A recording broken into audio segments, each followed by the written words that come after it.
Yes. I beg to mention item number 4, Lordship. Yes, accommodation is required in this case. Next week, any day, Lordship. Item number 4. 4, Lordship.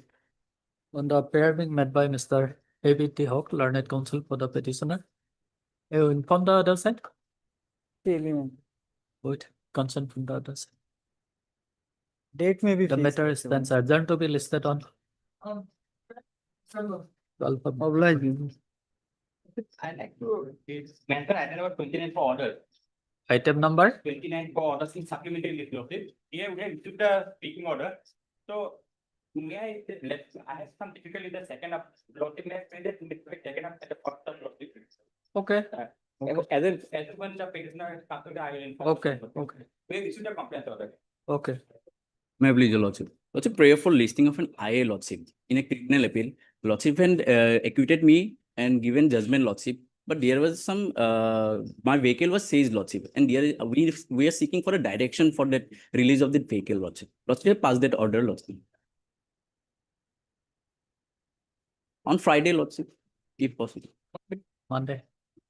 Oblige, Lordship.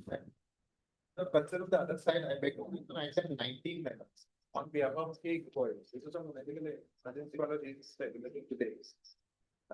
Item number 19. Item 19 members for CCC. Let this matter come up after 2 weeks. Let one date may be fixed. We are praying for. Okay. Mr. S. Das, learned counsel, appearing on behalf of Mr. K. Gogoi, learned CJC. Submits that due to some inconvenience, Mr. Gogoi he is not present in the court. Not present in the court. And as such, he applies for listing the matter after a week. After a week. After 2 weeks. Why 2 weeks? 1 week, my lord. 1 week.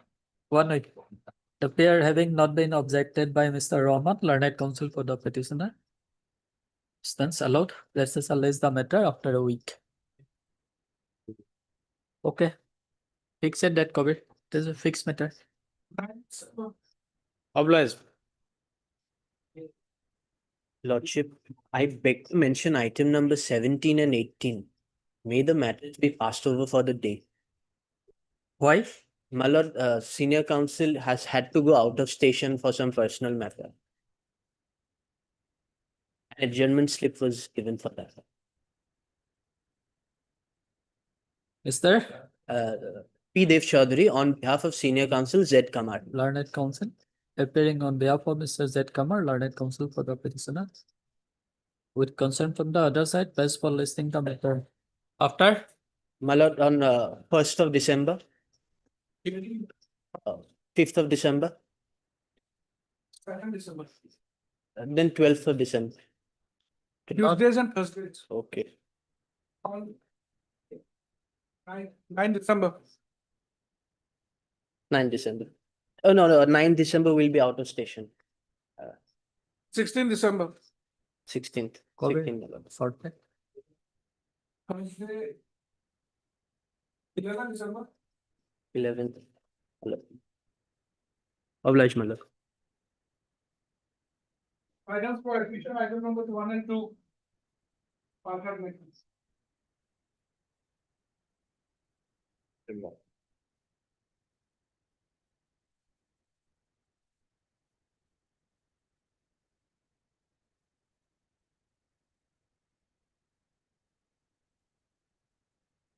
May it please, Your Lordship.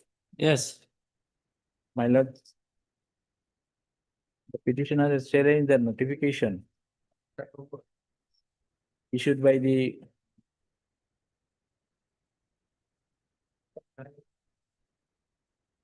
Assam Science and Technology University, Lordship. Whatever the facts of the case is that, Lordship, the petitioner has got an approval from the AICT for starting at college, Lordship, which was on 23/6/2025. Page 125 is the approval letter. And thereafter, Lordship, petitioner filed an application before the Assam Science and Technology being a examining authority, Lordship, for affiliation. Then the question of that notification came, Lordship. That notification already, Lordship, page 67. My repetition, Lordship.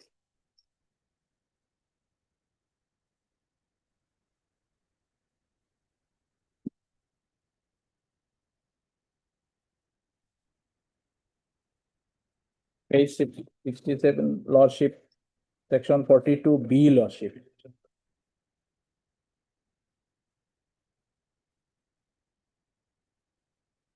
It was Master rate 2176. Page 67. Yes.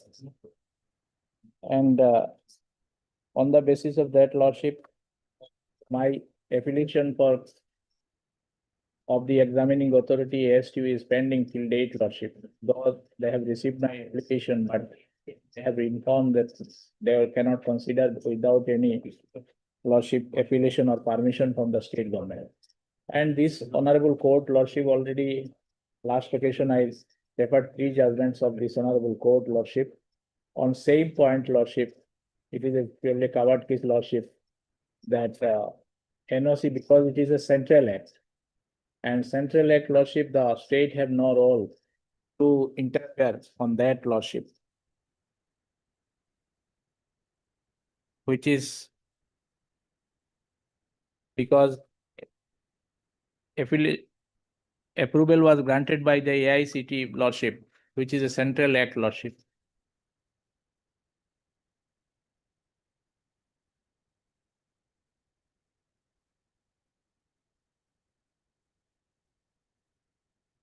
Petitioner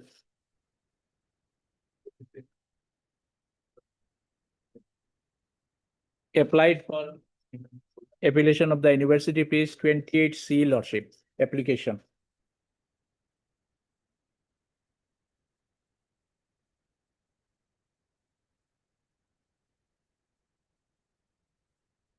Yes. They have accepted my fees also for affiliation, Lordship, permission, but subsequently they have informed that by virtue of that notification, they cannot consider my affiliation, Lordship. And So this application was filed under which provision of the AICT Act? approval. Yes, this Approval, application was Lordship. filed. AICT Act, I have a copy of that, Lordship. Okay. I'll supply that. Okay.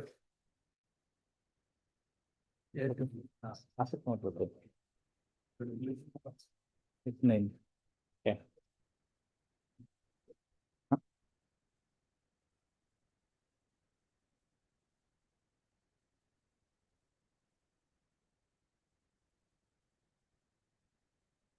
আমার তাত নাই নেকি? এইটো আমাৰ তাত নাই নেকি?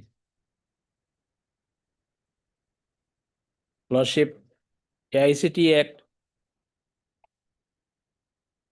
10, Section Yes.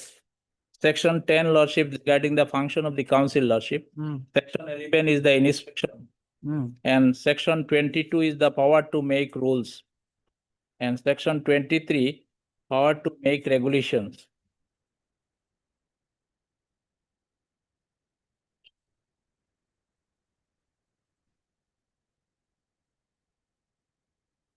It's a page 11, Lordship. Hmm. 9-1. 9-1?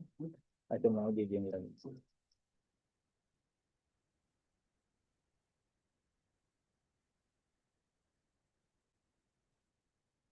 Huh? 20 to 23.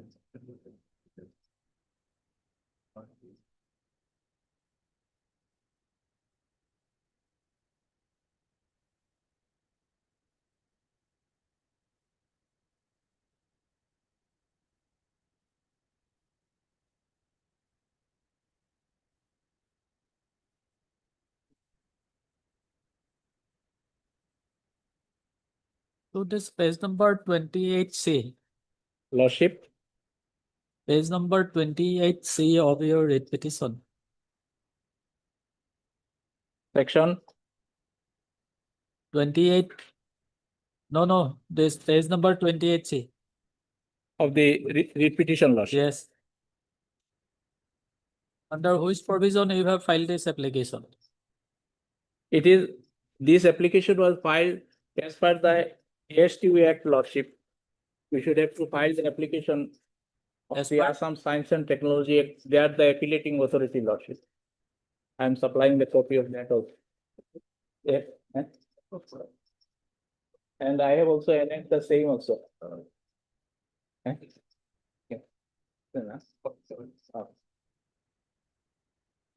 Which provision? Section. In the repetition, I have annexed the notification lordship, page 67, page number 67 lordship. Thank you.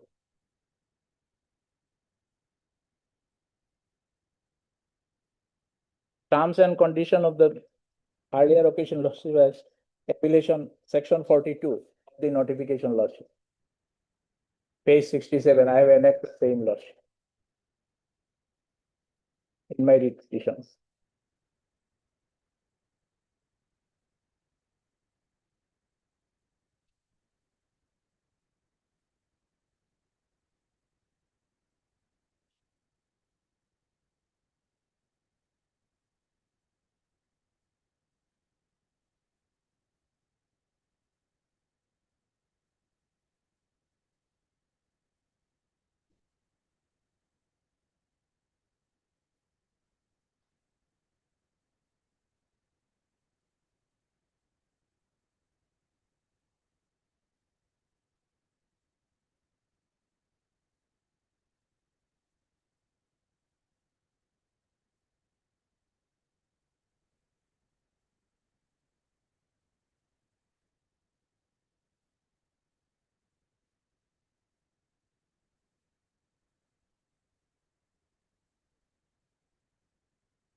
No,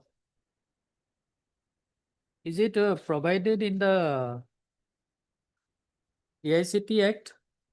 Lordship, AICT Act regarding affiliation part, lordship, it is guided by their rules, lordship.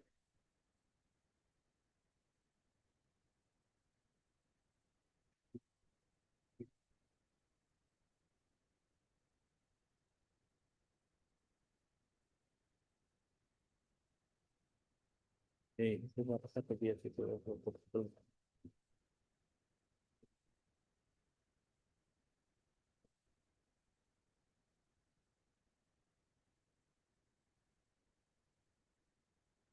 rule to 2020 AICT.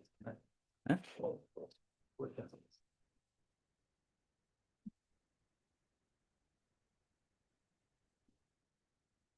Okay, sir. New rule. Huh? Game of ruler. A2. Yeah. Right. Oh. Whereas there is no problem, I think. Oh, okay.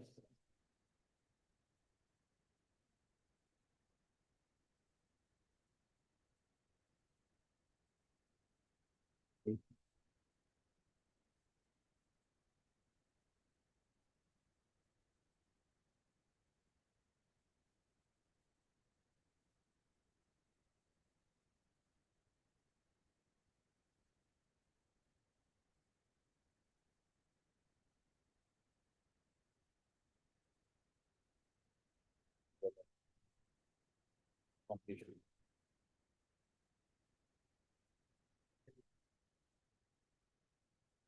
Are you prepared to argue the matter today? Lordship, Are you Huh? prepared to argue the I'll matter? make a compilation, lordship, all this serially, lordship, for convenience of this honorable court, lordship. I'll make all compilation and I will supply the copy. 2 days time, lordship may be 2 given. days. 2 Okay. days only. Okay, on the pair being made by Mr. Ahmed, Majumdar, lordship. Mr. Majumdar, learned. counsel make for the all petitioner. Chip. The matter is then adjourned to be listed on COVID. No, no. 11. Hearing. 16 December. I'll make compilation, Lordship, all this. Okay, you can So- take back this two acts Lordship, in both the matter two of. it may be remain part at Lordship. Issue same, both are same, Lord. Regulation is same. Okay, Same regulation. It may be part at Lordship. okay, let's shall keep the matter as parted. List the matter as parted. Yes. Item 3.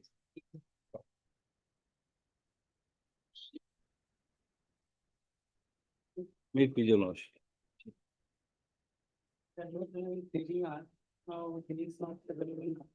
Pardon? Pardon?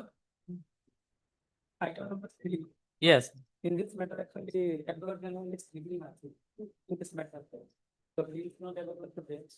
It's some particular.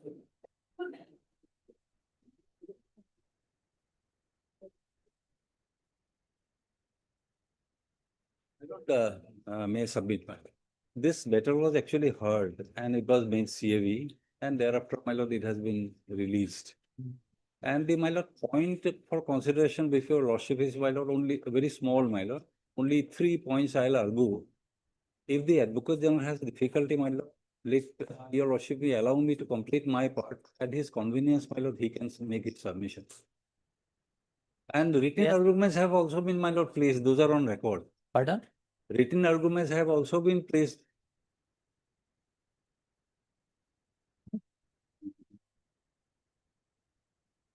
Both sides have, my lord, also filed written argument. This is on record, my lord. And the issue is very simple, my lord. Hmm. Okay, then you argue your part. I am obliged.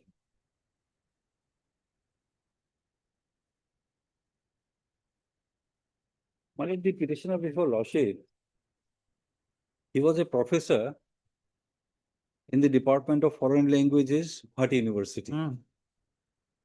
And the DP was drawn against him.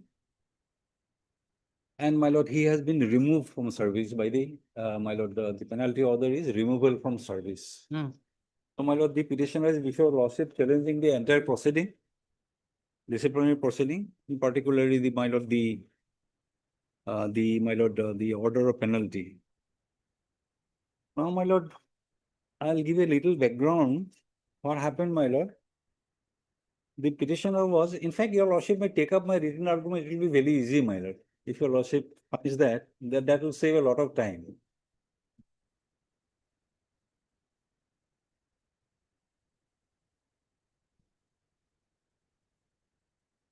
I'll be arguing on 4 points, my lord. Okay, go good.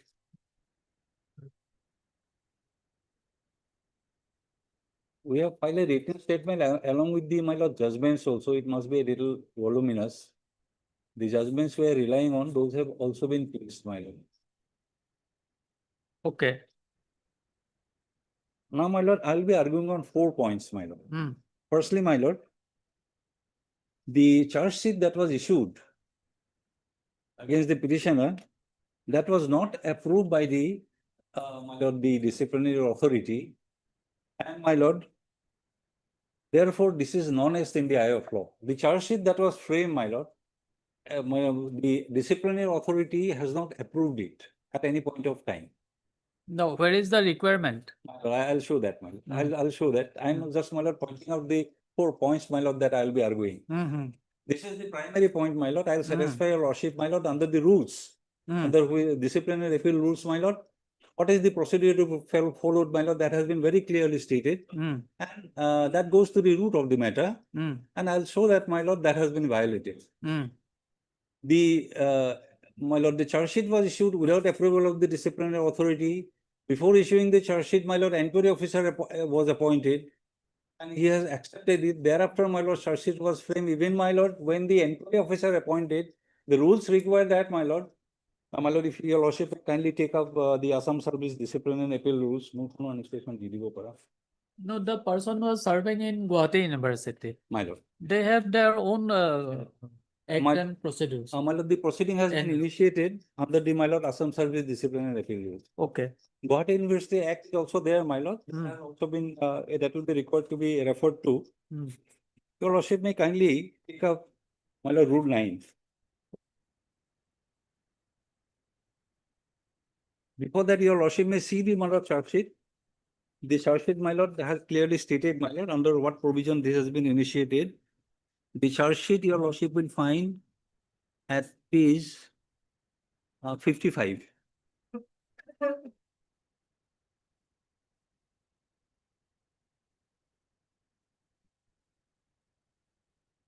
Provision will be-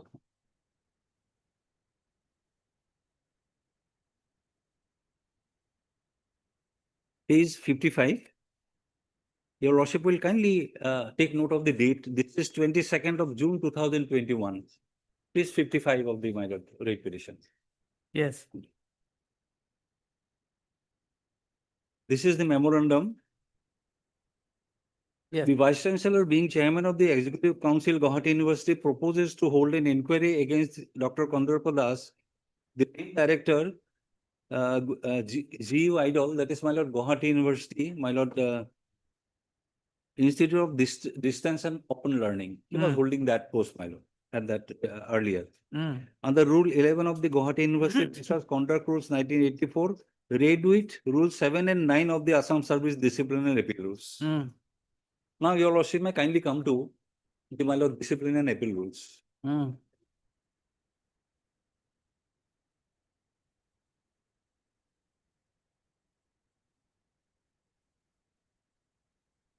Yes. Rule 9.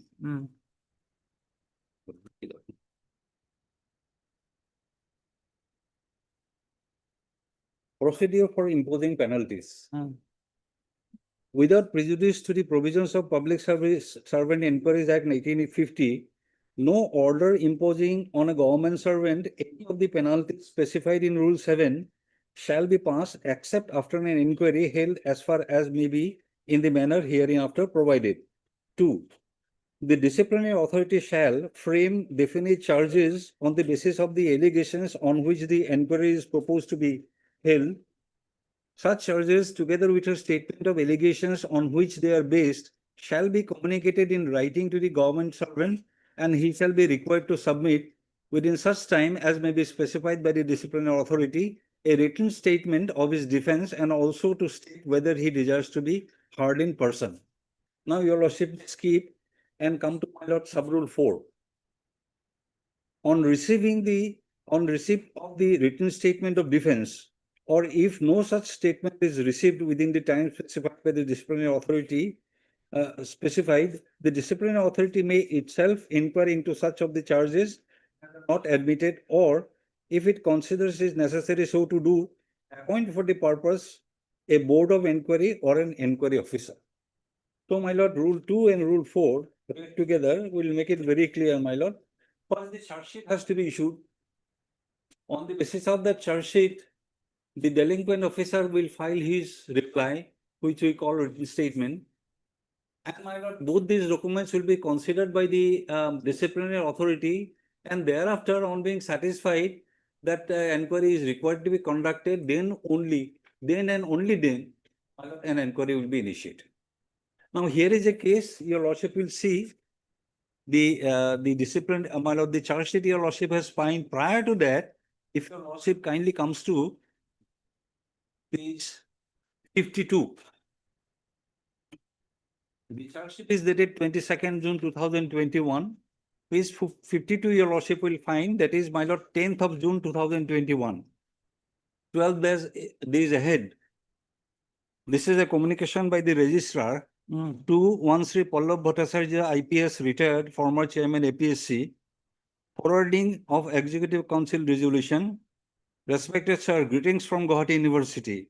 With due regard, the undersigned, as directed, is pleased to apprise that your name has been suggested to conduct the departmental proceeding to follow-up action and forward your recommendation as per relevant rules of the university, consequent upon submission of Dr. Justice Aftab Hussain Saikia Commission report against Professor Kandarpa Das who happened to be the director of Guwahati University Institute of Distance and Open Learning from 2006 to 2016, of which 6 years and 1 month falls under the period of inquiry covered by the report of CAG. As such, you are requested to accept the offer. You will be paid a suitable honorarium for your activities. On the days of visits to a university, an official vehicle of the university will also be provided. A copy of the Dr. Justice A.F. After Care Commission report, the thermal enclosed. So, my lord, the inquiry officer. Next sentence, my lord. As per the relevant decision of the Executive Council, the matter is to be concluded within a month. Now, on 10/6/2021, an inquiry officer has been appointed and he has been directed to complete the inquiry within 1 month. And thereafter, after 12 days, the charge sheet was issued.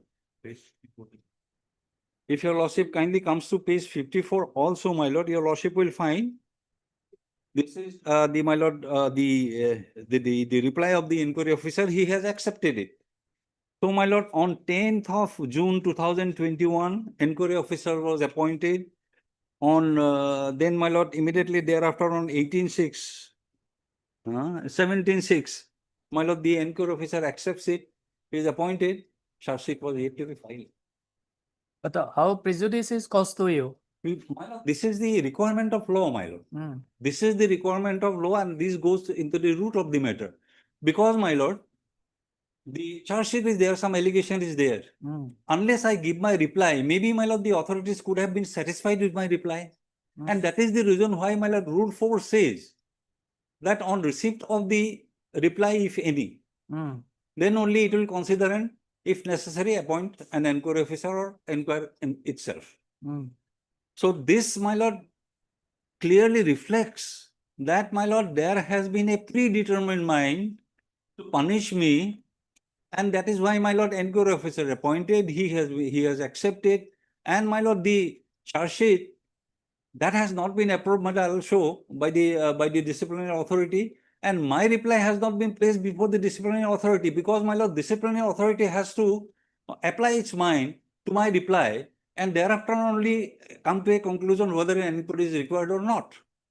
Here, my lord, it has already been determined that an inquiry will be conducted and, my lord, it will be completed within a month before issuance of the charge sheet.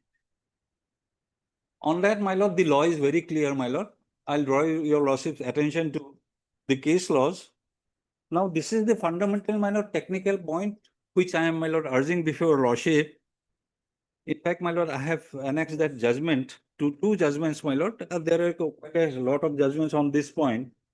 The most important which has been followed in a number of cases subsequently is, my lord, 2014 1 SCC 351. It is references in your written argument, Yes, my lord. 2016, 2014 1 SCC. FCC, Union of India 51. versus BV Gopinath. Okay. There, my lord, I'll draw your lordship's attention to the relevant paragraphs. The judgment of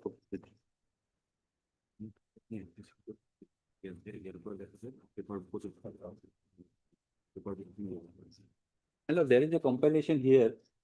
My lord, I think that should be. No, one. it is in the written agreement also. It is there, my lord, only regarding the paragraphs. Hmm. There may be a little difference of paragraphs, my lord. It is SCC online.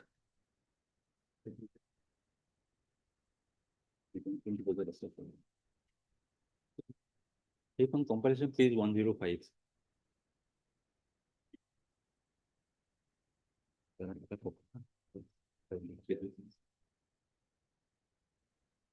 In fact, my lord, when we prepared this, we did not have the copy of the SSA online. Subsequently, that has been, my lord.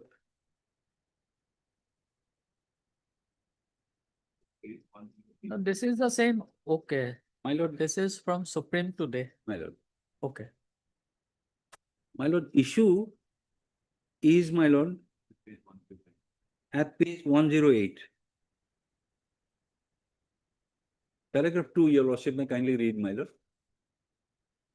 The Yes. central issue that arises for consideration in this appeal is whether the charge sheet issued against the respondent is without jurisdiction in view of the fact that the disciplinary authority, that is the finance minister, had not given approval for issuing the charge memo, even though he had given approval for initiation of major penalty proceeding against the respondents. Then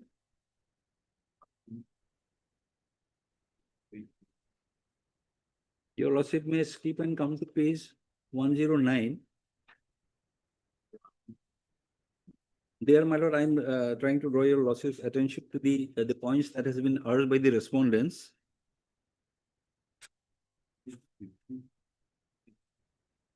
Because your lordship had asked this very pertinent question, my lord, how I am prejudiced, my lord. That has also been, my lord, discussed in this case. That your lordship will find at page 112, paragraph 14. Yes. The next submission of the learned ASG is that the charge sheet is normally not to be quashed unless prejudice is shown to be caused to the delinquent officer. That is the question of your lordship, my lord. And since the respondent has not alleged any prejudice caused to him by virtue of the charge sheet not having been approved by the disciplinary authority, the charge sheet ought not to have been interfered. Reliance was placed on state of Uttar Pradesh, so and so. In support of our submission that it is not necessary that a charge sheet should be framed by the authority competent to impose penalty, or that the inquiry should be conducted by such an authority alone, reliance was placed on Inspector General of Police, so and so. Then, my lord, your lordship will find the, my lord, the findings.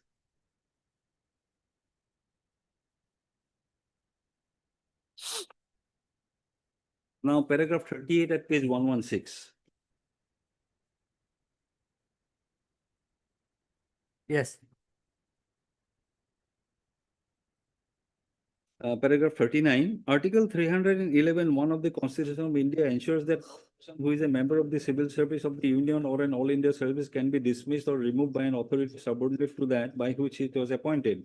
The overwhelming importance and value of Article 311(1) for the civil administration as well as the public servant has been considered, stated and restated by this court in numerous judgments since the Constitution came into effect on the 19th January 1950. Article 311(2) ensures that no civil servant is dismissed or reduced in rank except after inquiry held in accordance with the rules of natural justice.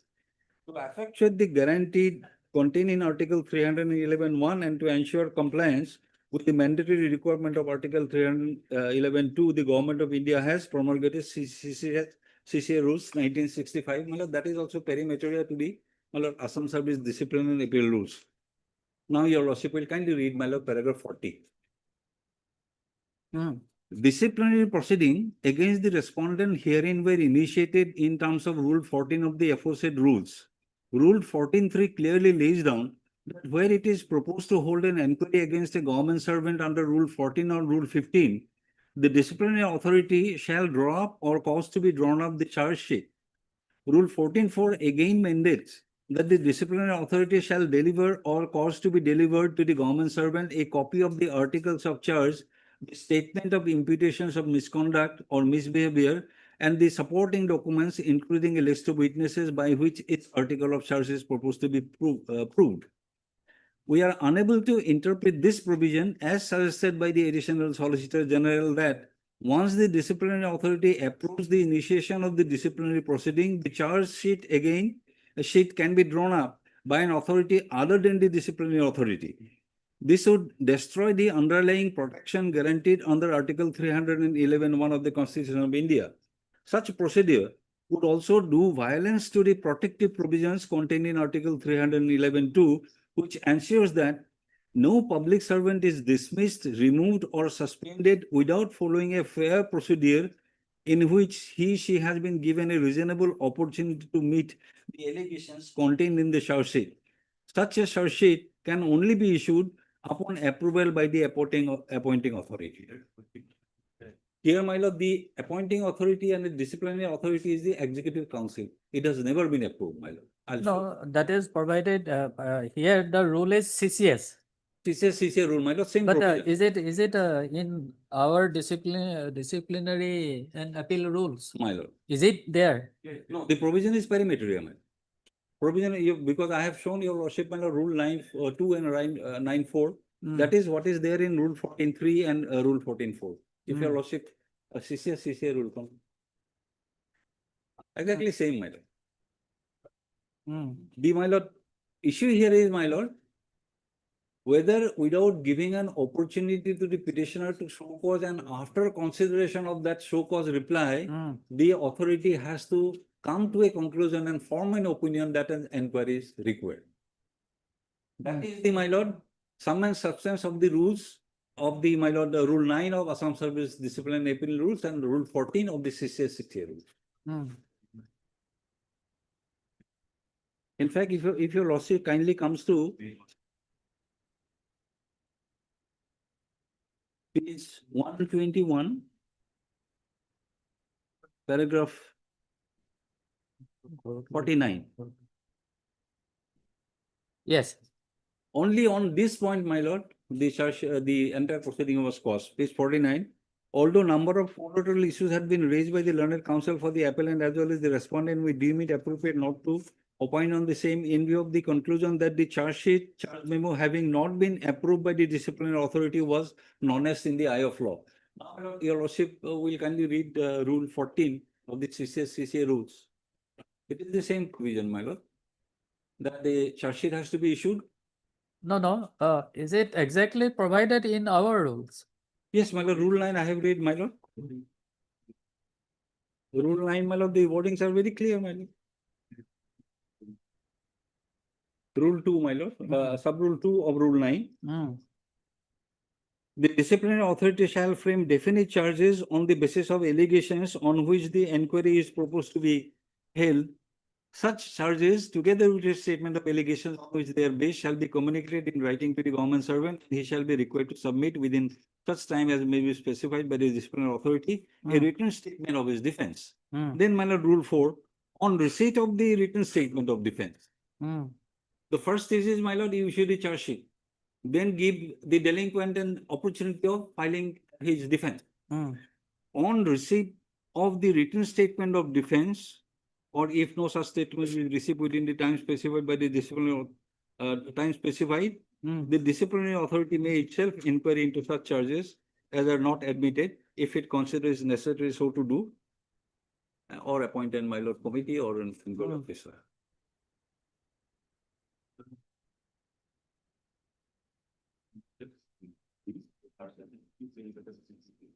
First requirement is that, my lord, charge sheet has to be framed by the disciplinary authority. Second requirement is that has to be served on the delinquent. Then, my lord, the delinquent gets an opportunity to file his written statement. After the written statement is filed, then the disciplinary authority decides to hold an inquiry or not. That is also there in the, my lord, CCA rules. In fact, my lord, this has been followed in quite a large number of judgments. One judgment I have annexed, the next judgment, State of Tamil Nadu versus Pramod Kumar IPS. There also, my lord, the same judgment has been followed. If your lordship may come to my lord, page 129, paragraph 18 and 19. Yes. Paragraph 18, may I read, my lord? Rule 8(4) of the All India Service Discipline and Appeal Rules 1969 also mandates that the disciplinary authority shall draw up or cause to be drawn up the charge memo. We see no reason to take a view different from the one taken by this court in B.B. Gopinath, that, my lord, that your lordship has just read, my lord. We also see no substance in submission made by the senior counsel for the state that the state judgment needs reconsideration. Assuming that Mr. Giri is right in his submission that the initiation of disciplinary proceeding and issuance of charge memo are at the same stage, the mandatory requirement of Rule 8, which provides for the charge memo to be drawn by the disciplinary authority, cannot be ignored. We reject the submission on behalf of the appellant that Gopinath's case can be distinguished on facts. we are not in agreement with the contention of the appellant that the business rules and standing orders of the state of Tamil Nadu are quite different from the office order and circulars issued by the Union of India, which form the basis of the Judge Gopinath's case. A close reading of the said judgment would disclose that reliance on the office note was only in addition to the interpretation of the rule. It is also settled law that if the rule requires something to be done in a particular manner, it should be done either in the same manner or not at all. Taylor versus Taylor has been, my lord, relied. In view of the mandatory requirement of Rule 8.4 and the charge memo being drawn up or caused to be drawn up by the disciplinary authority is not complied with, we are of the considered opinion that there is no reason to interfere with the judgment of the High Court on this issue. High Court dismissed their petition, my lord. The only addition we would like to make it to give liberty to the disciplinary authority to issue a charge memo after taking approval from the disciplinary authority. So, my lord, the law is very clear that, my lord. In fact, there is another decision that follows the, my lord, same principle. I had given them a loose copy there. Commissioner. In the written submission, my lord, we have annexed another judgment, my lord, on the same point. 2020-22 ARSC 336. The parties are, my lord, Sunny Abraham versus the Union of India. On the same point, my lord, the law is, my lord, very well settled, my lord.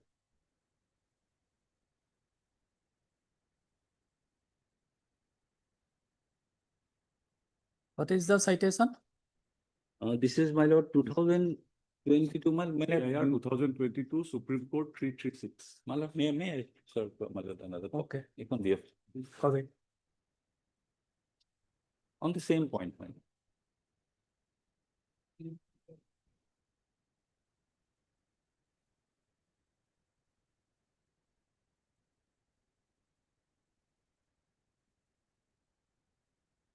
Which is the relevant paragraph here?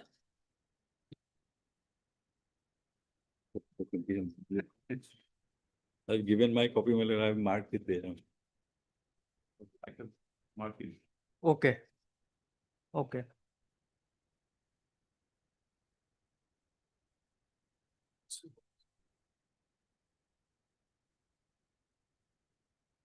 And what are the other points? But before coming to other points, my lord, I'll just make a little, my lord, explanation. Sir, Lordship will kindly take up my written argument, my lord. I have, my lord, submitted there. The point number 1.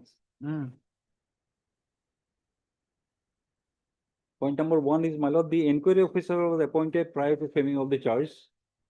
Okay, you have already argued on this point. Yes, my lord. Now, dates are, my lord, dates are very important. 8/6/2021, he decided to appoint the inquiry officer. 10/6/2021. In fact, my lord, the page numbers I have given. Next page, my lord. That will make it convenient for your lordship to come to those pages. On 10/6/2021, offer letter with all relevant documents was issued to Pallab Bhattacharya to act as the inquiry officer and to conclude the proceeding within a month. That is at page 52. Then, my lord, on 17/6, the inquiry officer accepted the offer. That is at page 54. Then the charge sheet was issued thereafter on 22nd of June. That is at page 55. Then, my lord, what happened, my lord? There was a PIL. The PIL, my lord, in the PIL, my lord, the allegation, main allegation, because I have not come to the allegation as such, because I am, my lord, arguing on a technical point. Allegation is that, my lord, the Guwahati University, that IDOL, it ran some courses which were not approved. That is the allegation. Main allegation is that, my lord. Now the Justice Sekia Commission was, my lord, appointed. It gave a report. And in the report, my lord, he has indicted many that the approval ought to have been taken. My defense is that I was only a director, course was already there and I was running it, and I have been writing letters that it should be get approved from the appropriate authorities. Now, my lord, the commission has indicted many persons, and I am, my lord, sought to be made the scapegoat. If, my lord, there is a report against many, my lord, persons, including the vice chancellor, the director, the registrar, everyone, my lord, I am not the, my lord, deciding authority. I just execute as a director of the IDO. So my case is that, my lord, if you take any action on the basis of that report, then you have to take action against all. Why me only? That is one point, my lord. I'll place case law on that. So I was sought to be made a scapegoat, and for that, my lord, the inquiry officer appointed before drawing of charge sheet.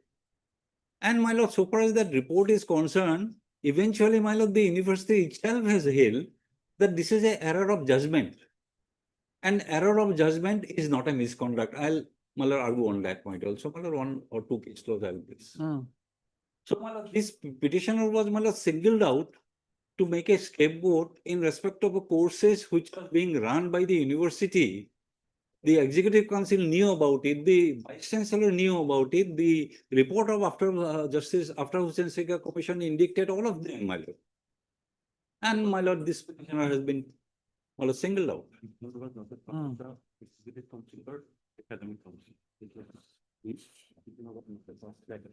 My lord, all these decisions are taken executive after the vice chancellor, my lord, executive council is the, my lord, highest authority to take decisions. The director is not a member of the executive council. He cannot take decisions. He is not even a member of the academic council. So these are, my lord, on merits. But I am, my lord, primarily now arguing on this point that, my lord, you have already predetermined that I'll be punished. That's why you have already made an inquiry officer without approving the charge sheet, without considering my written statement. You have initiated the inquiry and very hurriedly closed it. So on that point itself, my lord, my petition is, my lord, deserves to succeed. I have given the page numbers and dates of all these documents, my lord. I will not take your lordship because, my lord, the page numbers I have given, your lordship may peruse those documents. In fact, my lord, on this point, there is a decision of the, my lord, Division Bench of Rajasthan High Court, which is exactly, my lord, similar to the case of the petitioner. That is there in the written argument, that judgment has been given, my lord. The facts are identical, my lord, exactly identical. This is, my lord, Seema Jain versus Rajasthan High Court.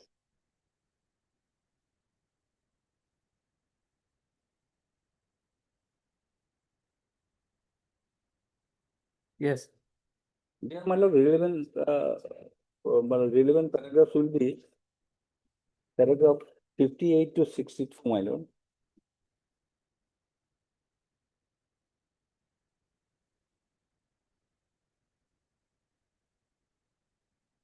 Paragraph 60, your lordship, my lord, your lordship may skip others. There's short paragraph, may I read from paragraph 58, my lord? This court finds that after issuance of memorandum charge sheet, the delinquent is asked to file a reply, written statement of defense, and if such statement is received within the time specified, the disciplinary authority may itself inquire into such charges as are not admitted by the disciplinary authority can appoint a board so and so. This court finds that a bare perusal of Rule 16(4), provided that the written statement reply of a delinquent officer is sought by the disciplinary authority, and after receipt of such reply written statement, the disciplinary authority has to proceed either by conducting an inquiry himself or entrust it to some other authority. The disciplinary authority finds that if the charge has been admitted, then there is no need to appoint any other authority, and he himself can record findings of on his charge. Then paragraph 60 is important, my lord, 60 and 61. The very purpose of providing an opportunity to a delinquent after receipt of charge sheet necessarily gives him a right to defend himself. That is, either to deny the charge or to admit the charge. Here, my lord, he has denied the charges. The disciplinary authority can make up its mind of appointing inquiry officer only in the eventuality of charges not being admitted, and as a necessary corollary, the disciplinary authority at the time of issuing charge sheet cannot appoint the inquiry officer simultaneously.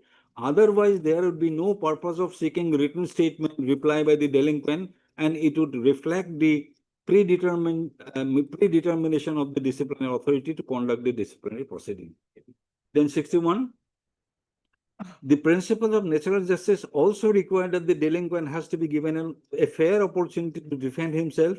And if charges are not admitted and regular departmental inquiry is conducted, then on the basis of the findings recording against the delinquent officer, the district authority has ample power to punish a guilty officer.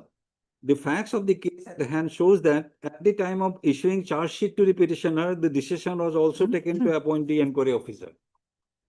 Here, my lord, in our case, my lord, inquiry officer appointed first, thereafter, my lord, proceeding was decided to be, my lord, initiated. The fact of the case is that shows that at the time of issuing charge sheet to the petitioner, the delinquent was also taken to appoint the inquiry officer, that is registered vigilance, at the relevant time, and later on the inquiry judge.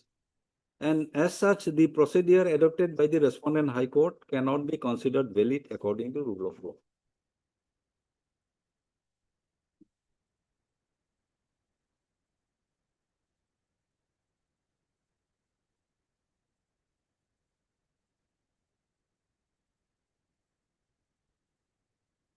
Now, my lord, although I have submitted that it has not been, my lord, approved, it may be necessary to, my lord, refer to one document at page 97, which will show that, my lord,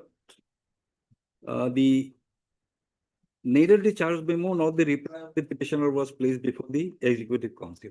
Page number 97. Page of the 97 of the report.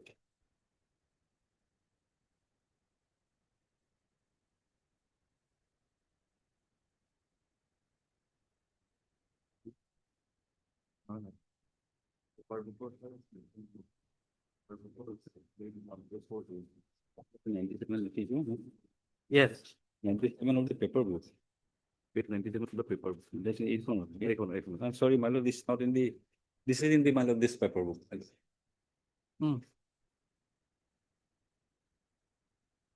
Page number 97.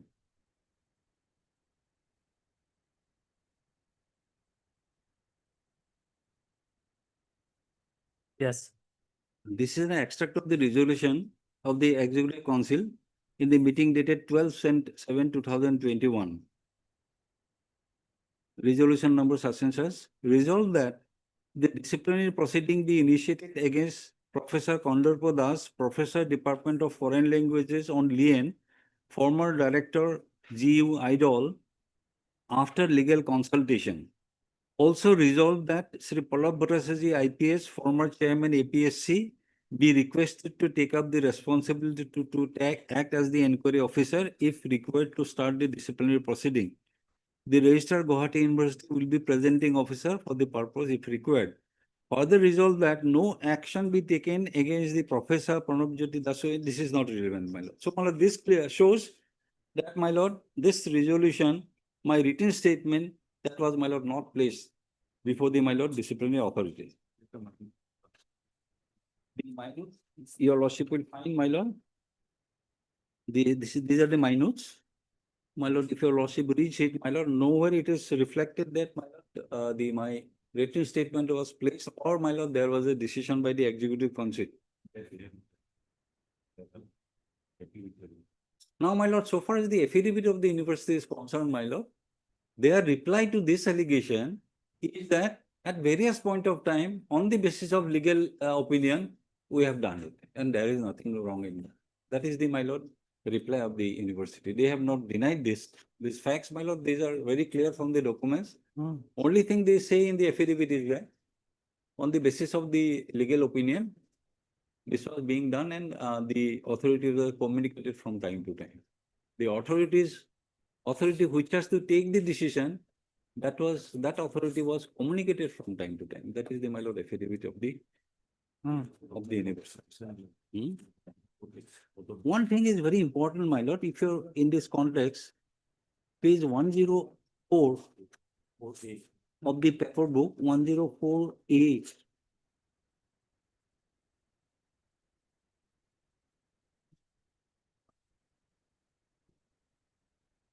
He is one of the members of the Executive Council, Dr. Hemanta Kumar Sharma. He writes to the Registrar and Secretary of the Executive Council. this is a note of dissent against the acceptance of report by the Executive Council, which was submitted by Pallab Bhattacharya GU authority. This is a dissent note, my lord. One of the members of the Executive Council has given, my lord, this is on record. If your lordship may kindly read, my lord.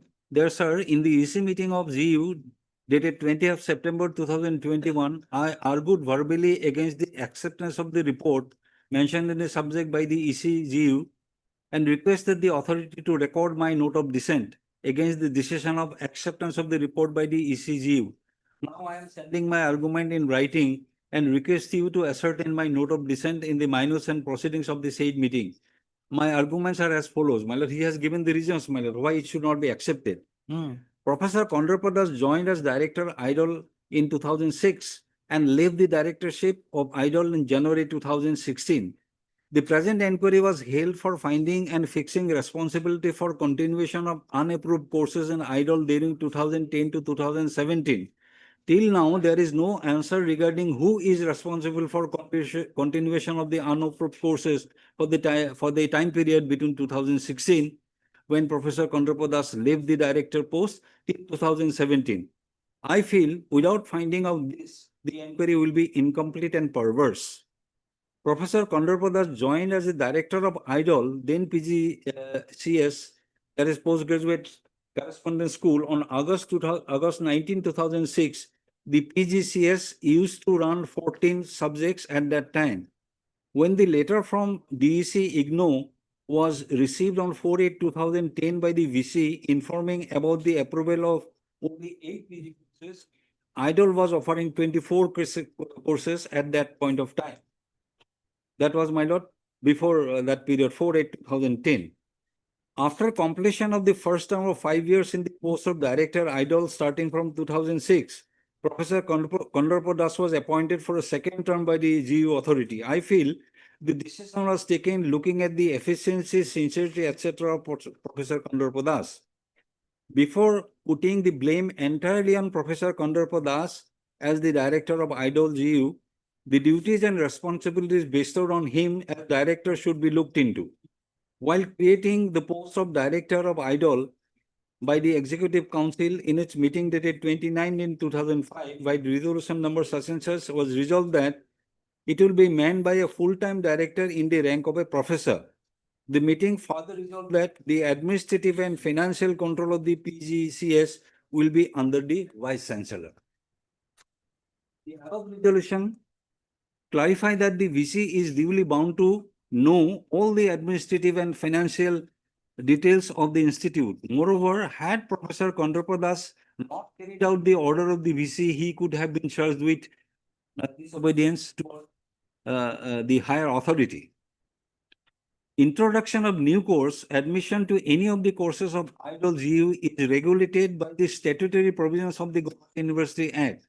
The same has been substantiated by a written statement of Dr. Mridul Hazarika, former Vice Chancellor of GU, to Mr. K.K. Sharma, Secretary in the Department of Higher Education, Government of India. On 3/8/2017, Dr. Hazarika wrote, prior to and after obtaining institutional recognition, GU IDOL introduced several master degree courses and diploma program by following the established Guwahati University statutory procedure. A core committee or an advisory board was always there since its inception, in which VC was chairman and registrar, controller, academic registrar, treasurer, etc. were other members of the committee of the board. Every action was carried out according to the resolution taken in this committee or board. In this context, I would like to cite one resolution of the core committee taken on 18/3/2009 when Professor Kondrapadas was the director, and two more resolutions taken on 21/7/2016 and 23/11/2016 respectively. That is when Professor Kondrapadas was no more director of the IDOL. In the fourth resolution of 18/5/2009 of the core committee, when late Professor O.K. Midhi, then Vice Chancellor, was on chair, the committee resolved as follows. The core committee resolved to introduce MA in Nepali from the next academic session. The core committee also resolved to introduce MCA, MSc IT, and MSc MTech IT from the academic session 2019 and accept the recommendation of the management committee for IT courses, Annex 1, regarding detailed fee structure, study center and fee sharing arrangement with study centers, Annex 1. Professor Kondopodas was the director of the IDOL GU at that time. In the second resolution of 21/7/2016 of advisory board meeting, when Dr. Midul Hazarika, the then vice chancellor, was on chair, the board resolved as follows. As the process of admission of different programs is getting delayed due to non-receipt of approval, communication from the UGC, DEB, the board resolved that admission to offered courses should start immediately for the greater interest of the students. After, my lord, he was no longer, my lord, director. They then also, my lord, they had, without approval, my lord, they decided to, my lord, continue with the courses. In the third resolution of the same meeting, the board resolved that in case of any action of the UGC DEB on matters of program offered by GU IDOL, which might affect the future of students seeking admission to GU IDOL and those already enrolled, and also people in the state at large, the board authorizes the university to take appropriate measures of appeal to UGC DEB, petitioning the MHRD Government of India through appropriate authority as well as to seek legal remedies. These resolutions are adopted keeping in view the future of the thousands of aspiring students and learners and to the people of the state at large.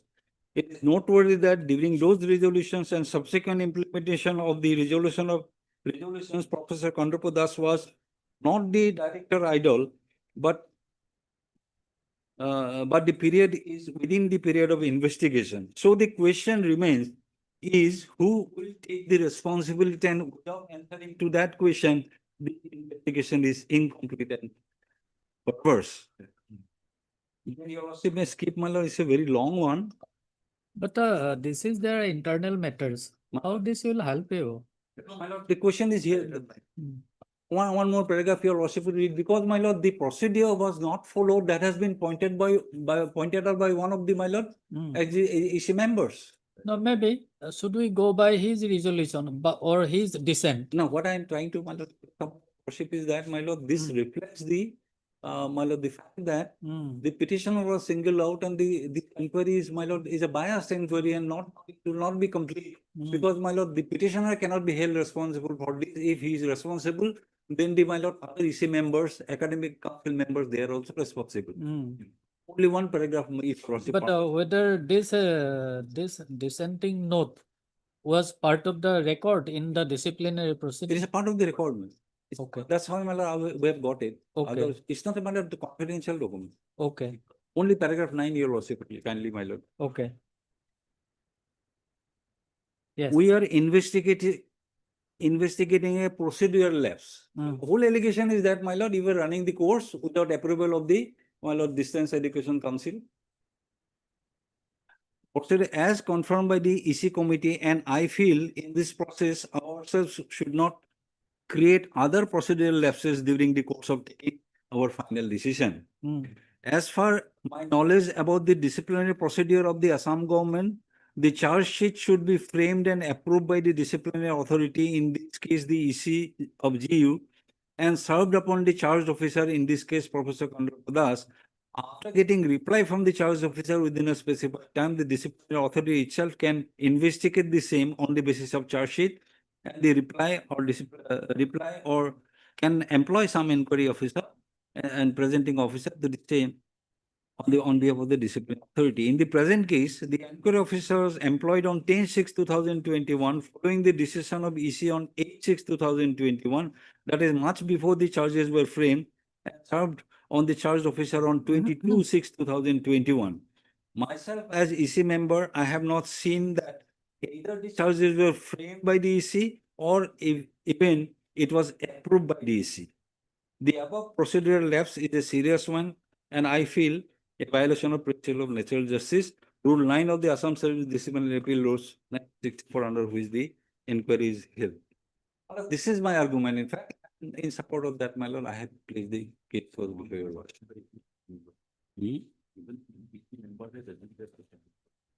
So, my lord, One of the members of the EC has admitted, my lord, there is procedure left. So that is regarding the first point, my lord. And in fact, my lord, my understanding is that, my lord, beyond this, perhaps, my lord, your lordship, it will not go. Second point that, my lord, I have taken in the, my lord, written argument. In paragraph 4, I have stated, my lord, what is the stand of the university. If your lordship comes to paragraph 4, my lord, the last paragraph, there, my lord, I have quoted the, my lord, the affidavit of the university. May I read that, my lord, last paragraph? The affidavit filed by the university also testifies that the charge memo dated 22/6. You are reading last paragraph of? Page 4 of this, my lord, written argument.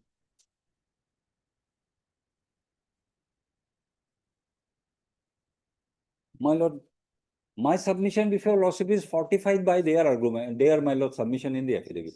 That is what I am trying to point out. Okay. Page 4, my lord. The affidavit filed by the university also testified that neither the charge memo dated 22/6/2021 nor the reply of the petitioner dated 28/6/2021 were placed and approved by the executive council. The respondent stated in their affidavit, the said charge sheet dated 22/2021 was issued after proper legal consultation and as per decision of the executive council and in keeping with the provisions enshrined in Guwahati University Act 1947. It was also intimated to the executive council of the university on numerous occasions in different stages of its discussion. This, my lord, I have extracted from the affidavit. So, my lord, they also say that other authorities were informing the executive council. In fact, my lord, executive council has to take the decision. So that decision was never taken by my lord, executive council. It was never placed before the executive council.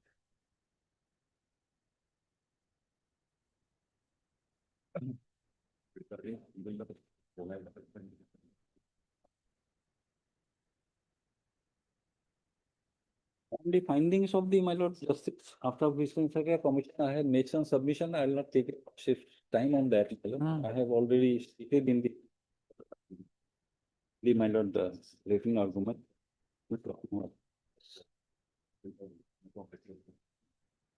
That, my lord, the fact that, my lord, although many persons are involved in the decision-making process of continuing with the courses in the IDOC, and I am not a part of the, my lord, the executive council or academic council to take decisions, and I have only to carry out, to rely on one decision, my lord, which says that when there are many persons who are involved, one person cannot be singled out.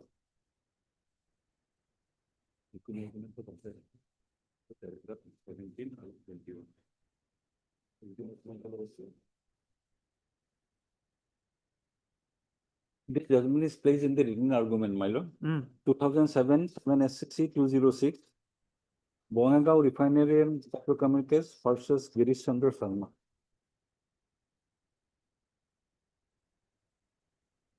Here is a case, my lord. The CAG report and the report of the, my lord, Justice Saikya Commission talk about, my lord, several persons. But, my lord, I have been singled out. My lord, I am not the authority to take any decision. What's it got that, my lord? BRPL case. Relevant paragraph? Relevant paragraph 17. 17 and 21. Small paragraph, my lord, may I read it? Yes. Yes, of course, my lord, regarding some tender. All the three committees, that is tender committee, technical, the respondent, other 4 members were there, and similarly in techno-commercial committee along with the respondent as a member were there, other 4 members, and likewise in the price negotiation committee, S.C. Goswami, so and so, so and so, so and so, were the members along with the respondent. All these 3 committees have processed the deal, and it is only the respondent who has been made a scapegoat. Here, my lord, the academic council is involved, the executive council is involved, the advisory committee is involved, And I am not a, my lord, decision-making authority, and I have been singled out. Paragraph 21, my lord. So far as the legal proposition as contended by the learned additional Solicitor General with regard to appreciation of evidence is concerned, there is no quarrel that the courts cannot sit as an appellate authority over the domestic inquiries. But in the present case, what appears to us is that the respondent has become a scapegoat in order to make someone responsible for no fault of his. He alone was targeted for the simple reason that he submitted a preliminary report where the price of land was proposed by the landowner was rupees 30 lakhs. But this was tentative price given by the landowner, and the authorities negotiated with the landowner, and she quoted the price of rupees 61 lakhs. And thereafter they again negotiated with her. Background was fully known to Sri S.A. Goswami, who was the chairman of the price negotiation committee, even otherwise also, just because that one of the officers has submitted a preliminary report intimating the price given by the landowner as rupees 30 lakh for 7 acres of land.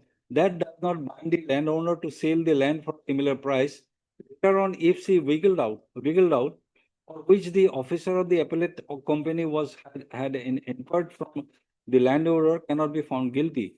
The respondent cannot be held responsible for the same, and more so in the present case, the price has been negotiated by the price negotiation committee. Therefore, simply because a preliminary report was submitted by the respondent in all the committees in which he was a member along with others cannot disown their liability. If the respondent is targeted, then all the members of the committee are equally responsible. Therefore, such finding given by the inquiring authority cannot be countenanced. Similarly, so far as the appointment of Smithson is concerned, the respondent alone was not responsible. So, my lord, I have been, my lord, I have been targeted only because, my lord, I was the director, whereas, my lord, the decisions were taken by other authorities to continue with the courses.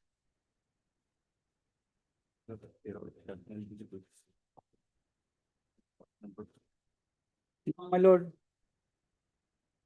the university, if your lordship comes to paragraph please of my written argument, my lord.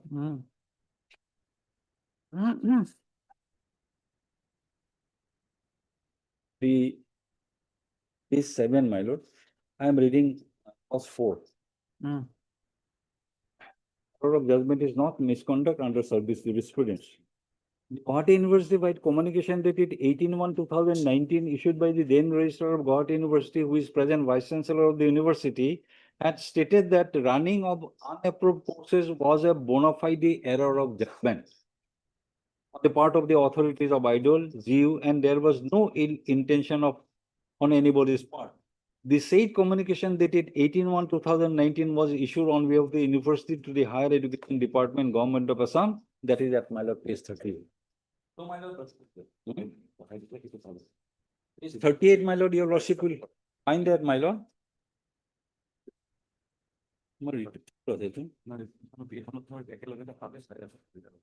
Here, my lord, that is at page 55, my lord. They take a stand, my lord. That is an error of judgment. An error of judgment is not a misconduct. And if there is an error of judgment, my lord, the letter itself says, my lord, was a bona fide error of judgment on the part of the authorities of IDOL, GU, and there was no ill intention. It's 55, your lordship will get that, my lord, in this compilation, my lord.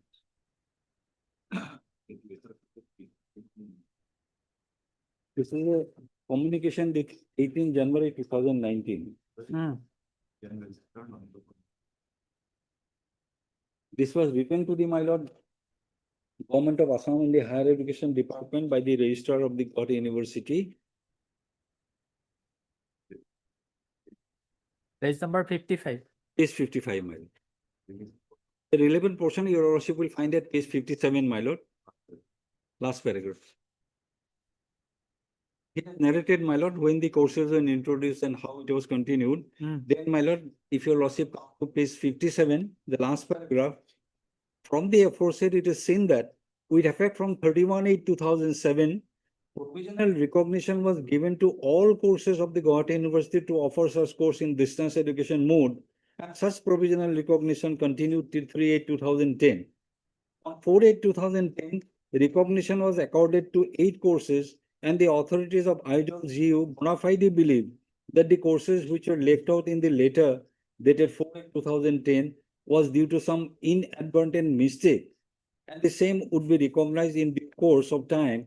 And on such anticipation that the recognition would be granted, the authorities had continued to offer the same courses in distance education mode.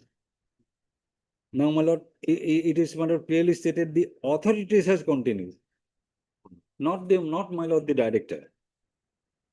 However, the same have been discontinued with effect from academic year 2017-18. Further, till date, no complaint or case has been filed by any student who had undergone such courses, alleging that the courses offered has not been recognized by any employer, or that any organization has refused to recognize the said courses, meaning thereby that all such courses have been duly recognized by various employers, authorities.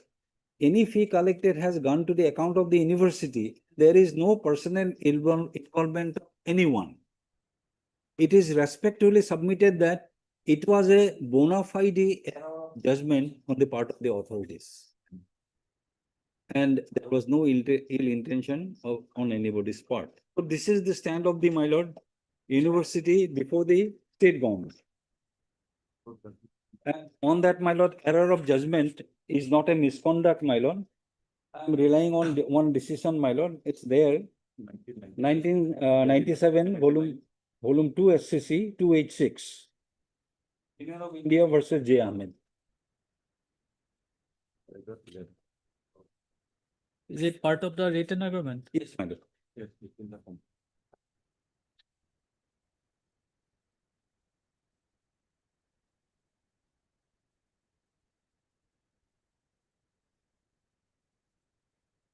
A small paragraph, my lord, paragraph 11.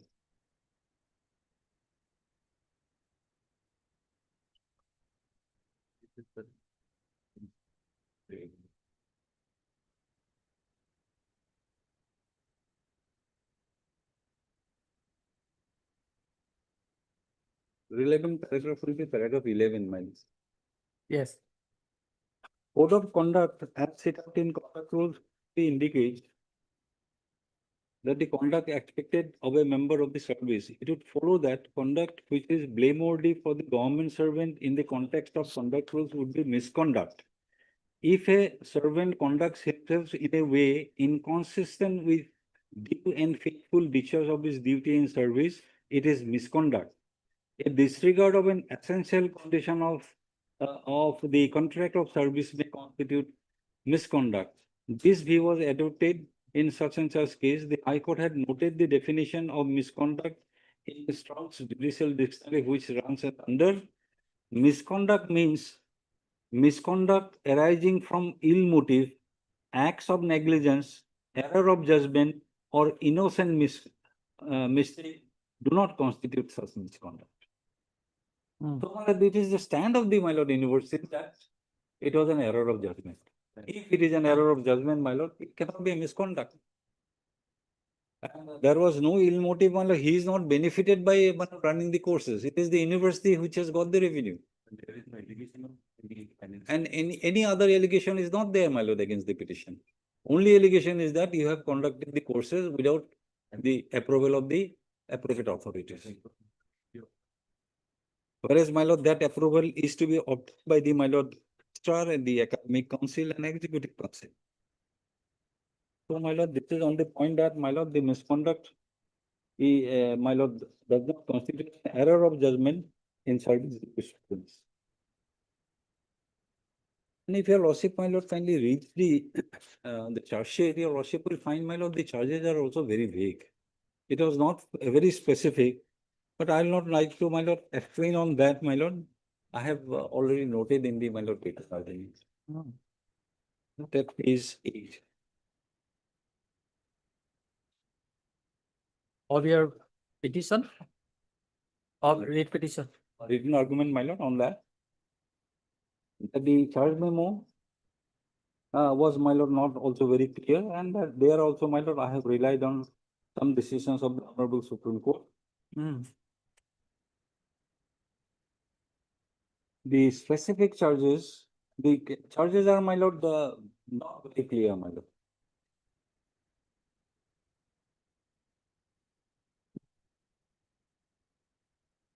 Then I have also, my lord, submitted on the point that, my lord, the findings of the enquiry officer is perverse.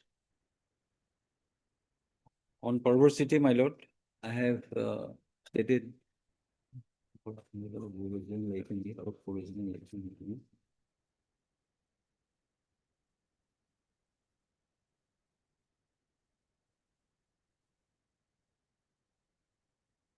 The, my lord, instances of the perversities, my lord, I have stated in the, my lord, written argument. I'll not, my lord, reiterate those, my lord.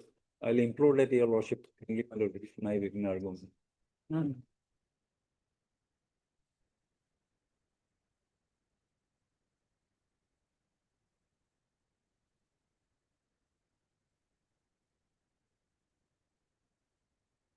Oh, my lord, his findings are perverse, my lord, against each article, my lord, you have given the, my lord, submissions.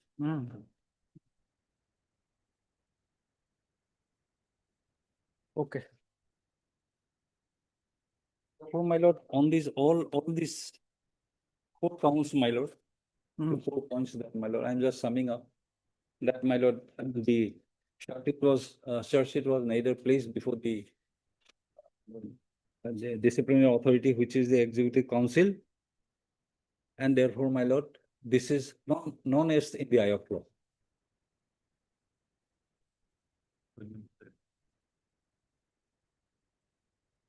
The appointment of the inquiry officer before issuing the charge sheet, before any my lord, decision is taken on, my lord, that it shows, my lord, the bias and predetermined mind of the authorities to target the petitioner and penalize him, while, my lord, they themselves are, my lord, a part of it, part of the decision-making process. Then, my lord, that the petitioner has been singled out for meting out the differential treatment.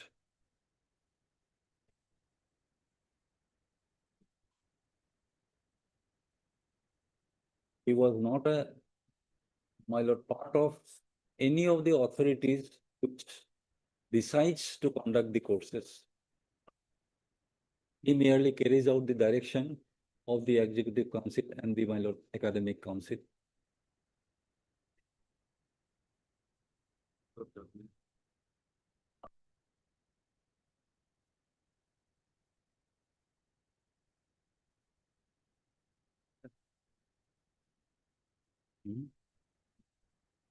The registration policy as per Guwahati University registrar is not a member of the executive council to the kind of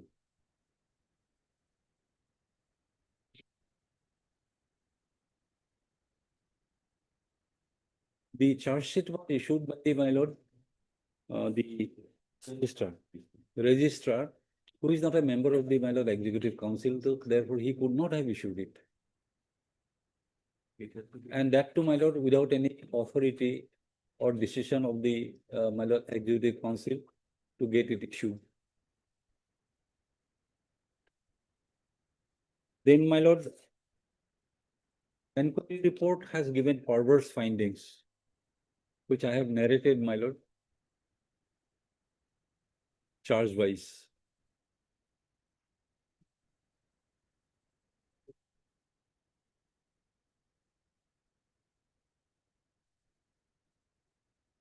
Then, my lord, when admittedly the university says in clear terms that this is an error of judgment, it cannot be a misconduct on the part of the petitioner.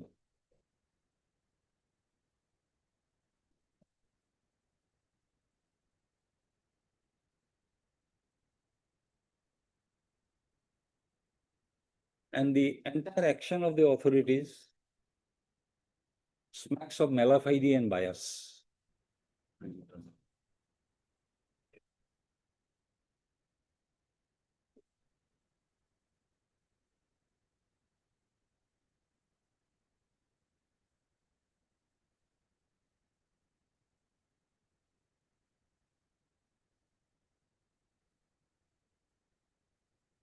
And that, my lord, the charge memo was also, my lord, not very specific. That is one I have already argued, my lord.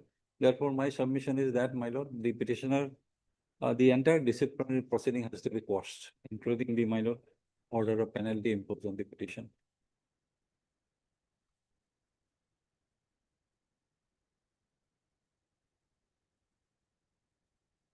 Was unholy haste in, my lord, conducting the proceeding. Even the authorities directed completed within a month. Okay. My lord, I conclude, my lord, I may be given an opportunity to rebut, my lord, after the advocate general, my lord, make the submission. Obliged. Next, make sure because the man is leading of this case. So we will, submit our, parts.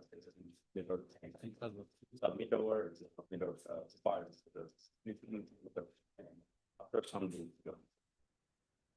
Okay. Heard Mr. M.K. Sodure, learned senior counsel assisted by Mr. Chakraborty, learned counsel for the petitioner. Also heard Mr.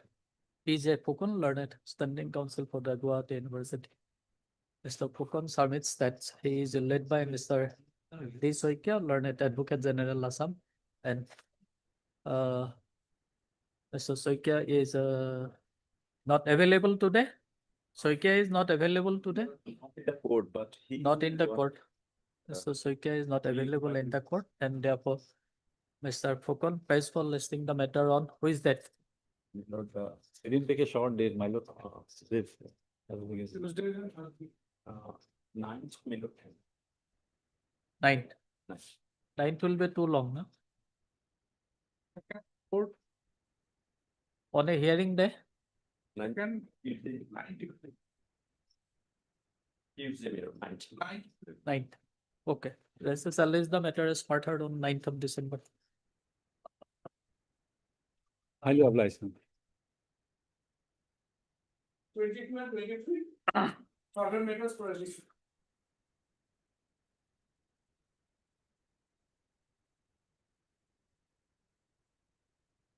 Well, Lordship, though I have already argued the matter, only 2 or 3 matters I want to bring your Lordship attention. Here, my lord may kindly say serial number 80. Serial number 80 of the list. Kindly see page 19. Naresh Chandra Mondal, Naresh Chandra Mondal, that is, he has been also paid salaries of the same list through which I was provincialized. And this, kindly say now, page 20, serial number 123. Page 20 of your petition. Yes. Page 20, serial number 123. 123. Tulsi Burman. Yes. Now, this Tulsi Burman, he has also received his salary. That Lordship may kindly see. Correct. Page 45. Page 45. 45.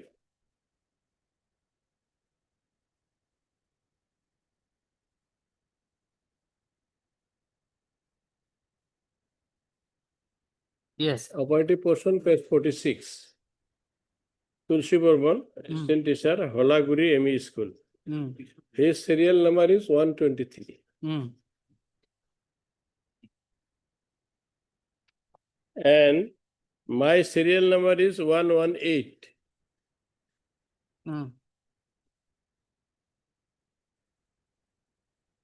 And most interestingly, my lord, one person whose name is not in the list, even she has got the salary. That may kindly see page 52.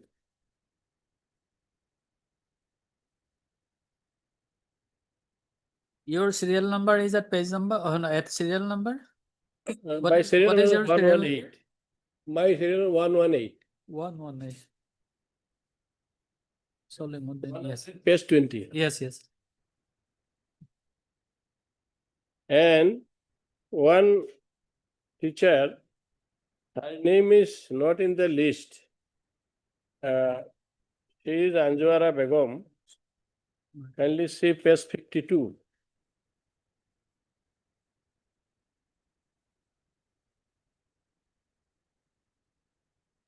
By virtue of honorable court's order, she got the salary, though her post was not provincialized.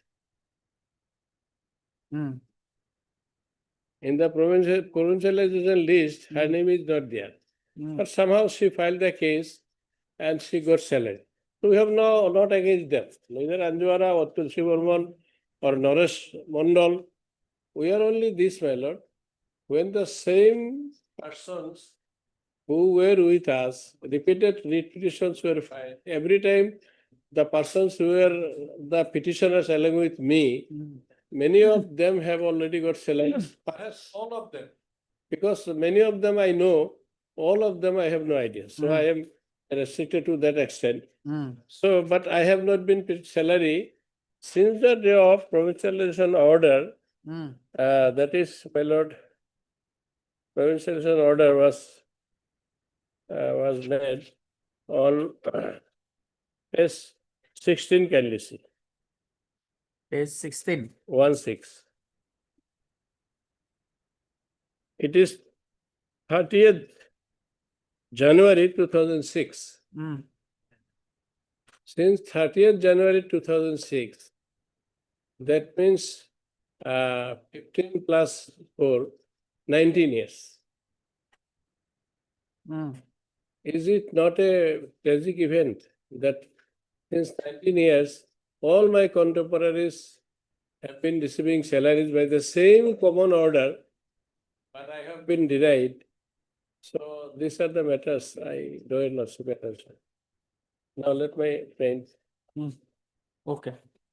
Why you have referred this decision? His name is in serial number 80 of the provincialization order.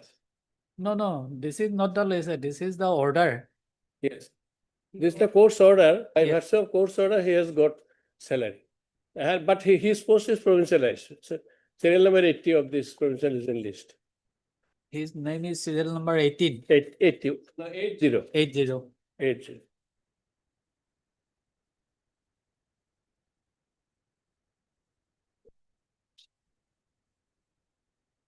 Page 19. Got it. 80, Naresh Chandra Mondal, he got the salary by virtue of court's order. Anjuara Begum also got her salaries by virtue of court's order. But her name was not in the provincialization list. Difference is this. Naresh Chandra Mondal's name is in the provincialization list, but he was not given salary, so he filed the petition in High Court and High Court passed order. Thereafter, she is getting regular salary. But in my case is pending since 2015. Till today, no order is passed due to they are showing this and that cost, and till today they are taking this. So far, another institution, Habibur Rahman is concerned, he has been receiving salary since November 21.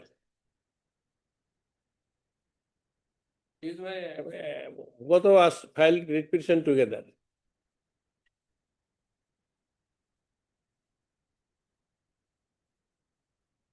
What is the name of that person? Habibur Rahman.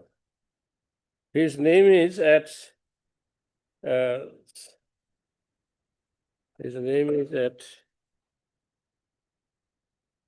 serial number 48, page 18.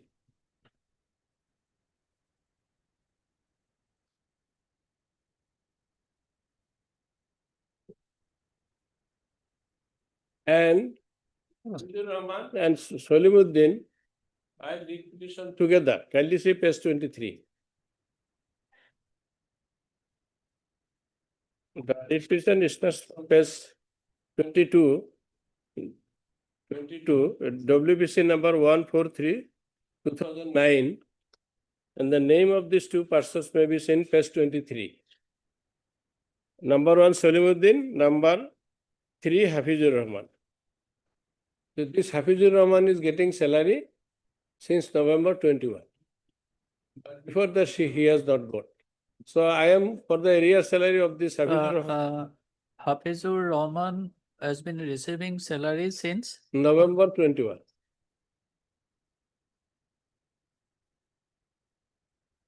okay. So they are totally selected.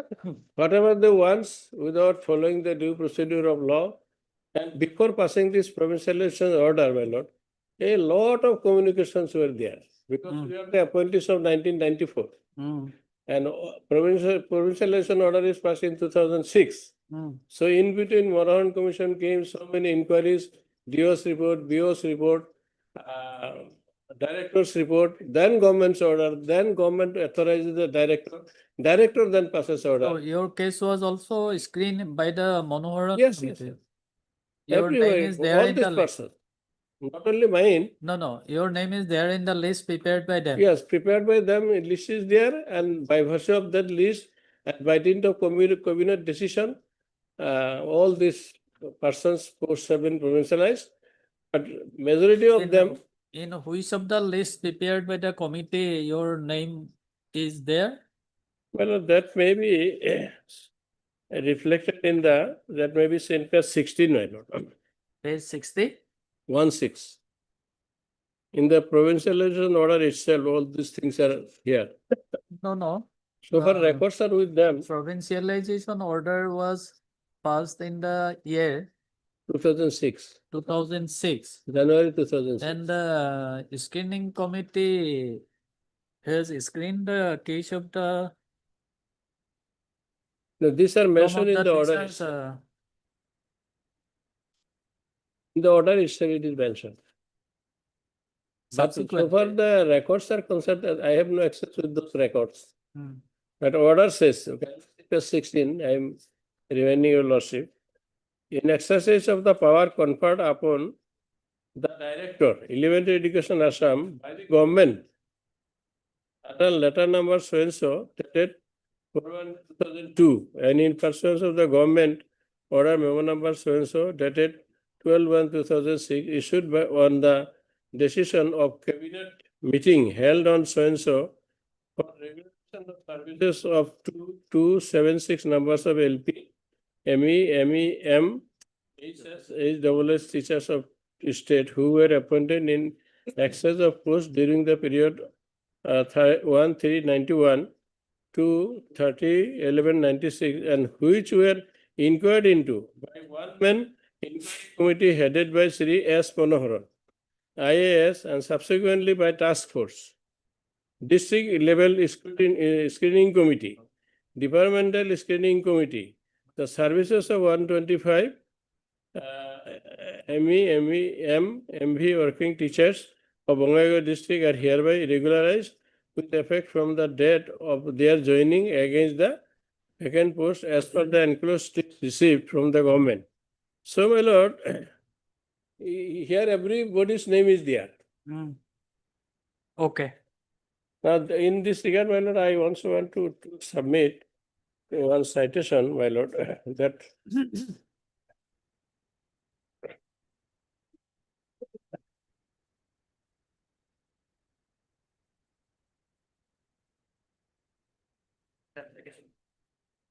two 2022 Life Law SC 341. Here, my lord, lordship would see no para is given, so lordship may take it first, second, third, fourth, fifth para. We find that the High Court has failed to consider the fact that even if the appointment was irregular, the appellant had discharged the duties, and in lieu of duties, he had to be paid. The state cannot take any work from any employee without payment of any salary. So, this is a very important case here. They say access, here also access is that, and so many inquiries, my lord. If after so many inquiries, so many waters have flown. Now they are not do say this and that. My lord, I think your lordship should stop that and should direct them to pay the salaries along with areas within a particular time. Otherwise, my lord, these persons will be at the street beggar, already has become. That is my submission. my lord. Okay. Yes.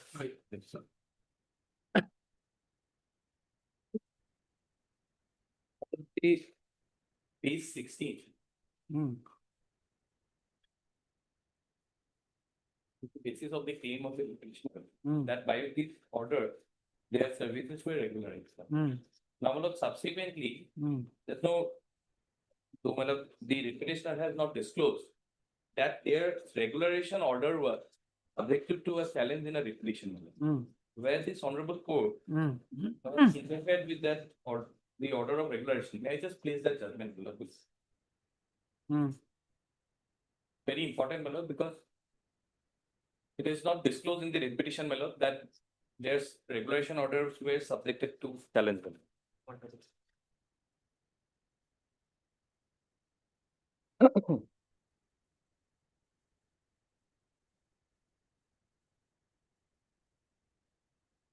Yes. There it from paragraph 6, my lord. The entire Okay.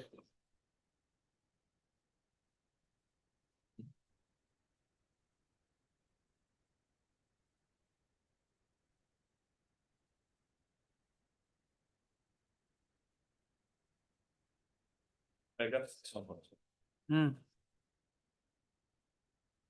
Paragraph 6. From paragraph 6 onwards. Hmm. It will cover the entire Hmm. the past history.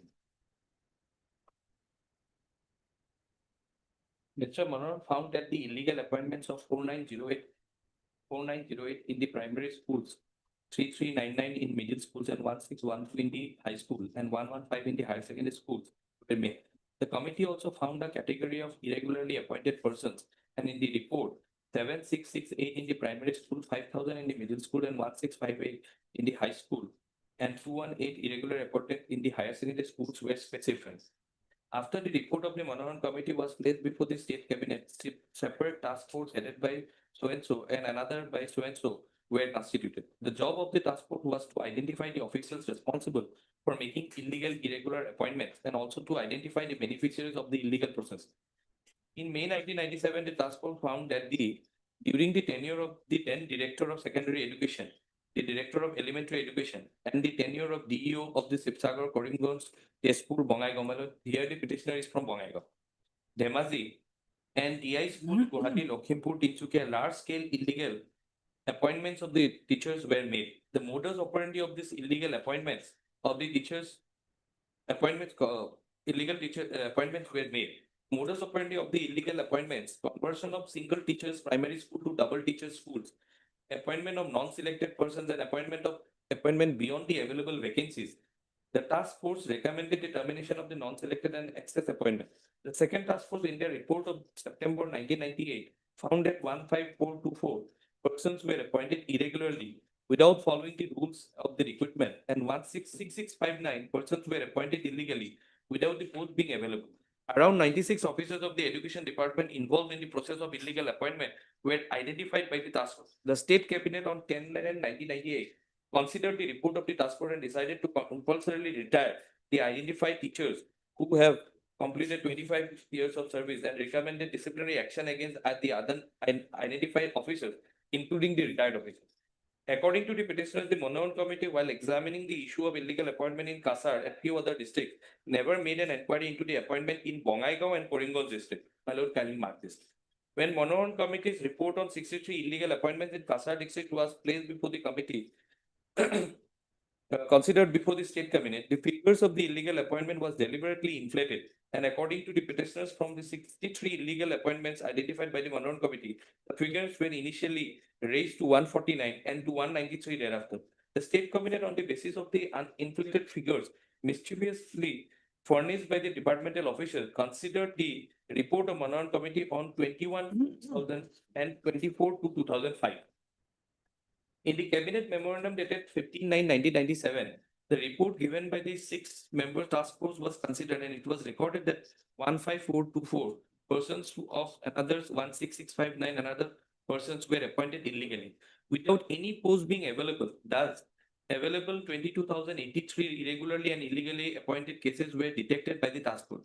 The government had decided to regularize those irregularly appointed persons through a screening process against the existing vacancies. But for the illegally appointed persons, the decision was taken for fresh recruitment in a phased manner by discharging them at the first instance. In pursuance of the cabinet decision dated 21/2/2000, the Assam government decided to regularize 3511 irregularly appointed teachers through a screening process. Simultaneously, a decision was taken to terminate the illegally appointed persons who were appointed against the non-existing posts. In pursuance of the government decision on 24/1/2002, information was sought by the DE Assam on names of the irregular and illegal teachers.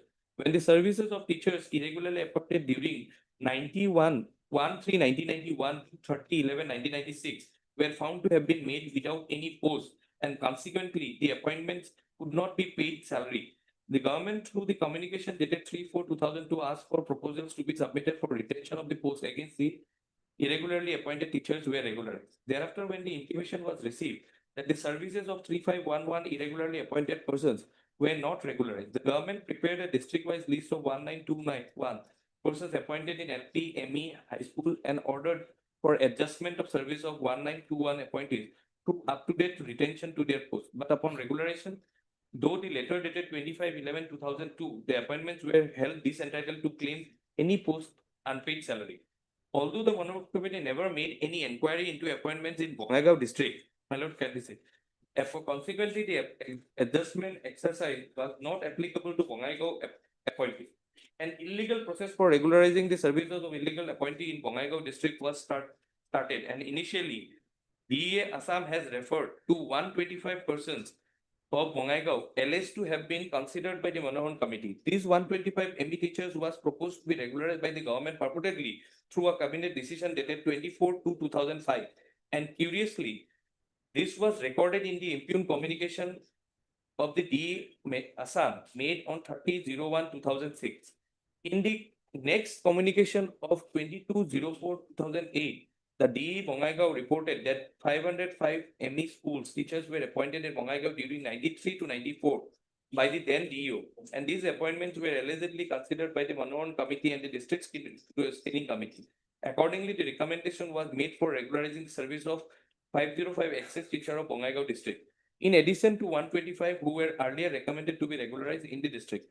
It is argued by the petitioner that soon after the government circular dated 10/8/2000 was issued indicating the modalities of the district-wise regularization of the irregular appointees, fake appointments were fabricated by unscrupulous elements at the district level to project that the private respondents were appointed during 1991-1996, the period covered by the recommendation of the Manohan Committee. Pausing here for a moment, these petitioners were also a private respondent in this petition. They were the respondent. Solimuddin was a respondent number 123 in that petition. Thus, although the Manohan Committee had never identified any irregular illegal appointments of either in Bongaigaon and Korimganj district, vested groups fabricated documents to falsely project that the appointment is in these two districts were covered by the Manohan Committee, and accordingly list of fake appointments were prepared and process was started to prepare the pay bills of those undeserved beneficiaries. In order to confer undeserved benefits in Bongaigaon and Korimganj district, wrong interpretation of Manohan Committee's recommendation was made to fabricate fake list of appointees. The name figuring in this fake list were never subjected to any screening exercise, nor they had appeared before the selection board. Therefore, even by the state evolved process, the legitimacy cannot be conferred to these undeserved beneficiaries in these two districts. Significantly, in the report dated 25/8/2000, given by the DI schools, Korimganj, it was reflected that none of the 123 so-called teachers were issued appointment letters from the office of the DI Korimganj. In fact, fictitious and forced appointment letters were prepared to project that the appointments were genuinely made on the basis of this fraudulent exercise.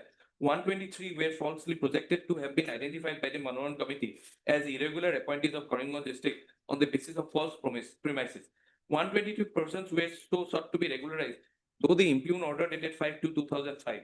Though a similar modus operandi is in Bongaigaon district, separate list of irregular appointed teachers were generated as those purportedly identified by the Manoran Committee's report, and the list of fake teachers in Bongaigaon district were notified, modified, remodified through through connivance of departmental officers and illegal beneficiaries, and consequently the service of 12 respondent number 8 to 132, but it includes the petitioner, were regularized in vacancies of elementary teachers in Bongaigaon district. Before proceeding any further, it may be appropriate now to take note of the Assam Elementary Provincialization Rules 1977, referred to as the 1977 rules, which governs the mode of recruitment of teachers in elementary school. Under Rule 3 of 1977 rules, applications are to be invited by the Director of Elementary Education to advertisement in newspaper. Thereafter, the applications are to be processed by the selection board, and constituency-wide select list is required to be prepared. The select list is required to be authenticated and published, and appointments are to be made on merit from the authenticated select list. A bare reading of the mode of recruitment prescribed by 1977 rules shows that the service of the private respondent were sought to be regularized, divorce the rules. Since none of the private respondents were selected by a competent selection board, the rules do not provide constitution of an inquiry committee task force headed by a senior official to make departure from the prescribed process of appointment, and consequently the premises on which the private respondents were regularized is contrary to the statutory prescription. It must also be noted that 1977 rules were framed under Article 309 of the Constitution of India, and the rules were published in the Assam Gazette on 16 March 1977. Therefore, when the rules framed under Article 309 over the field, it is difficult to see how an unknown process of recruitment and regularization of service of teachers can be adopted by the state. In any case, when 1977 rules provide for mode of recruitment, a so-called process for regularization can be evolved to accord legitimacy to illegal process, whereby hundreds of people whose names were inserted in the fabricated list of the appointment are sought to be regularized in service. Supreme Court in so-and-so reported so-and-so held that the appointment made without following the statutory rules, though tampering of records, will disentitle the appointees to claim any equitable relief on the government's power to regularize the service of irregular appointees. The apex court in and so declared that when the appointments were made in contravention of the rule, the state cannot invoke the power under Article 162 of the Constitution to regularize such illegal appointments. Similarly, in Punjab versus so-and-so, the Supreme Court held as the scheme under Article 162 can prevail over statutory rules or rules framed under Article 309. In another often quoted decision in so-and-so, the apex court was examining the appointment in excess of the sanctioned for. Since the appointments were made without following the rules and the court held that such appointments were illegal, no right would accrue to the appointees. The decision of the state cabinet to regularize the service of the irregular teachers only because this possess the qualification can't at all be approved, since it will amount to the appointment without following the due process. If this is permitted, fair opportunity of appointment prescribed by Article 14 and 16 will be rendered meaningless. The report of the Deputy Commissioner Karimganj given on so-and-so to the government revealed that the large-scale appointment orders were fabricated in the district and clever attempts were made to cover up the fake appointments. The illegalities were confirmed by a few departmental officers who were not involved in the illegal process, and they reported that the forced appointment orders were issued. Moreover, the record of the appointment were not found in the office of the DI school Karimganj. Yet, although the Manoran Committee had not recommended the case of any LP school teachers in Karimganj district, a list of 123 so-called appointees was prepared to project that they were appointed during the year 1991 to 1996. The records were also fabricated to project that the appointees are working continuously, and though such manipulation, undeserved regularization benefit was given to the private respondents. The private respondents in these two cases were not selected for appointment through a process under 77 rule. The prescribed mode does not permit any entry into the regular service, though the process of adjustment regularization. Therefore, the decision of the state cabinet, assuming the cabinet decision applies to the beneficiaries in Bongaigaon and Karimganj district, being contrary to the statutory rules, can't, in my view, be legally applied. Can be legally applied for a regular appointment. The beneficiary respondents herein were shown to be appointed through a non-legitimate process, as there was no selection or interview, and records were fabricated to falsely show that the appointments were given. In circumstances, the private respondents do not deserve any equitable consideration. Significantly, although no notice of these cases were published in the newspaper, the private respondents have chosen to abstain from the proceeding. Therefore, it can be reasonably presumed that the beneficiaries are aware of their vulnerability, and that is why they have not appeared to defend their appointment. In view of the above backdrop, this court is to consider to how the illegal activities can be addressed. The private respondents are beneficiaries of Bongaigaon and Karimganj district. And it is seen that they were not recruited through a legally permitted process. In Karimganj, appointments were fabricated since the office of the DA does not have record of any such 123 appointment. But taking advantage of the government decision to regularize the service of the irregular appointees identified by the Monoran Committee, the private respondent in WPC number so and so were falsely projected as appointees of this category. Therefore, through the impugned order dated 5 so and so, the beneficiaries of the fraudulent process were regularized. Likewise, Bongaigaon district, the different list of irregular appointed teachers were generated by falsely projecting the name in the list as those identified by the Manoharan Committee and the task force. But in reality, the last, my lord would kindly mark this, my lord, this is very relevant. But in reality, the last regular appointment in Bongaigaon was made in the year 1993. Since note in this district was identified to be an irregular appointee, it is obvious that the regularization of beneficiaries in the Bongaigaon district would not have been based on the recommendation of Manoharan Committee. Therefore, it is clear that in this district also, the so-called list of irregular appointed teachers were regenerated. The appointments in Bongaigaon and Karimganj district in these two proceedings were made by ignoring the statutory rule. The decision of the government to regularize the service of the irregularly appointed teachers was taken advantage by unscrupulous elements to regularize the service of those never participated in the selection process. Moreover, these beneficiaries were not appointed through any competent appointment order. Therefore, the private respondents can't be put in the category of irregular appointees, and it has to be declared their appointments are absolutely illegal.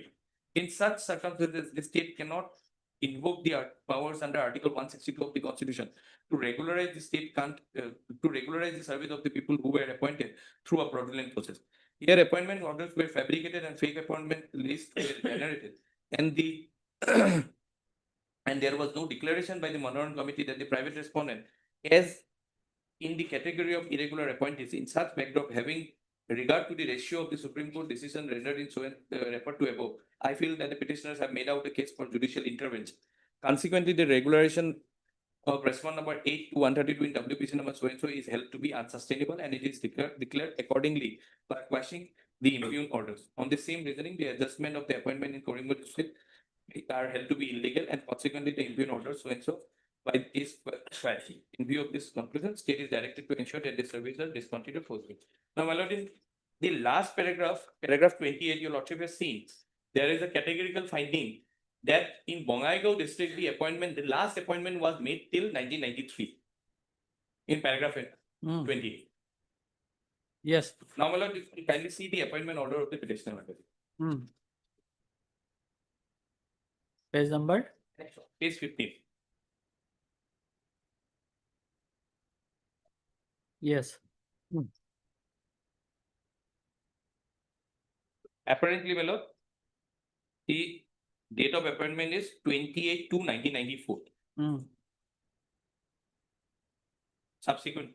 Now, my lord, surprisingly, my lord, the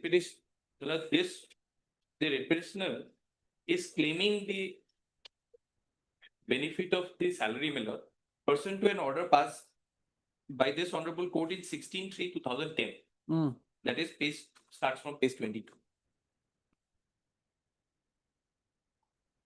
The entire case is based on this order. Now, your lordship will kindly see page 26. The date of the order of this honorable court is 16/3/2010. This is prior to the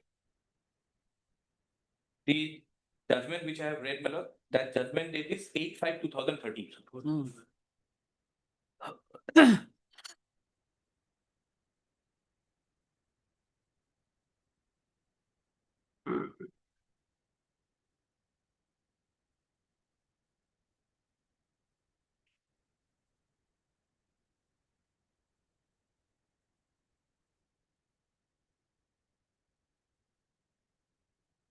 Now, my lord, the basis of this order, my lord, your lordship will see here, my lord, the honorable court has not determined the legitimacy of the regularization order. But page 27, on the premises, my lord, that the state did not file any counter affidavit. Page 27, last paragraph, my lord. No, whether this order Well, in WPC number 2346 of 2008, my lord. this was passed on which date? 8/5/2013. 2013. Okay.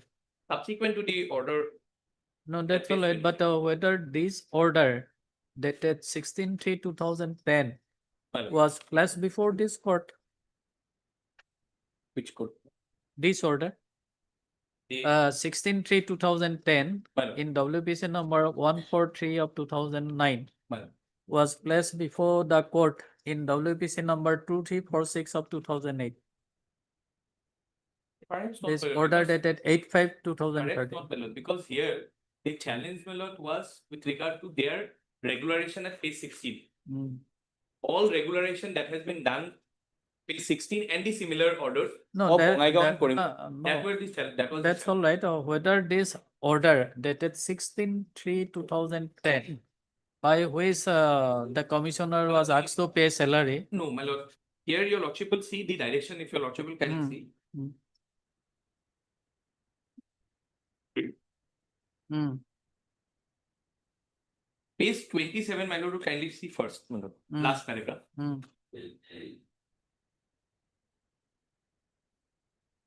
Yes. As indicated above, in spite of granting sufficient time to obtain necessary instruction and file counter affidavit, the education department preferred not to file any counter affidavit controverting the allegation made by the petitioner in the petition. However, the counter has been filed by finance department and the stand of the finance department as submitted by so-and-so standing counsel is that the finance has no objection in issuing necessary sanction for payment of salary to the petitioner provided they are regularly appointed Hmm. and if education department make any communication to that effect. Hmm. Hello, under such circumstances, the direction at page 21, last paragraph was passed by this honorable. Hmm. Accordingly, it is directed that the Commissioner Secretary to the Government of Assam Education Department would pause to take necessary steps so that the arrear and current salary of the petitioners are released. And for this purpose, whatever inquiry is required to be done, that should be done by the authority keeping in mind the facts as indicated above in this order. So, my lord, the commissioner was to process the salary or to take steps for release of the salary. Commissioner was directed also to take note of the facts and make an inquiry. Hmm. And accordingly, my lord, Hmm. page 41 is the order, my lord, which has been passed by the Secretary to the Government of Assam. Hmm. Pursuant to the direction of this honorable court at 16, order dated 16/3/2010. Hmm. Yes. Well,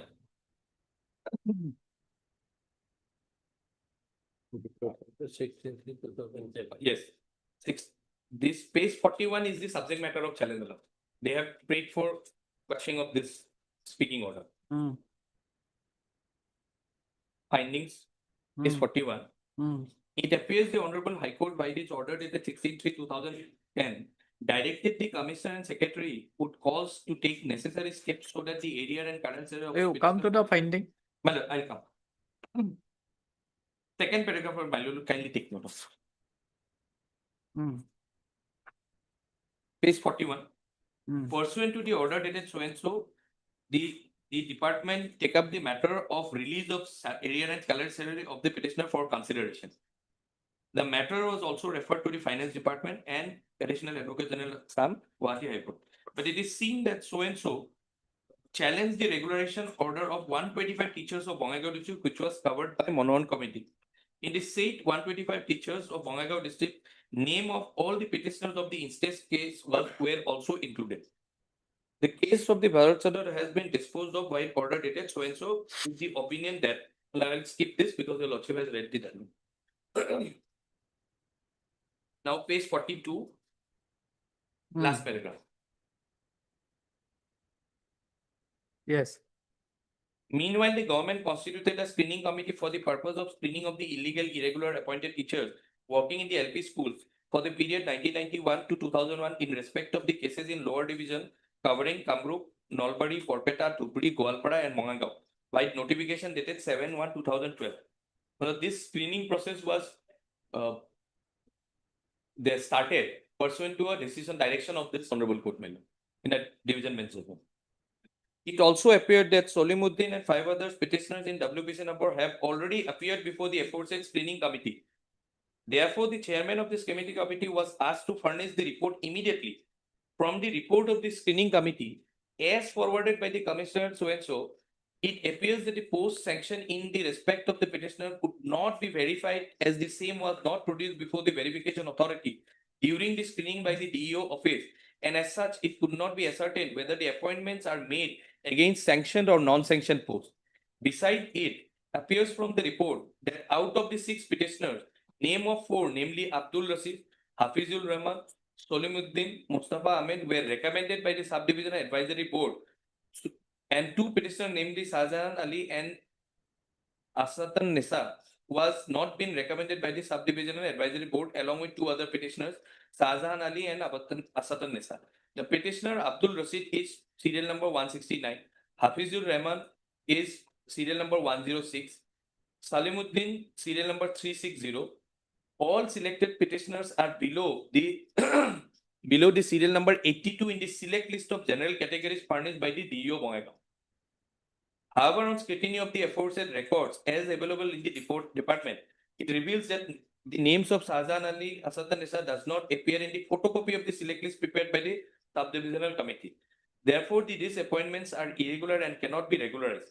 It is also seen that although the commissioner has mentioned that Mustafa Ahmed was recommended by a subdivisional committee, but the name of Mustafa could not be located in the photocopy of the select list as available in the file. Besides, there were only 82 sanctioned posts for Bongaigaon district, my lord kind remarks, and therefore only 82 persons are entitled to appointment. The name of the petitioner, namely Hafizur Rahman, Abdul Rasid, Solimuddin, appeared at serial number 106, 169, and 360 respectively in the select list. These petitioners are from the general category and they are not entitled for appointment below from the 82 of the list. Their appointments are irregular access and cannot be regularized in view of the law laid down by the Honorable Supreme Court and the Honorable Guwahati High Court. Now, my lord, the reference has been drawn to a order at page, judgment at page 52. But the distinguishable fact of this petitioner is, this petitioner was appointed in the year 1993 and she happens to be within the 82 list, serial number 50 in the list. And therefore, this honorable court directed for release of the salary and accordingly the government has complied with the order.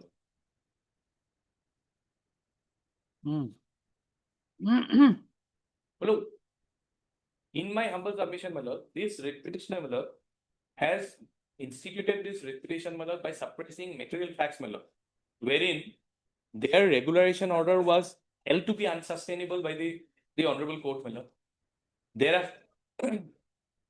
And this, there is not even a single whisper about this order of 85/2013 in the writ petition.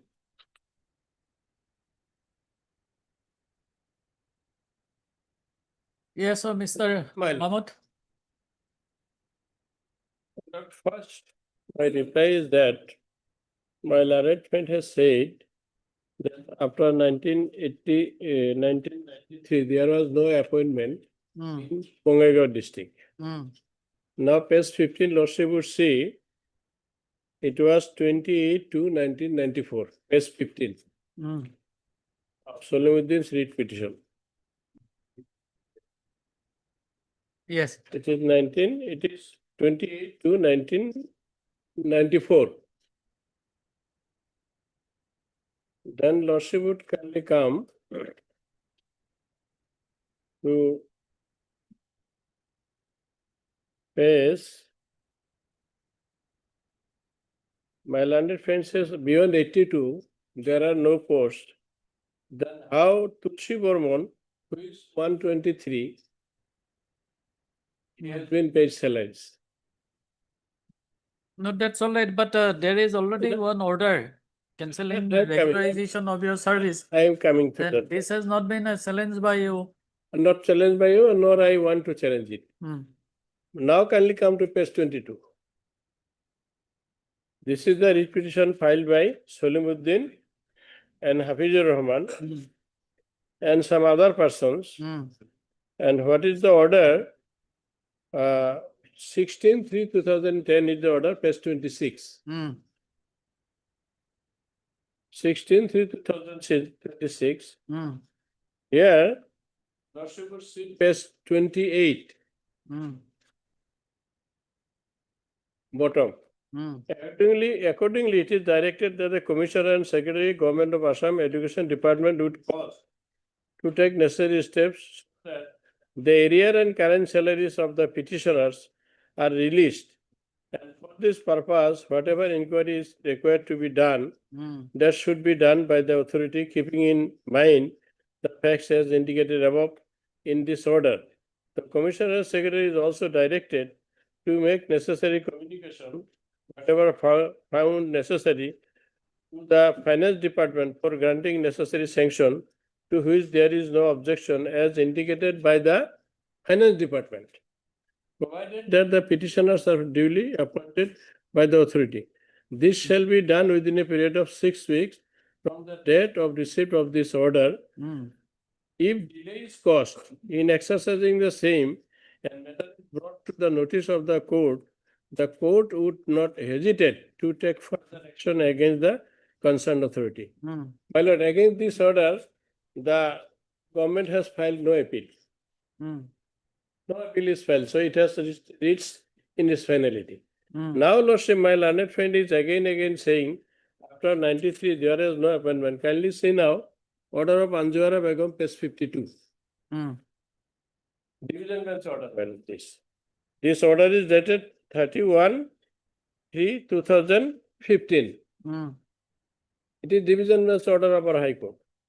Now kindly see, there are page 53, second, a writ in the nature of mandamus, directing the authorities to release the salaries of the petitioner since November 1994. Then, November 1994, my learned friend has said that after 1993, there was no appointment.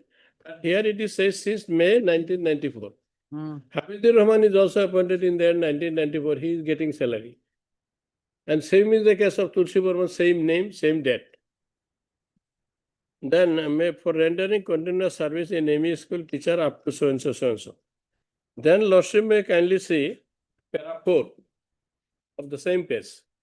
According to her, she was appointed by competent authority as assistant teacher, Middle English School in 1993 and was posted as such in the due course. After being posted as assistant teacher in the ME school, she started discharging her job as above and was paid salary till April 1994. However, her salary was stopped with effect from May 1994 and same was done without assigning reasons. Exactly like our case. 3 months we were paid. In the meantime, the services of the petitioner along with others were checked and verified, and appointment of the petitioner was found to be legal, and as such, her service was regularized in 2006. That's our case is also 2006. Same day. Therefore, thereafter, the petitioner was posted in 178 Moukwa LP school.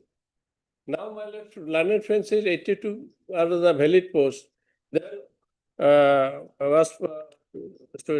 the petitioner was posted in 170 LP school with condition that she would be paid her salary from the date of her joining in the new post. Even after her joining in the new post in Moukwa LP school, she was not given her salary, for which approached this court by way of filing WBC number 4916/2010 for the first time.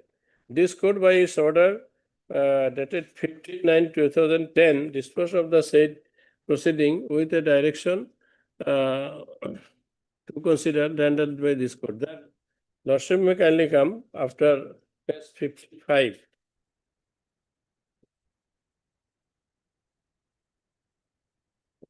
Sorry.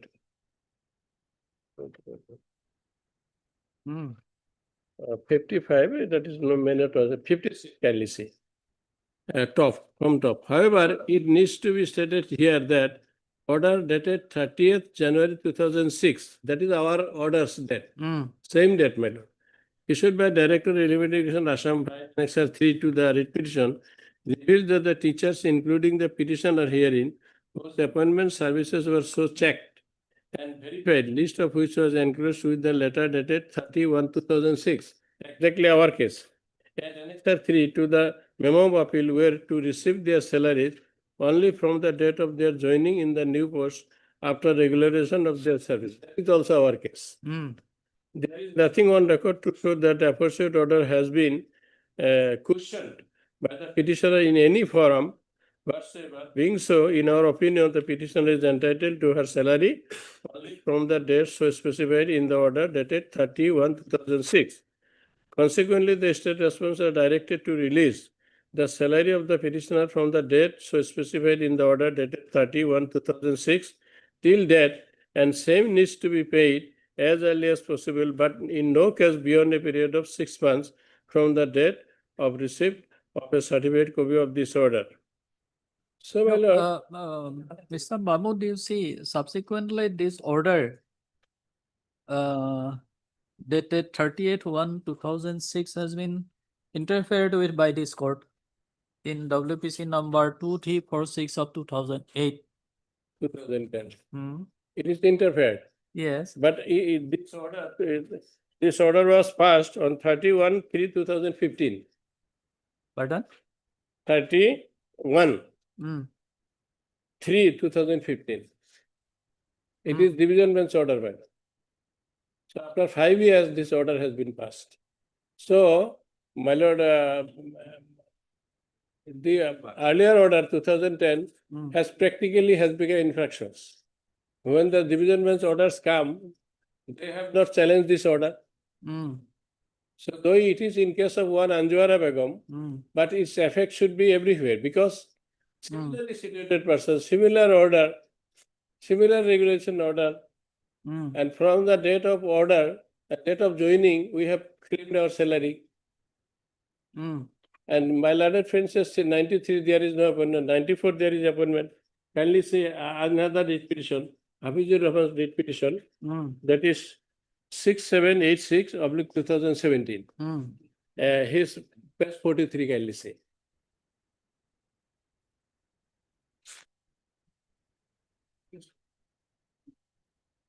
Hmm. 43.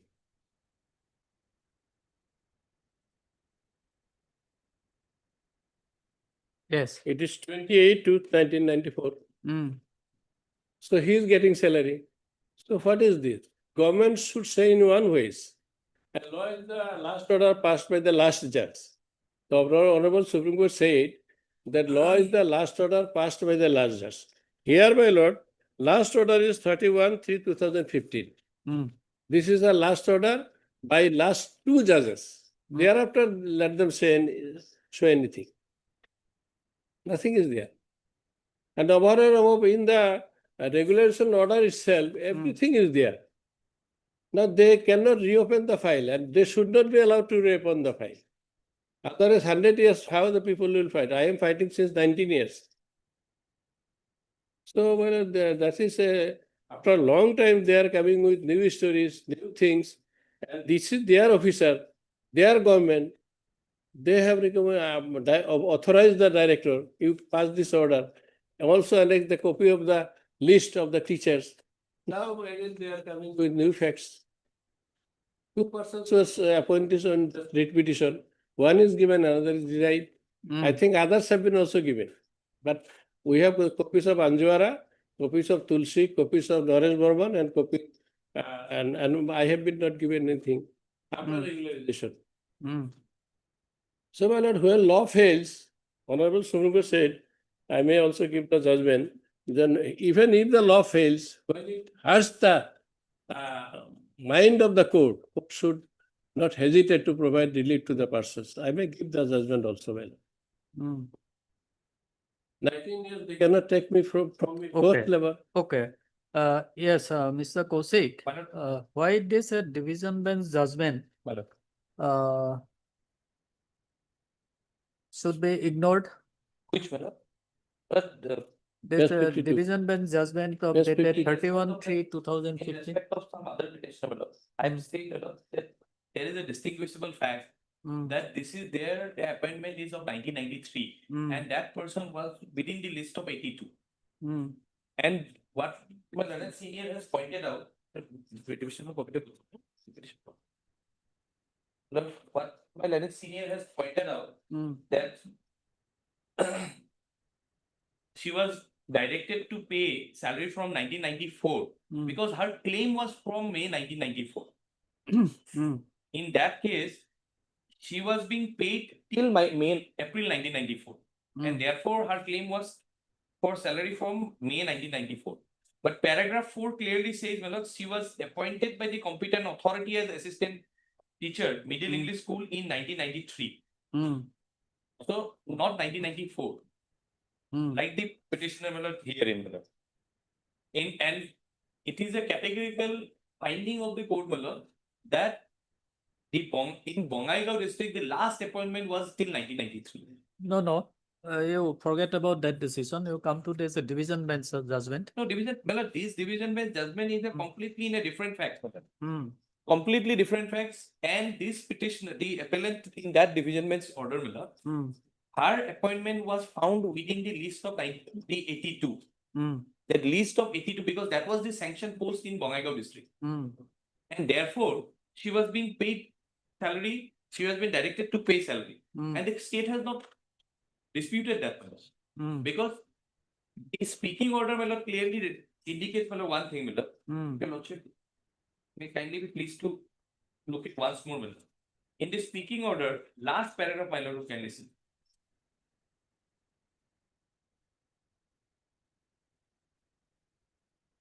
Page 43. Mm. However, on scrutiny of the records as available in the department, it reveals that Shahjahan Ali Ahmed Asadan Nasa does not appear in the photocopy of the so and so. Therefore, these appointments are irregular and cannot be regularized. It is also seen that although the Commissioner Lower Division has mentioned so and so could not be located in the photocopy. Besides, there were only 82 sanctioned posts for Bongaigaon district as per letter number 6/7/1994. Mm, Therefore, only 82 persons are entitled for appointment. mm, And apparently, when the petitioner herein was at serial number 360 in that list. mm. What is the serial number of Hafizur Rahman? Hafizur Rahman is at serial number 106. 106, then? But what my senior is arguing that Hafizur Rahman has been paid. This I is don't have any discrimination, instruction, Article 14 violation. Because that is not a pleaded case in the repetition. Yes, yes. If that be so, Hafizur Rahman repetition has become impossible. Because Hafizur Rahman, if he has said that he has been paid since November 2021, then he has abandoned his claim of arrear salary prior to November 2021. And let him produce that order where Hafizur Rahman has been paid from November 2021. That can be produced. That can be produced. But thing, Lordship, development judgment, Lordship will kindly say, I can all- ask you what is on record. That's not a pleaded case. all are regulars in 2006 together, including Anjuara Begum, Mm. and everything, Lordship, from mainly, Lordship would say last page, 56 page, always 31 2006, 31 2006, and that's our case. Mm. So I think, my lord, this source of weak stand of the government and who is changing their version every now and then. Earlier they authorize the director, they say director you do this, including the list, cabinet decision also including the list. Then from the date of when everything is done, again they are coming, they are playing with these poor teachers.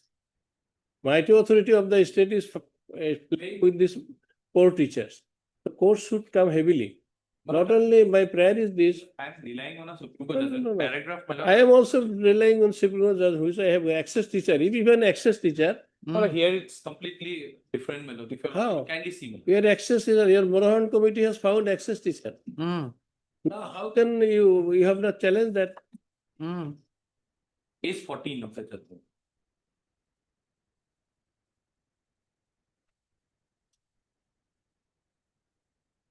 Yes. A judgment of the full bench was approved by the three-judge bench of this court in a judgment reported in so and so. This court has held as under. The point was again examined by a full bench of Patna High Court in so and so. The question of posed before the full bench was whether a public servant was entitled to payment of salary to him for the work done, despite the fact that his letter of appointment was forced, fraudulent, or illegal. The full bench held that it is manifest from the above that the right to salary, pension, and other service benefits are entirely statutory in nature in public service. Therefore, these rights, including the right to salary, spring from a valid and legal appointment to the post. Once it is found that the very appointment is illegal and honest in the eye of law, no statutory entitlement for salary or constitutional right of pension and other monetary benefits can arise. In particular, if the appointment is rested on forgery and no statutory right can flow from it. We agree with the view taken by the Patna High Court in the aforesaid cases. Now, my lord, kindly turn to page 16. My lord. Here in the similar says, my lord, where the committee has examined, the appointment was tested by the state authorities.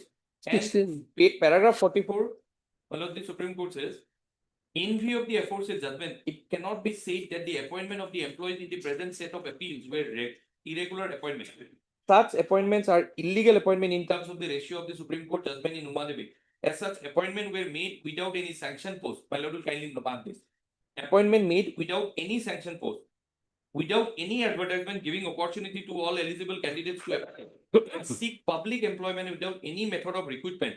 Such appointments were backdoor entries, an act of nepotism and favoritism, and thus from any judicial standard cannot be said to be an irregular appointment, but an illegal appointment in the whole arbitrary process. Well, here, similarly, as the Honorable Court has held, the 1977 rules was done with Melot when these appointments were made. Well, not 1 minute I will take lordships. Kindly see page 16 again. All answer is here. 16, top. Because this is a question of a life and death, my lord. In exercise The of power, lordship has seen. Conferred upon the Director of Elementary Education Assam by the government under letter number so and so dated so and so, in pursuance of the government order memo number so and so dated so and so, issued on the decision of cabinet meeting held on so and so for regularization of services of 2276 numbers of LP school ME, MEM, HS, HS of the state who were appointed in excess of post. Now they are coming illegal post. Excess and illegal gulf of difference. They are changing their voices every now and then. So many orders. Government passes 2 times order. And the cabinet decision also passes order. Then director passes the order of regulation. Then a list is also requested. Our names are there. After 10 years, they will say Anjawara is. They will say they will bring new stories. So whether that should be allowed by judiciary. My humble prayer is lordship will kindly consider all the facts and circumstances, a repeated changing of the mind decision of the government. The mighty authority of the government of the state should not be allowed to harass the poor people. Because they have no money to go to Supreme Court. They have standing counsel in Supreme Court. Easily they can go. Okay, you produce that order, This Hafizur? Hafizur Rahman, yes. Oh. So I hope tomorrow I would be able. Tomorrow I will not be sitting. Can it be on Monday? Monday. Yes. Heard Mr. Mahmood, learned counsel for the petitioner. Mr. Kosik, learned dissenting counsel for the respondent in elementary education department. Argument concluded. However, lays the matter on Monday so as to enable Mr. Mahmood, learned counsel for the petitioner to produce some orders in respect of payment of salary to one of the petitioner, namely Hafizur Rahman, in WPC number 6786 of 2017. Formal order is there or not? You produce the file. Okay. Headmaster's certificate? Mr. Kosik has also produced the relevant file before this court, can be kept with the record. Published. Grateful, man.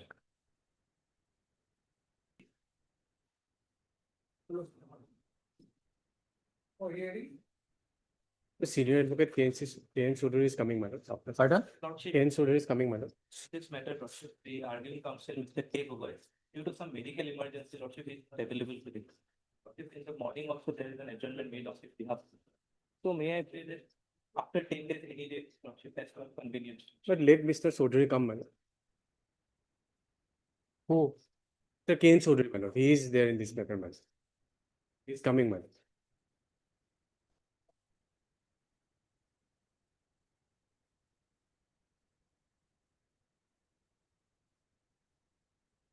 So do you wait for him?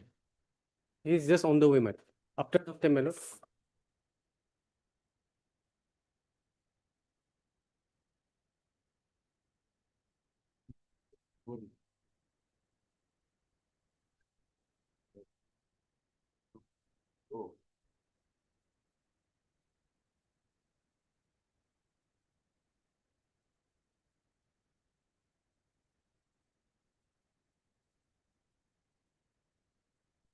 Wait for some time. Next. File numbers 24 to 28, mention maker partner.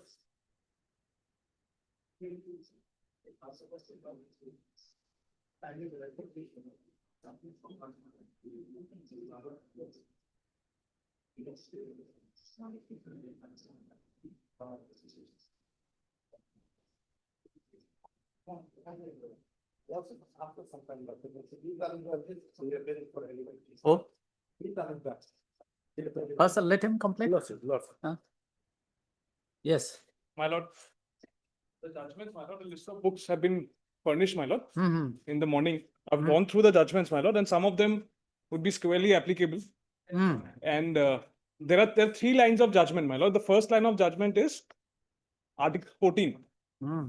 The second line of judgment is legitimate expectations. And the third line of judgments, my lord, is that can a future law or a future statute erase or extinguish rights which were vested at a particular point in time. Those are the 3 lines of judgment, my lord, where the judgments which have been furnished today, my lord, before this honorable court, might suffice in the facts of the case, my lord. If I may be permitted to read out, my lord, the relevant paragraphs, my lord. Yes. Yes.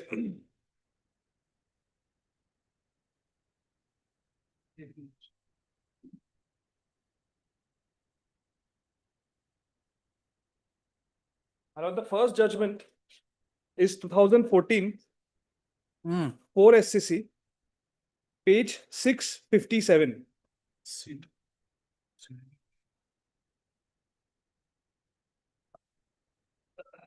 Page 657, my lord. Suhash Pofale versus Oriental Insurance Company Limited and its estate officer. My lord, the relevant paragraphs, my lord, before I submit the relevant paragraphs, my lord, I'll take your lordship through the individual paragraphs.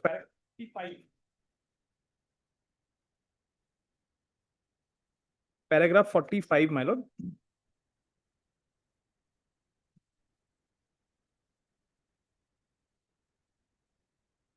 Yes. Yes, my lord. It has been laid down by this court time and again that if there are rights created in favor of any person, whether they are property rights or rights arising from a transaction in the nature of a contract, and particularly if they're protected under a statute, and if they are to be taken away by any legislation, that legislation will have to say so specifically by giving it a retrospective effect. This is because prima facie, every legislation is prospective. In the instant case, the appellant was undoubtedly protected as a deemed tenant under Section 15A of the Bombay Rent Act prior to the merger of the erstwhile insurance company with a government company. And he could not be removed only by following the procedure available under the Bombay Rent Act. Deemed tenant under the Bombay Rent Act continued to be protected under the succeeding act in view of the definition of a tenant under Section 715A2 of the Maharashtra Rent Control Act 1999. My lord, these are the facts of the case, my lord. the principles, then I take your lordship to paragraph 54. Paragraph 54. Having noted the aforesaid observations, it is very clear that the facts of the present case, the appellant's status deemed tenant was accepted under the state enactment, and therefore he could not be said to be in unauthorized occupation. His right granted by the state enactment cannot be destroyed by giving any retrospective application to the provision of the Public Premises Act, since there is no express provision in the statute, nor is it warranted by any implication. My lord, is similar to the fact that the rights at that point in time in 1993 of the petitioners, they existed under the 1974 Act, my lord, of provincialization of elementary education. Thereafter, my lord, similarly in the case at hand where the Public Premises Act cannot extinguish those rights, similarly the Act of 2011 and the Act of 2017 subsequently cannot erase rights which existed prior in time. Now, my lord, I'll take your lordship to paragraph 60. Paragraph 60. Paragraph 60, my lord, will be applicable in the facts of that case, my lord. Paragraph 60, 64 and 70, my lord, they're applicable to the facts of that particular case. Now, if your lordship permits, I'll take your lordship through to the other case law, my lord. 1987. 60, paragraph number 60. 60, 64 and 70, my lord, in the facts of that case, my lord, where it was said that the Public Premises Act cannot substitute itself and take over rights which existed under the Maharashtra Rent Control Act and the Bombay Rent Control Act. Now, my lord, 1987, 3 SCC 516. 1987, 3 SCC 516. Yes. Yes, my lord. My lord, the case pertains to Commissioner of Income Tax, UP versus Messrs. Shah, Sadiq and Sons. Paragraph number 14 and paragraph number 15, my lord. 14 and 15. Yes. Under the Income Tax Act of 1922, the SSC was entitled to carry forward the losses of the speculation business and set off such losses against profits made from that business in future years. The right of carrying forward and set off accrued to the SSC under the Act of 1922. That is under the facts of that case, my lord. Now the principle. A right which had accrued and had become vested continued to be capable of being enforced, notwithstanding the repeal of the statute under which that right accrued. Unless the statute took away rights expressly or by necessary implication, this is the effect of Section 6 of the General Clauses Act 1897. Paragraph number 15. In this case, the savings provision in the repealing statute is not exhaustive of the rights which are saved or which survived the repeal of the statute under which such rights had accrued. In other words, whatever rights are expressly saved by the savings provision stand saved. But that does not mean that rights which are not saved by the savings provision are extinguished or stand ipso facto terminated by the mere fact that the new statute repealing the old statute is enacted. Rights which have accrued are saved unless they are taken away expressly. Thereafter, my lord, the specific facts of the case have been heard, my lord. Then, my lord, may kindly come to 1994 5 SCC, my lord. 1994 5 SCC, page 450.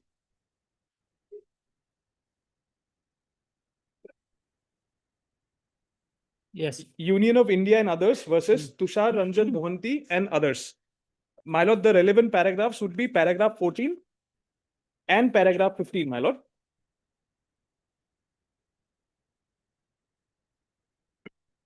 The legislatures and the competent authority under Article 309 of the Constitution of India have the power to make laws with retrospective effect. This power, however, cannot be used to justify the arbitrary, illegal, or unconstitutional acts of the executive. When a person is deprived of an accrued right vested in him under a statute or under the Constitution, and he successfully challenges the same in the court of law, the legislature cannot render the said right and the relief obtained nugatory by enacting retrospective legislation. Paragraph number 15. Respectfully following the law laid down by this court in the judgments referred to and quoted above, we are of the view that the retrospective operation of the amended Rule 13 cannot be sustained. My lord, these are the facts of the case, my lord. The principle has been laid down in paragraph number 14. Now, my lord, may kindly come to 1997 6 SCC, page 623.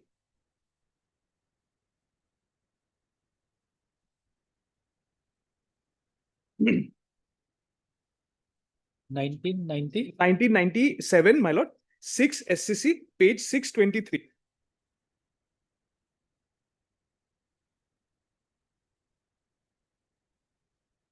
What are the name of the parties? My lord, the name of the parties, Chairman Railway Board and others versus CR Rangadha Maya and others, my lord. Paragraph 20 first, my lord.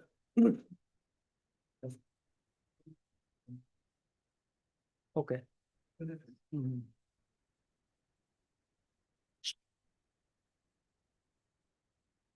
If I may read, my lord. Yes, sir, this judgment you have already. I have referred to. already, my lord. but- Not necessary to Oh, repeat the oh, same. my lord, my lord. Yes. 20, 24 and Mhm. 33, my lord. Paragraph 20, 24 and 33. Okay. Thereafter, my lord, kindly come to 19. AIR 1999, my lord. AIR 1999 SC 3923.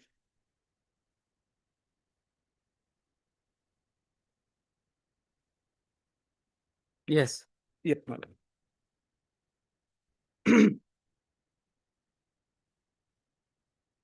Three nine two three. DP Vadhwa and MB Shah. No, my lord. I apologize, my lord. Thyssen Stalunian GmbH appellant versus Steel Authority of India. My lord, the relevant paragraphs would be 26, 27, and 28.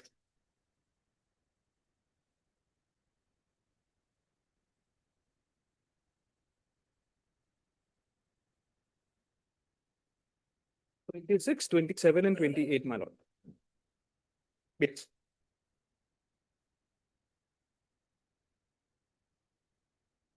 Yes.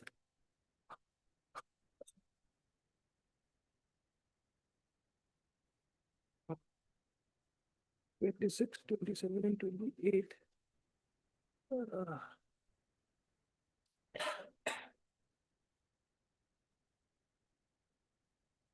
This matter pertains to the aspect of the, my lord, the Arbitration Act, my lord, old one and the new one, and as to why certain clauses of the old act would continue to operate, notwithstanding the operation of the new act. My lord, will kindly give me some time, my lord. I'll just read out the relevant paragraphs, my lord. If I may be permitted to proceed to the other cases, my lord. I'll just be noting it down, my lord. Yes. My lord, 1994, 4 SCC 602. 1994, 4 SCC 602. Yes.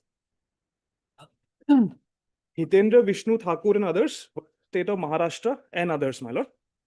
This is the relevant paragraph would be paragraph number 25.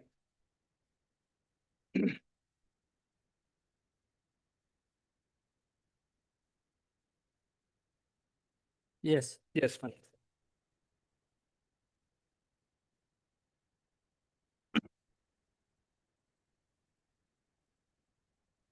My lord, we have already noticed that, we'll start from paragraph 24.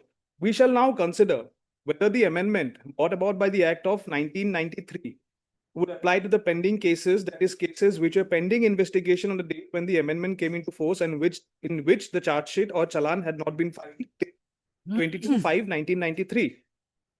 We have already noticed that clause B of subsection 4 of section 20 was amended by the Amendment Act of number 43 of 1993 with effect from 22/5/1993. Besides reducing the maximum period during which an accused under TADA could be kept in custody pending an investigation from 1 year to 180 days, the Amendment Act also introduced clause BB to subsection 4 of section 20, enabling the prosecution to seek extension of time for completion of the investigation. Now, does the Amendment Act number 43 of 1993 have retrospective operation, and does the amendment apply to the cases which are pending investigation on a date on when the Amendment Act came into force? There may be cases where on 22/5/1993, the period of 180 days had already expired, but the period of 1 year was not yet over.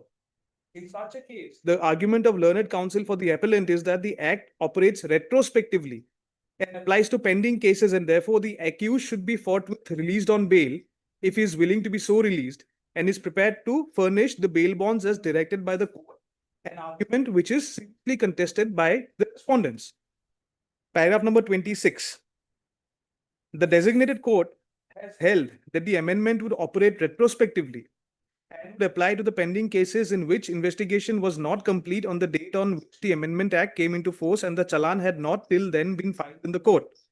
From the law settled by this court in various cases, the illustrative, though not exhaustive principles which emerge with regard to the ambit and scope of an amending act and its retrospective operation may be culled out as follows. My lord, number 1, a statute which affects substantive rights is presumed to be prospective in operation unless made retrospective, either expressly or by necessary intendment, whereas a statute which merely affects procedure, unless a construction is textually impossible, is presumed to be retrospective in its application, should not be given an extended meaning, and it should strictly be confined to its clearly defined limits. Number 2, we can skip, my lord. Number 3, every litigant has a vested right in substantive law, but not so such rights exist in procedural law. Number 5, my lord, if we can skip 4, a statute which not only changes the procedure but also creates new rights and liabilities shall be construed to be prospective in operation unless otherwise provided, either expressly or by necessary application. Section 24 of the 2017 Act, my lord. In that regard, my lord. Now, my lord, 1974, 4 SCC.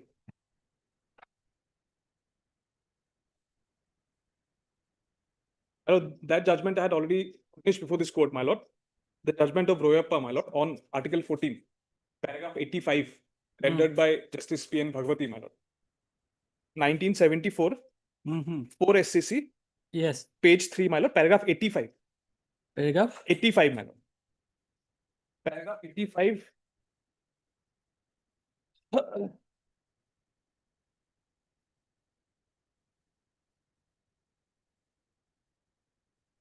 Yes, Yes, ma'am.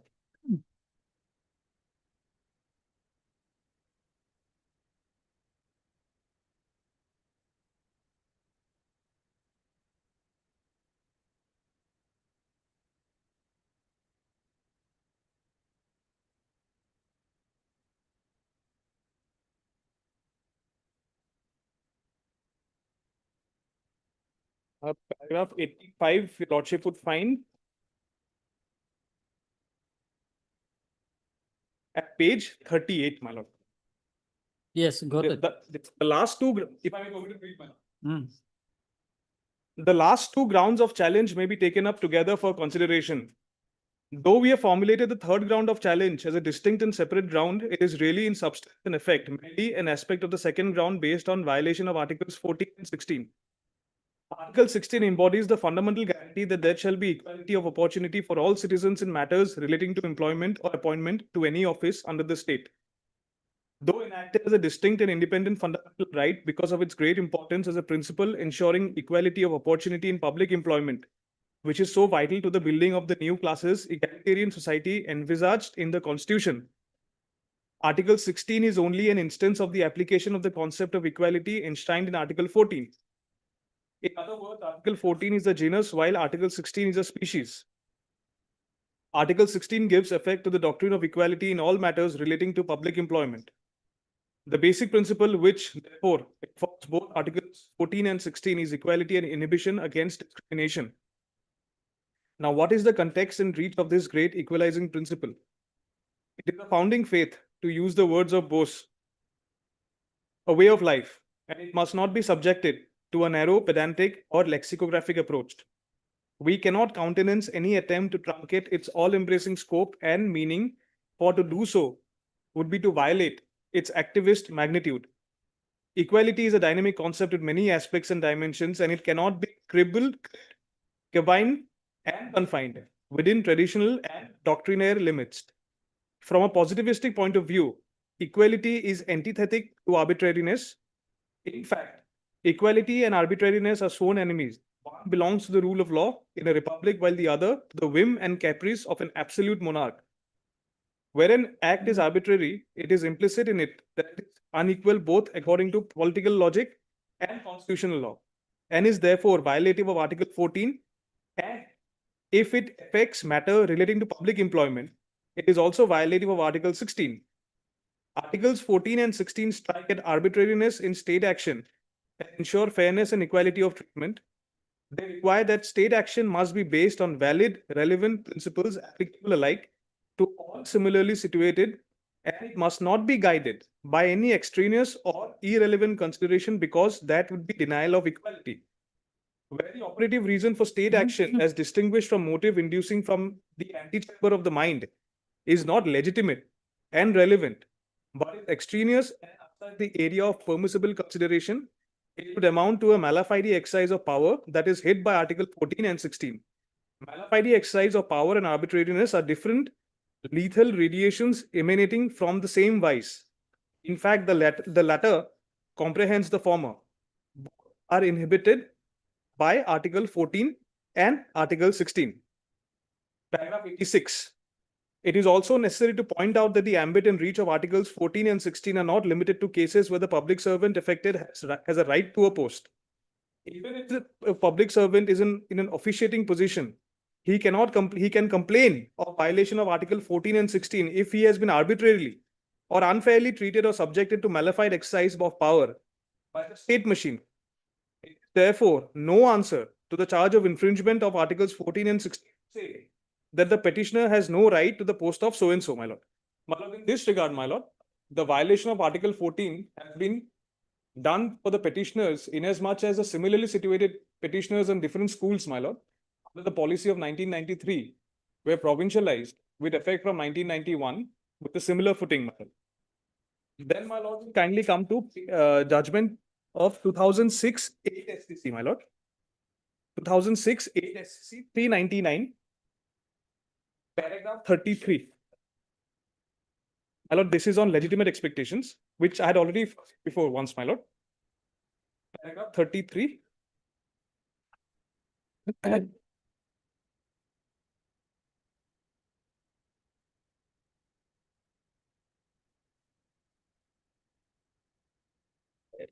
416, my lord. Confederation of Ex-Servicemen Associations and Union of India. We are also not impressed by the argument that all medical benefits and facilities must be provided to ex-servicemen under the doctrine of legitimate expectation. Okay, Mr. Sharma. My lord. Okay, all right. Yes, my lord. Next case. Next one. My lord, these are the cases, my lord, which have been found to be applicable, my lord. No, In you fact, have also referred another decision, PD Agarwal and others versus State of UP and others, 1987. My lord, 1987, 3 It SCC, is 500. relevant or not relevant? Para 14 and 15, my lord. I have.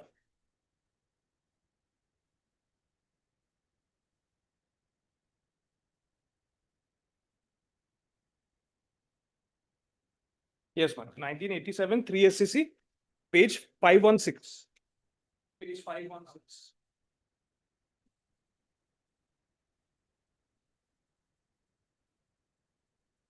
There, my lord, we kindly come to paragraph 14 and 15, my lord.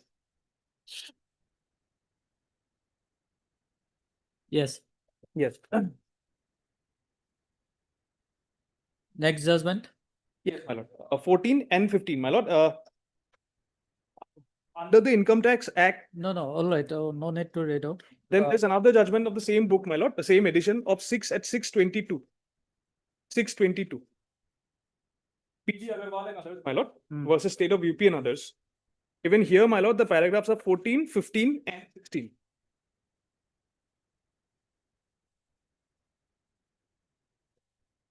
14, 15 and 16, my lord.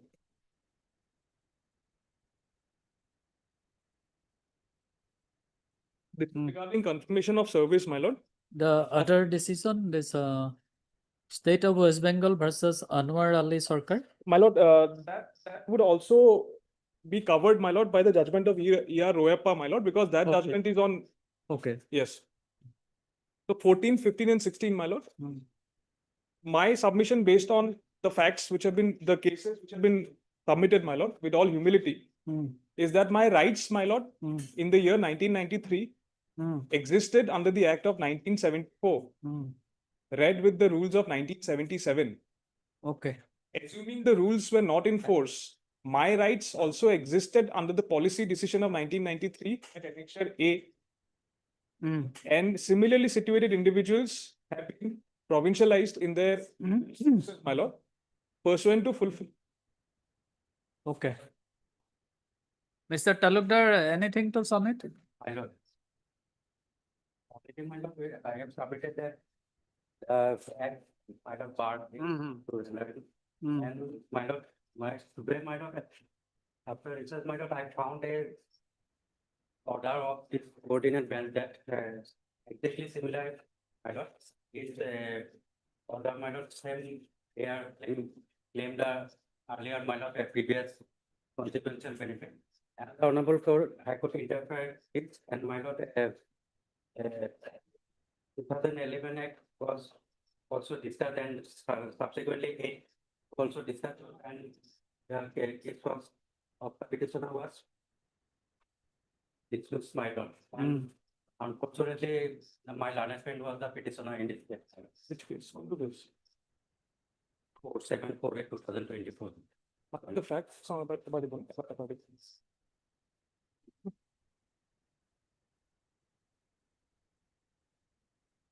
Paragraph 4, 5. I know. And the petitioner also provincialized in the year 2013, my lord. No, my And lord. subsequently, my lord, 2011 at 5-2, my lord, then 8-2 discussed, my lord. Now, the facts of that matter was different, my lord. The facts of that, not slightly different, my lord, because the ratio has to be determined in accordance with the facts of a particular case, my lord. The issue is different because the prayers which were assailed were sought by the petitioners in that case was to resort to the old pension scheme. And my lord, regarding this, my lord, the Supreme Court, my lord, time and again, my lord,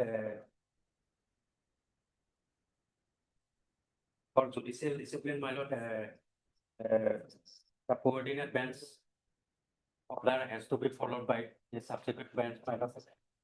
That is by made, my lord, No, not necessary.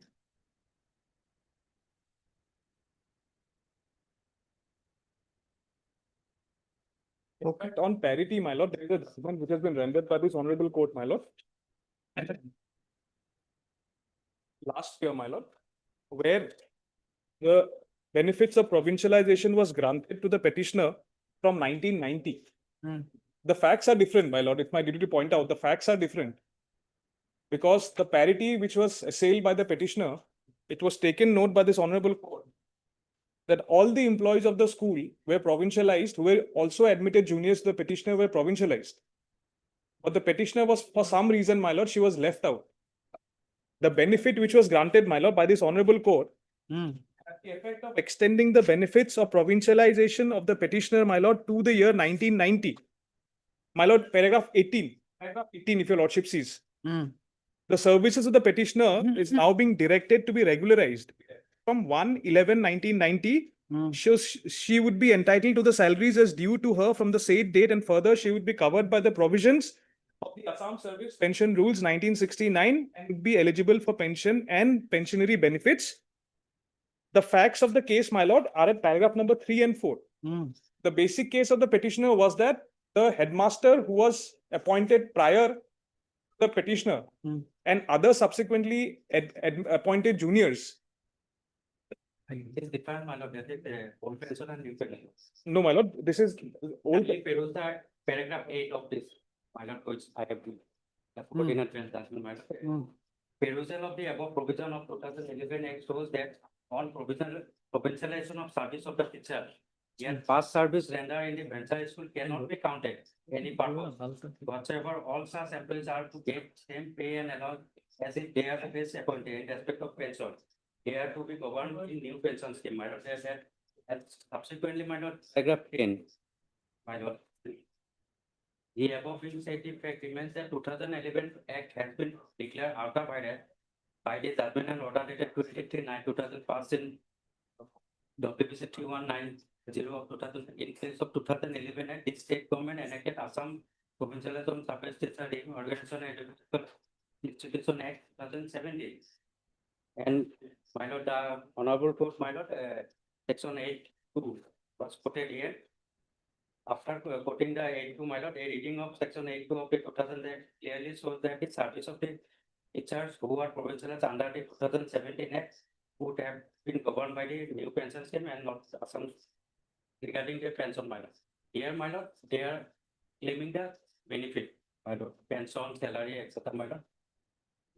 Issue is same, my lord, Okay, we'll see. my lord. Heard, Mr.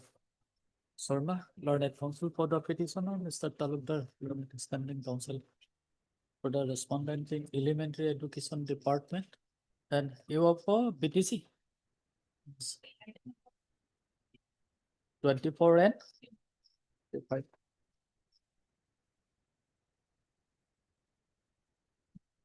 Ms. Bora for learned standing counsel for BTC in 24 and 25.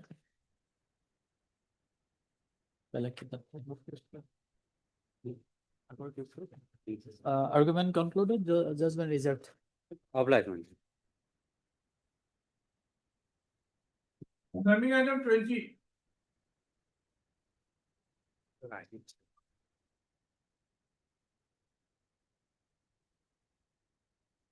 Made Pijalats. Mr. Sodhure. Mr. Sodhure, Yes, Mr. one counsel, Mr. Upamanyu appeared and submits that Mr. K. Gogoi is not available in the court today. Milord, can I make one submission, Milord? If your lordship kindly permits, of course, I can make my part today, he can give his part day after tomorrow, Milord. You know, Jano. কি হল? এই court foot তোমাকে My lord, what can be done in that case if he has got such emergency day after tomorrow? Day after. Why not? Medical emergency after. No, my lord, let it be day after tomorrow. Day after tomorrow, this court will not be sitting. Of course, other courts are there. The lordship will have it on next Tuesday, my lord. Tuesday. Third, second. Okay.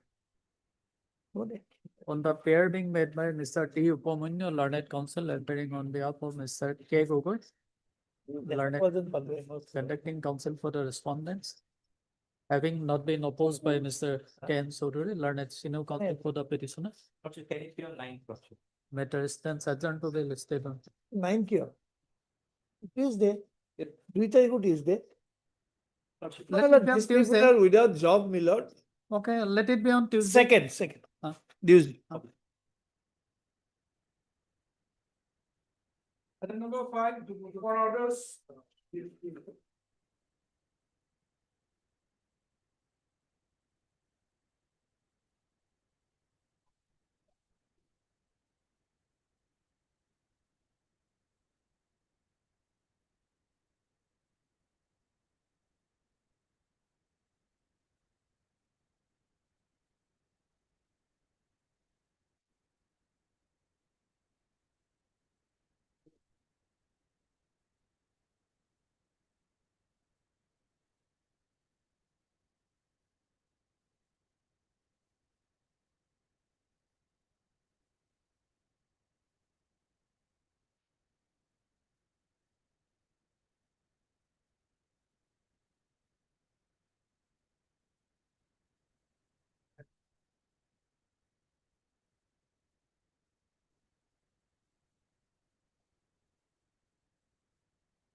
Yes, why the order has not been complied with?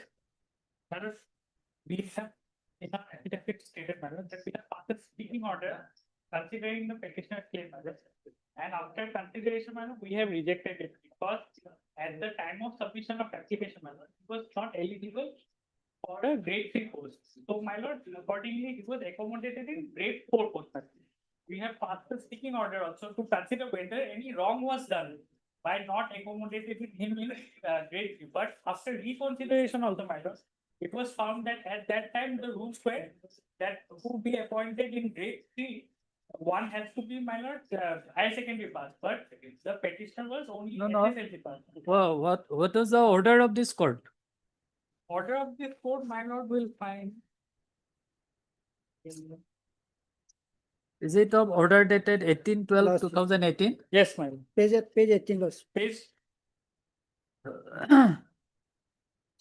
page 18 was. So, paragraph 6, my lord.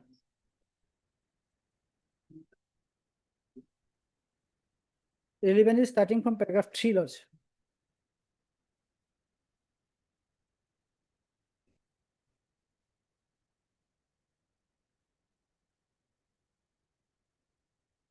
So direction was to consider his case for grade 3 post. We had considered it, my lord, but it was found that he cannot be appointed. So, In terms of earlier proposal. in our latest affidavit, we have annexed the application also at that time. Running page 80, my lord will see.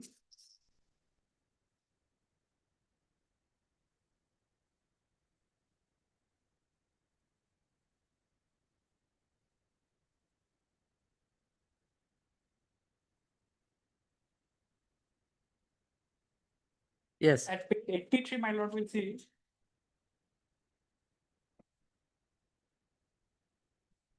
Educational qualification, my lord, HSLC examination pass. yes. Now, if my lord sees the Assam Junior Forest Service rules, that is there in Assam Forest Manual, my lord.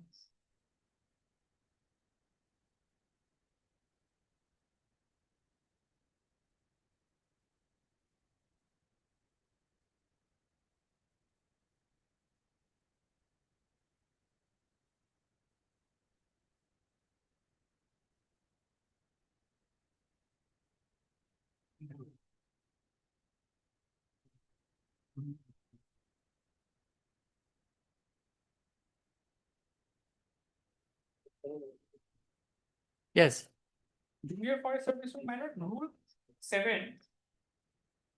7. Assam, Junior Forest Service Rule 2005.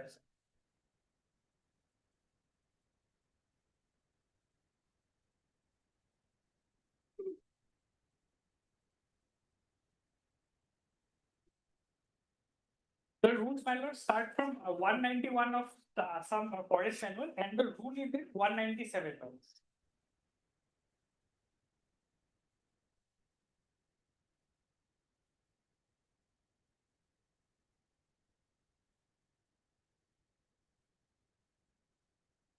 rule, Rule 7 to D manual. 7 to talks about Forester grade 1, which he is seeking manual. D1 higher secondary or equivalent pass manual.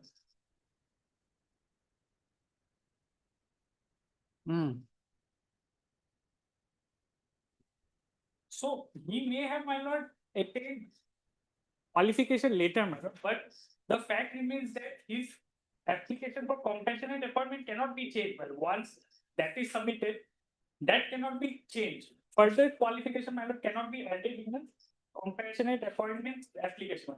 And as my lord, I had told, during his application, he was only SSLC pass, my lord. Even though it was considered at a later time, my lord, 2015 his case was considered. 2015. 15, my lord. And in the meantime, he acquired the required qualification. That he's claiming, my lord, but For us, my lord, the relevant one will be Yes, Mr. Kolita, when Lord. you have acquired the qualification? But the first thing is that regarding completion appointment, the rules to be applied is the rule which was at the time of death of the person, Hmm. not the subsequent rule that government may take at any time. So his father died in 97. Immediately he filed his application Hmm. and In 97, what was the rule? rule also at this this it will apply also the Assam Ministerial District Establishment Service Rule 1967.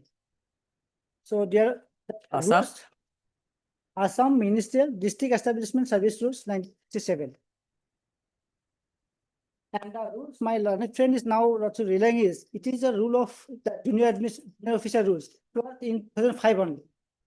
That rule was not in the time of submitting the application. So this rule will not apply in the case of this petitioner Hmm. because this rule has come in the year 2005 only. Assam Ministerial District Establishment Service Yeah. Rule 1967. 1967. Which is the relevant rule? Rule also is 7. 7. Yes. Condition of eligibility. Yes. In order to be eligible for competing in the examination for appointment as junior assistant, a candidate must satisfy the following conditions. Nationality must be citizen. No, the Eligibility question there- is whether the forest department follows this rule. Since there is no specific, since they are not particular rules, they are definitely they will follow the rules. This rule also. Because the rules now they are relying is of 2005 rules. It was incorporated in 2005 only. Hmm. So that rule will not be applied in case of the petitioner because it is a case of 1998. First thing. Second thing is that lordship, and already the honorable court had ordered dated lordship will kindly have order dated 26/7/2023.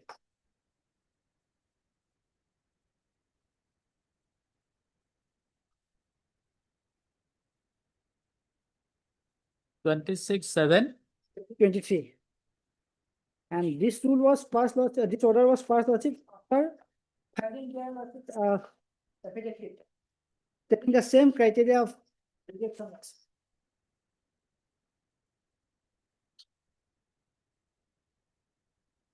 Even this paragraph number, lordship, paragraph number 4, after going through order the 1812, the second page, second paragraph.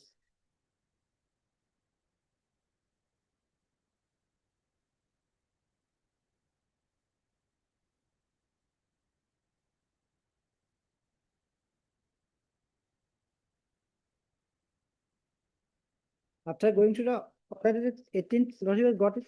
So, by this order, next date was fixed on 13/9/2023. Yes. Whether it was listed on that day? It was lordship, yes, I'm speaking, lordship. Not listed. It was then listed on 8/9/2023. Lordship, kindly see that order 8/9/2023.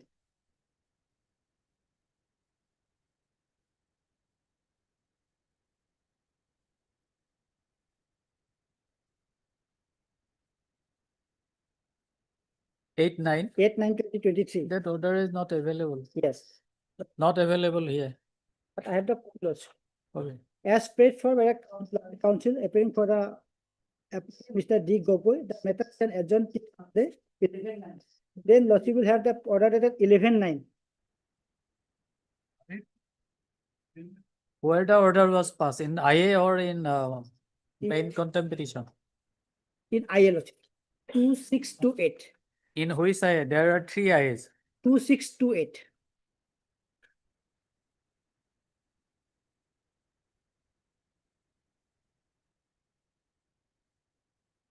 Yes. Lordship. What was the direction? Today, when last paragraph number 4, today when the matter is called up, the learned counsel for the applicant, Mr. D. Gogoi, submits that in view of the letter dated 16/6/1998, whereby case of the petitioner was recommended against gate 3 post on compassion ground, subject to available vacancy, the respondent authorities by oversight did not consider that aspect of matter and therefore seek liberty of this court to now to proceed the matter accordingly, pass appropriate orders. So on that, the lordship, they have considered their mistake, and lordship, they said it was because of their oversight. They did not consider at the time of their appointment, and now they sought liberty from this noble court to reconsider his case on the basis of their first approval, lordship, of 1998. Then after submitting this statement before the honorable court, then again passed a speaking order on 29th of September. And rejected the claim of the petitioner again, lordship, citing the same ground that he was expected to pass at the time of his application. After this order 11/9/2023, which order was passed? Lodge.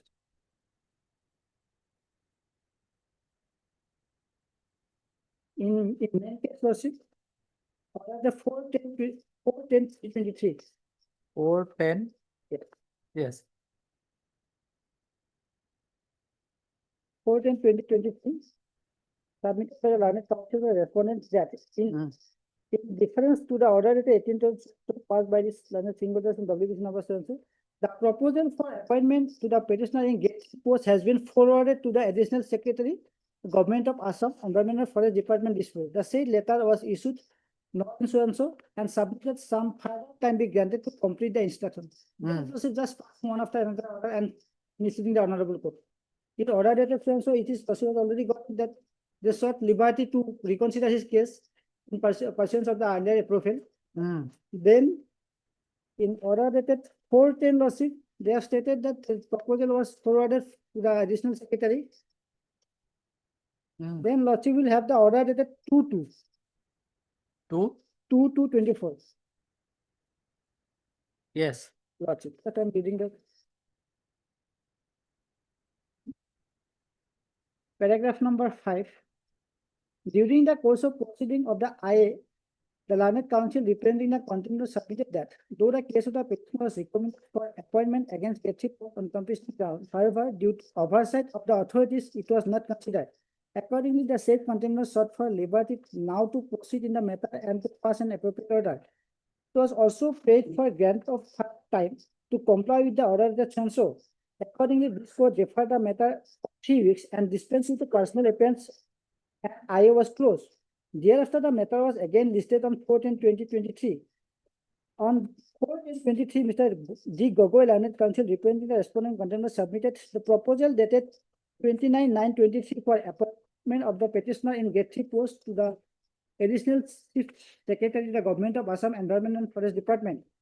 When the matter listed today, Mr. Gogoi repeated the similar submission as made on 4/10/2023.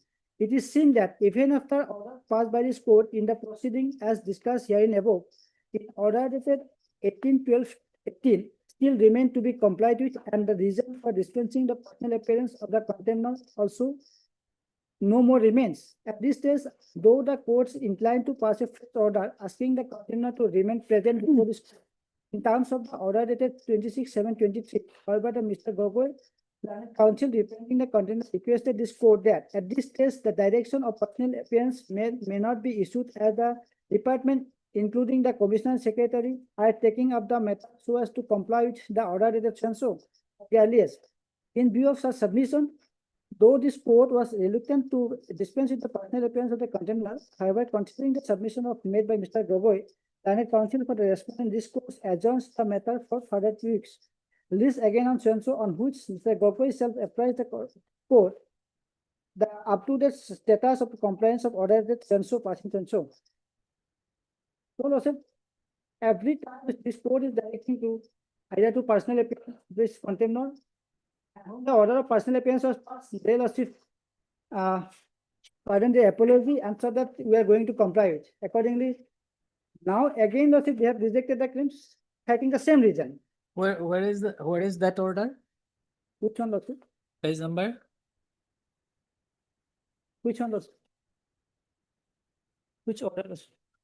The claim of the petitioner was rejected. The order by which the Yes, claim of the yes, petitioner yes, was yes. rejected again. In their affidavit, Lordship. Page number? Number 8, yeah. 88.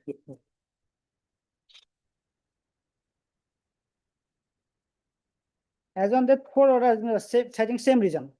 Four speaking orders, one after another. Page number 88. Findings is at page 94, findings.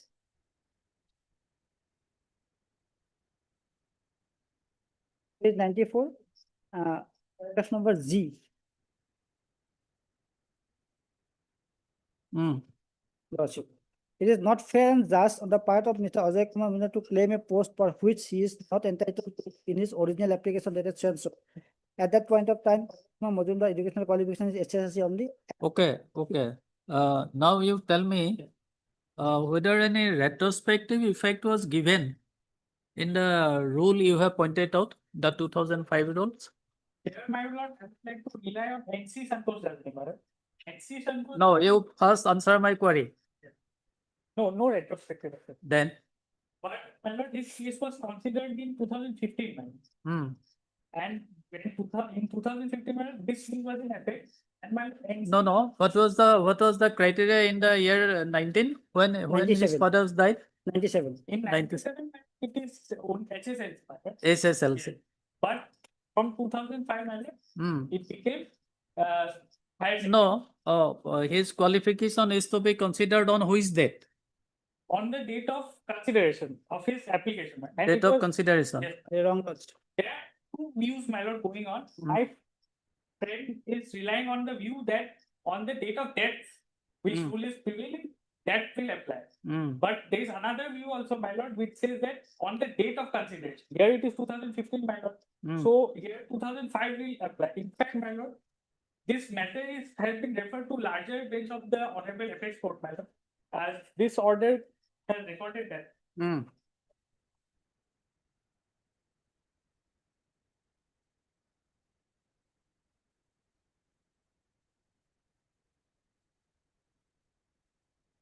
Which is the relevant paragraph? Paragraph 16, my lord, may please. Page 23 of the judgment matter. Paragraph 16.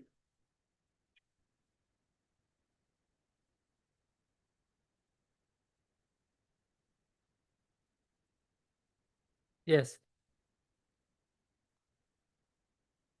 Here, if I may read, man. NC Santosh does seem to have impliedly overruled Canara Bank by holding that the norms prevailing on the date of consideration of the application should be the basis for consideration and not the norms as applicable on the date of death. One would have thought that the issue attained finality with the decision in NC Santosh being the decision of a larger bench of this court. However, the contrary seems to have re-emerged with subsequent decisions of this court rendered which are in line with Abhishek Kumar and Canara Bank and contrary to Raj Kumar and Chakravarti Singh and NC Santosh.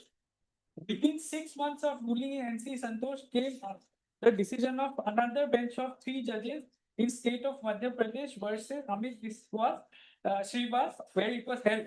It is tried to say that there cannot be any inherent right to compassionate appointment, but rather it is a right based on certain criteria, especially to provide succor to a needy family. This has to be in terms of applicable policy as existing on date of demise, unless a subsequent policy is made retrospectively. 19. We place on record that the decision in Amit Srivas refers to an earlier decision in state of Gujarat versus Arvind P. Tiwari in paragraph 16 extracted above.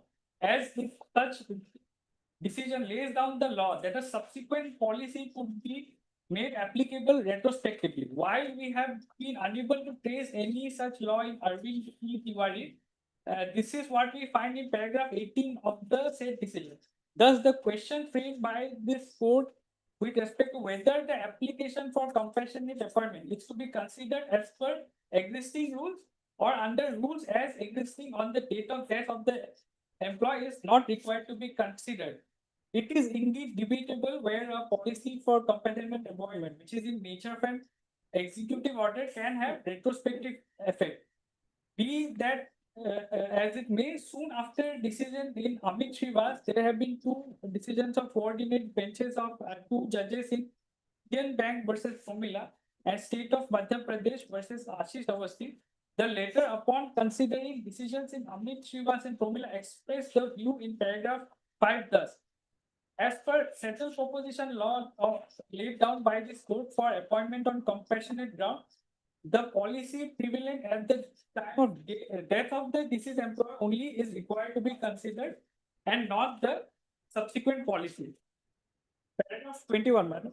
The decision in NC Santosh and Amit Srivas rendered by 3-judge benches are clearly at variance on the point as to which of the policies would be applicable to decide an application for compassionate appointment. The policy prevailing as on date of death of the deceased employee or the one prevailing on the date of consideration of the application for compassionate appointment.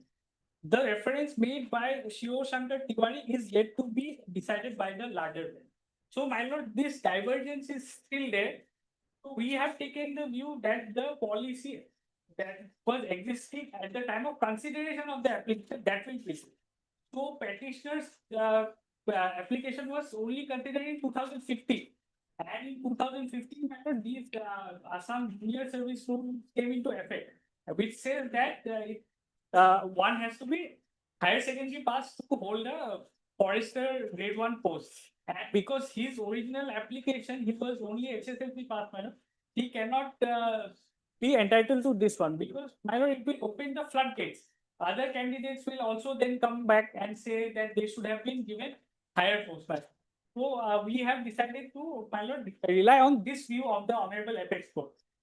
And my lord, most important thing is this is a contempt petition, my lord. What needs to be seen is that whether there has been any willful or deliberate violation of the orders of this honorable court. We have, my lord, passed a speaking order highlighting all these aspects. So after all this, my lord, can it be said that there has been a willful and No, deliberate? no, there was clear direction of this court to consider the case of the petitioner in grade 3 post. Yes.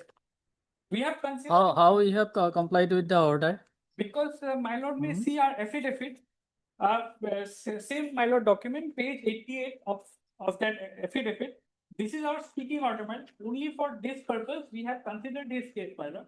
Whether he should have been appointed to the grade 3 post instead of the grade 4 post that he has been serving.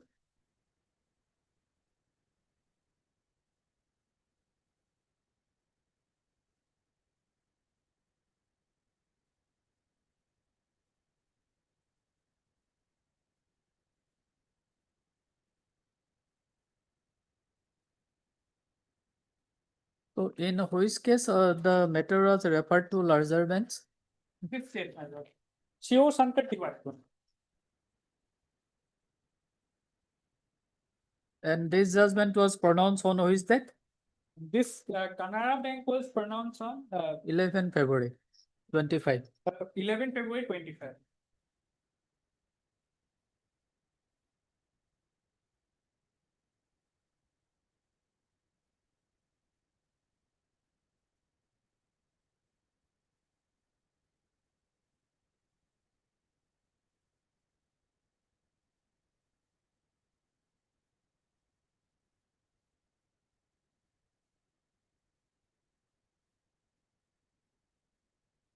You wait for some time, let the decision be taken by Supreme Court in Shiv Shankar Tiwari. Lordship can wait for that, no issue. The only issue is that, Lordship, one thing they are suppressing in all their statement, all their affidavit and in speaking order also they have not mentioned. In my contempt petition, Lordship, you can see. Up till Lordship, the order. In order dated, Lordship, 1812, in paragraph number 3, it was not only considered, it was approved. It was, his post was approved. What has recorded this portion also, Lordship, you can see paragraph number 3. But subsequently they have Then Lordship, denied the claim. Lordship has to consider two issues. If the law is sense that now if it is the law that the law prepared at the time of consideration is applicable, then no, Lordship, No, there is a divergent of opinion. Yes. In respect of the. 3-4 more judges. Let the judgment is matter there. be settled. Yes. By Supreme Court. No, You are still in service. I'm still in service, no issue. But only Wait if for that some time. if what they are stating is that, Lordship, This matter was the last listed on 12/8 of 2025. yes, And thereafter you check the status Lordship. of the case. If it has a problem. And also think that what they are saying is that if the rules to be applied at the time of consideration of the application is fine, then also at the time of I have also obtained BA degree, then that has to be also considered. Because when my application was considered in 2015, if the new rules to be applied in 2015, then my qualification has also to be considered. Because I, at the time of filing application, No, in no, 19 in contempt petition, we will only see the compliance of the order. compliance of the order. That is, I'm saying paragraph number 3. What was the direction of the? Paragraph number 3 is most relevant, Lordship, for compliance. Mm. Paragraph number 3 of the order dated, Lordship. Page number? Page number 19 of my contempt petition.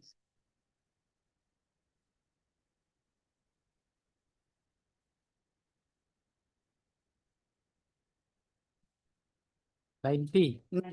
Paragraph.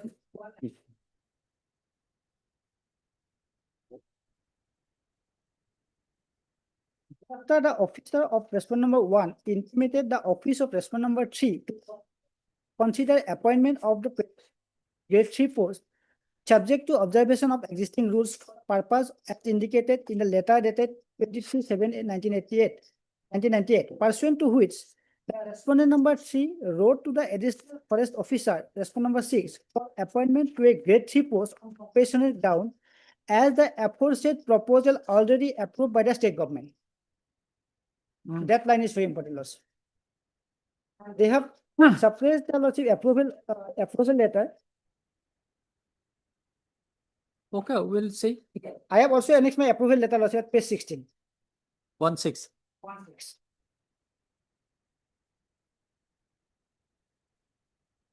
It was approached to the divisional forest officer. Just I'm reading the relevant. I am to state that the government have approved the proposal for appointment of Sri Ajay Kumar Mazumdar, son of late so ex-forester 1, against any grade 3 post on compassionate ground. So once my post is approved, how, Lordship, they can cancel my that approval, Lordship, without following due procedure? This authority who are filing this, Lordship, affidavit, they are also not, Lordship, competent to file this affidavit. This affidavit filed by some joint secretary. So whether, Lordship, this person is competent to file this affidavit, Lordship? The affidavit, present affidavit filed by this. No, that has to be filed by the contempt, or? No, Lordship, it is filed by some joint secretary.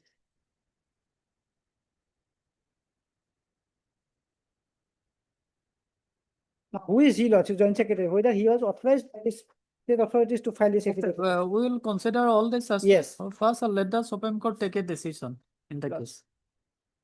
We'll list after 4 weeks. In the meantime, you check the status of the case. Lordship. Heard Mr. Kolita, learned counsel for the petitioner, Mr. Ivor Thakur, learned counsel for the contender. But do you have the Ukalatnama to appear on behalf of the contender? I am appearing for the applicant, Vakalatnama, but I'm standing counsel for forest department. So, But are you authorized to appear here? yes, sir, I'm authorized. In different occasions, Lordship, they are taking different stands. Sometimes in earlier occasion, Lordship, they took the stand that they are not the person, and incumbent has been retired. You have the Ukalatnama here. Vakalatnama, because 4 incumbents had already retired in this content. So now. No, you first answer my question. Do we'll you file- have the Ukalatnama here? We'll file a fresh one. One person has died in, Lordship, April 2024, and he has filed affidavit, Lordship, as a principalship conservator first in September 24. Okay, at the time of final hearing, we will consider Yes, all Lord. those aspects. Lordship. Okay. Heard in part, I'll list the matter after 4 weeks. Lordship. Obliged. Sir, order produced.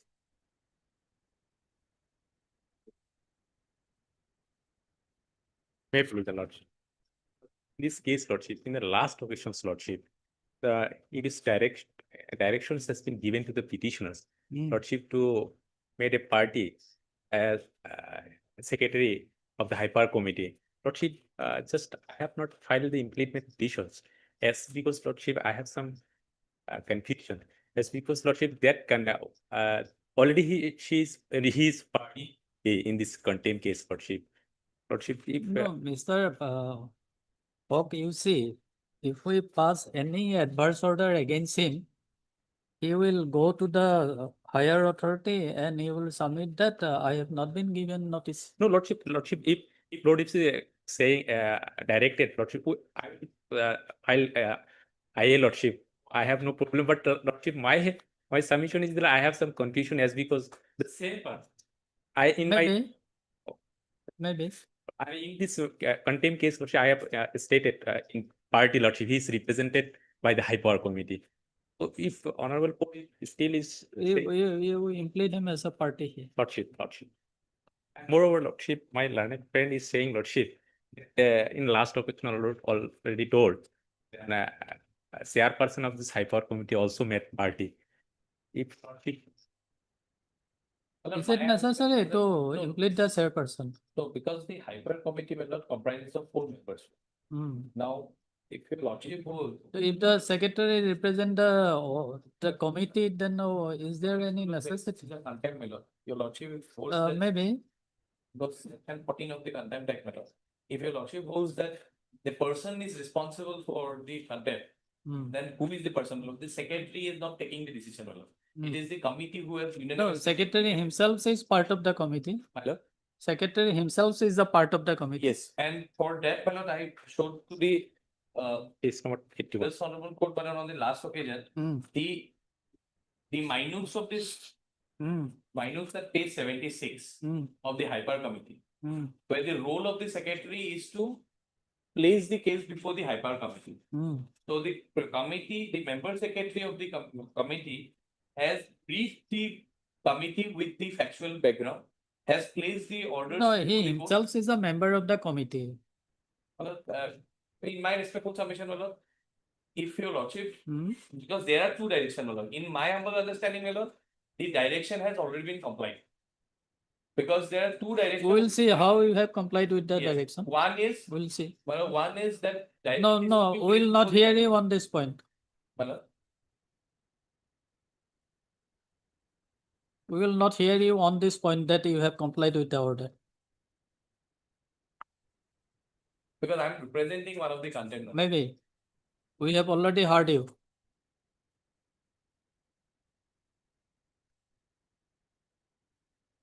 Lordship, in this case, Lordship, whatever reason is showing, that finding already given, Lordship, in this order. So on that ground, when they No, can. on the other day, there was direction to implicate the secretary. Yes, You Lord. may implicate or may not implicate it. Lordship, I will.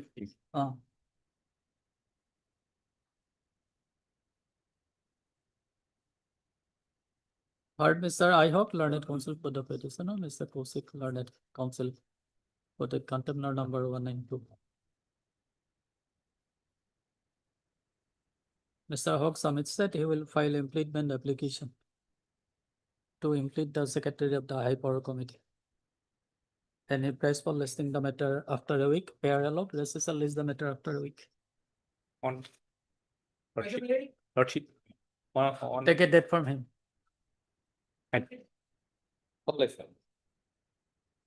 May please, Your Lordship. Special family pension matter, my lord. Probably on the last occasion, the Council for the Pension and Public Grievances Department had placed an order dated 18 November 2025, showing the new calculation that the amount has been sanctioned, my lord.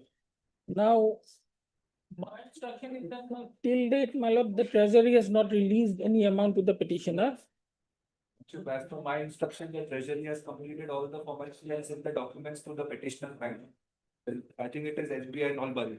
Nolbari. So let my learned friend get that information from. You obtain Okay, inspection. that is one thing, my lord. The other thing is, my lord, lordship, if lordship is holding that order, my lord, it is before your lordship. Which one? The sanction letter, my lord. That was produced by the director of pension. Director has sanctioned the matter, sanctioned the amount. Yes, but when sent it to the I treasury. just like to point out one aspect. If that order is there with your lordship, my lord. Letter dated 18 November 25. Afternoon. Lordship, the copy that was provided to me.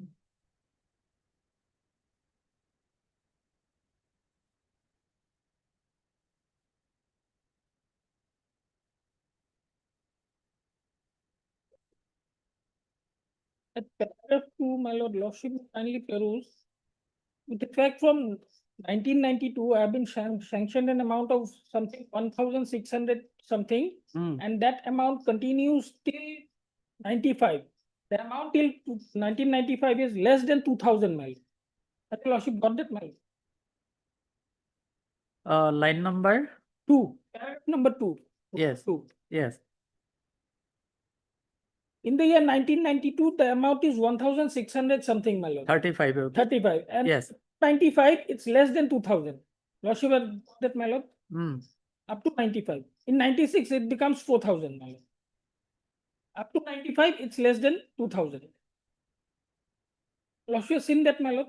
Yes. Now, when the original PP was issued to me in, my lord, in the year 2009, the initial amount that was sanctioned was 2,811. How could it be less than that, my lord?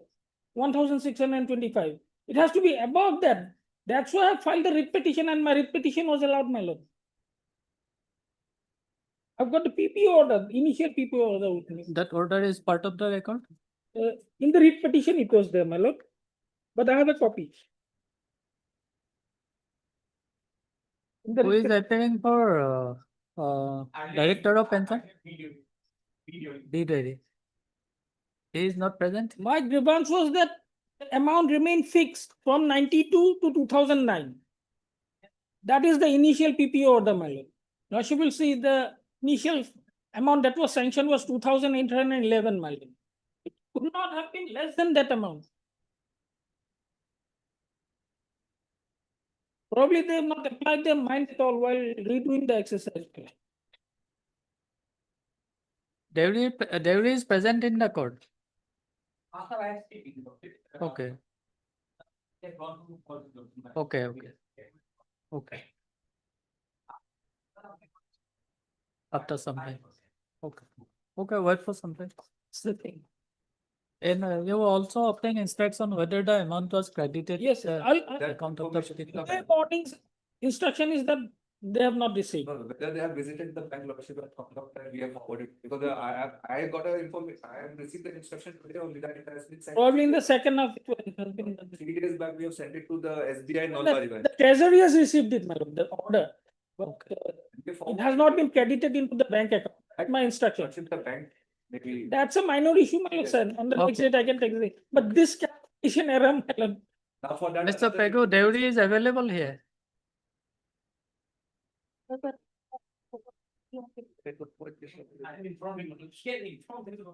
No, he is present in the court. Yes, sir, I've seen him, my lord, in the morning session. Okay, after some time. After Well- some time. Okay.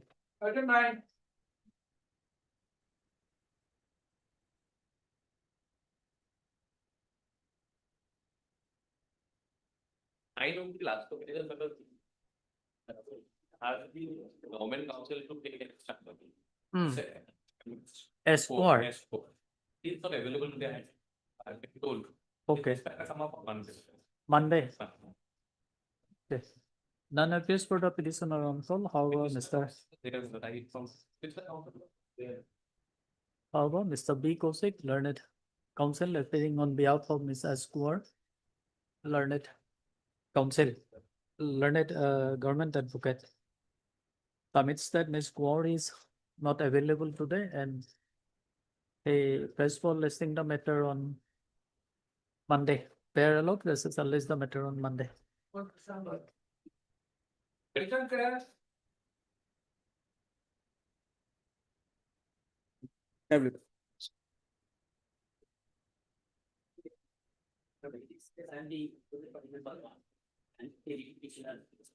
I think lady is by yes, no, this has been going on, Lordship, kindly hear me, Lordship. I've been waiting for this sketch from morning, Lordship. Lordship, my name was recommended, Lordship, in 2013. Because of the fight between the opposite party number 1 and opposite party number 5, Lordship, my provincialization has been come to a standstill, Lordship. Otherwise, Lordship, they have not alleged anything against me. Both on the count of seniority or subject combination, Lordship, my provincialization is to be given effect to Lordship. State by this court. No, Lordship, yes, government has recommended my name. no, who state your Yes, who okay. state your Because that- provincialization? My name is also in the same list, Lordship. There are two science teachers, Lordship. There are two posts of science teachers. Hmm. He is claiming, my friend is claiming on the basis of subject combination, and the respondent number, opposite party number 5, Hmm. he is claiming on the basis of seniority. Hmm. Lordship, may kindly take my IA, Lordship. Page 9. IA is for? IA is for, Lordship, I am seeking leave to allow my provincialization. Okay, I.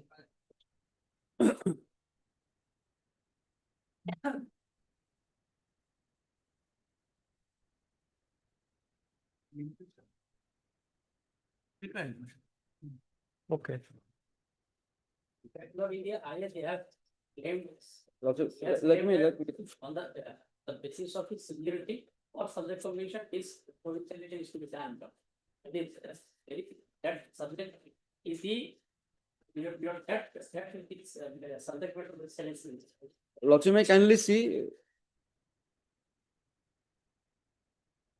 Lordship, may kindly see page 19, Lordship.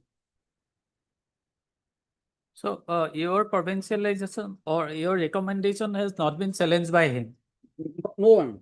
Neither by the opposite party number 1, Then neither by the opposite. why your Because my provincialization name is has in been the, stated? because my name is in the same list. There are two posts of science graduate teachers.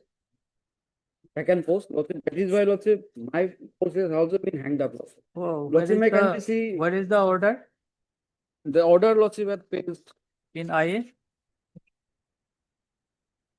16/8/2023, page 20. In IA, No, yes, in IA also I have an, page number 28. page number 28.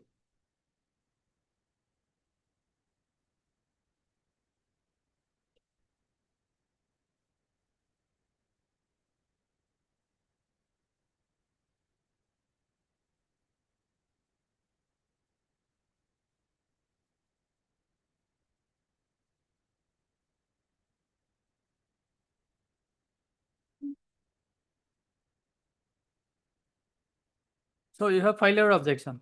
Yes, file is the objection. Now, Lordship, may kind, Can I kindly have to go on order dated, but the 13 date is 25. 13 date is 20. That is not.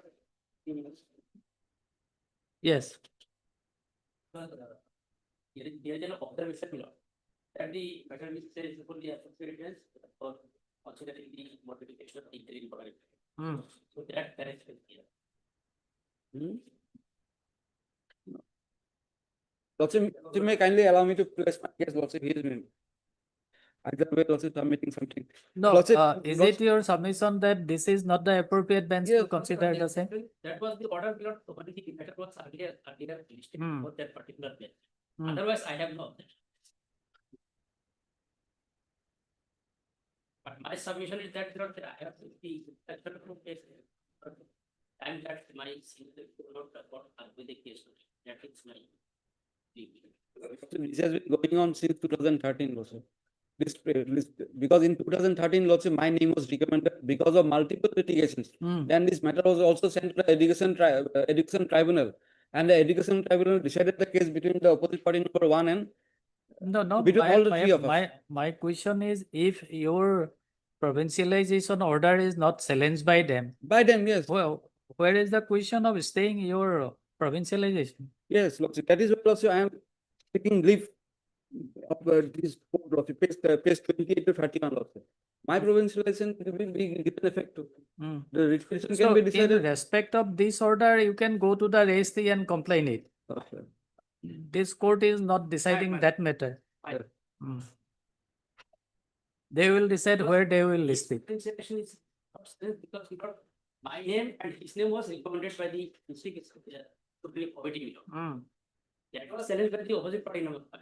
Hmm. And he also filed a writ petition before this honorable court earlier. And that was referred to after the constitution of the tribunal matter. And the matter was. decided Now, in the are you ready to argue the matter? No, my lord. I- Not ready. Okay, Lordship, Mr. in the- Das, Lordship- when you will be ready? My lord, on Monday, my lord. Monday. Monday. Mr. Das on Monday. Lordship, Oh. Lordship will take up Monday. Lordship, I am Or- placing the fourth judgment. The entire issue has been decided by this division bench of the Honorable Court, Lordship. The entire issue, same fact, same side of it. Okay. Heard I Mr. can I S. place it Das, before the Honorable Court? learned counsel for the petitioner, Mr. Learned counsel for the applicant in IA number 1247 of 2025. And Mr. A. Ali, learned counsel for the opposite party number 1. Mr. Ali submits that arguing counsel, Mr. Ken Choudhury, is not present in the court. He was present in. Due to some He is not ready to argue the matter today. And on such count, he press for listing the matter on Monday. This is a list the matter on Monday. Lordship, may I keep it as part of. Okay, this is a list the matter as part of. Lordship, may I place it in judgment, Lordship? On that day, you produce. That day, Lordship. I'm obliged.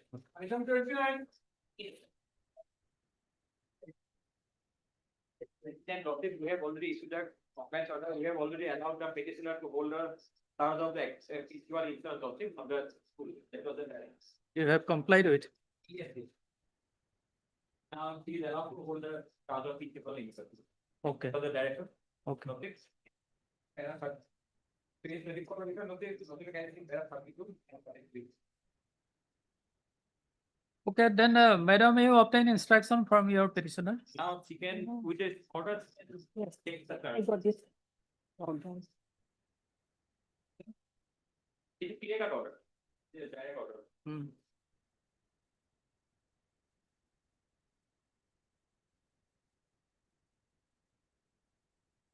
Now it's getting the card.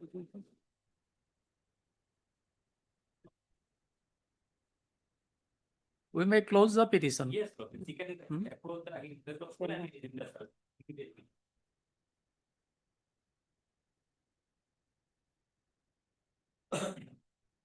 That be great. That is what I said. Discuss not under the fire for the meeting.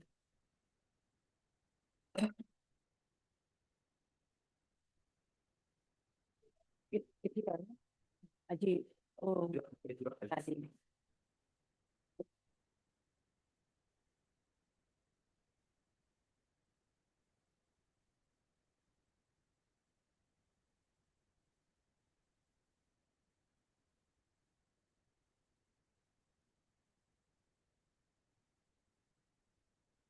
Yes, any doubt? As this again. Any doubt? No, no, no. No. Then we close the petition. What's it?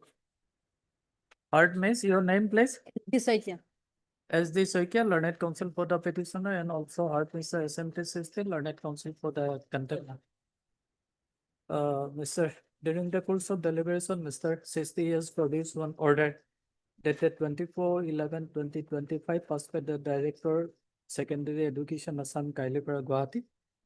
And on the basis of the said order, Mr. Sisti submits that the order of this court dated 12/6/20. When the order was passed? Order was passed on 24. 12/6/25, passing WPC number 1514/4. 12 of June 2025, passed in WPC number 1514 of 2024, has been complied with. Mr. Sisti further submits that a copy of the order has already been furnished to the learned counsel for the petitioner. The learned counsel for the petitioner submits that this contempt petition may be closed as the order of this court has already been complied with. Accordingly, taking note of the submission of learned counsel for both the parties, this contempt petition stands closed. The order produced before the court today shall be marked as Annexure Z and be tagged to the record. Just for hearing, item number 11, Father Peter.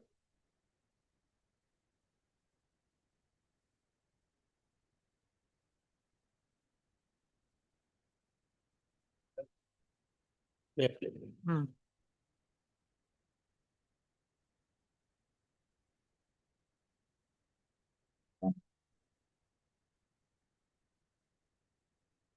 Mr. Sharma? Oh, what is the strength of the department? Hmm.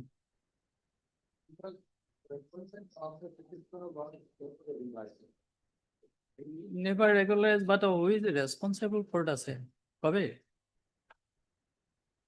In earlier occasions, this honorable court has asked them to place the record. Hmm.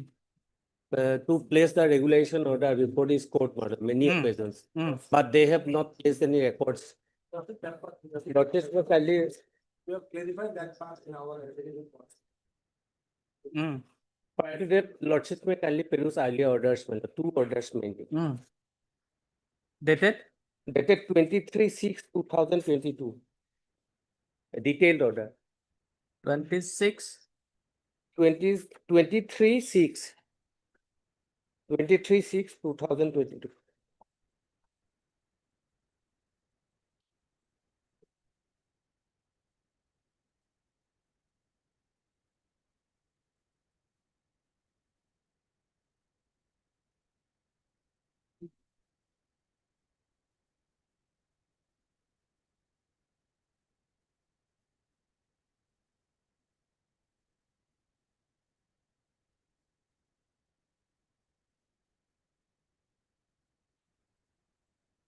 Operative portion at internal page 4, last paragraph.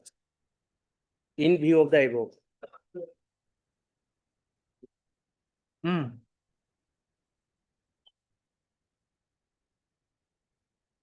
In view of the above, list this matter on so and so, enabling Secretary to the Government of some Elementary Education Department of the state to place relevant order before its court, whereby the principal account and general can pass necessary order towards payment of family pension to the petitioner as well as unpaid retirement benefits like GPF deposit, provisional gratuity, leave encashment, etc. That was payable to the petitioner husband during his lifetime. And then, my lord, another order, my lord. No, if this order was passed, then your rate petition has been allowed They have never. by this order. My lord, they have never passed any order, my lord. This order has not been complied with. Not been complied with, my lord. They have repeatedly violated honorable court's order, my lord, and Mr. taking one Sharma, after another, please, my lord. Uh, Another order is 31/8/2023. Mr. Sharma, you see, there is one order of the Supreme Court. You see, and thereafter you submit.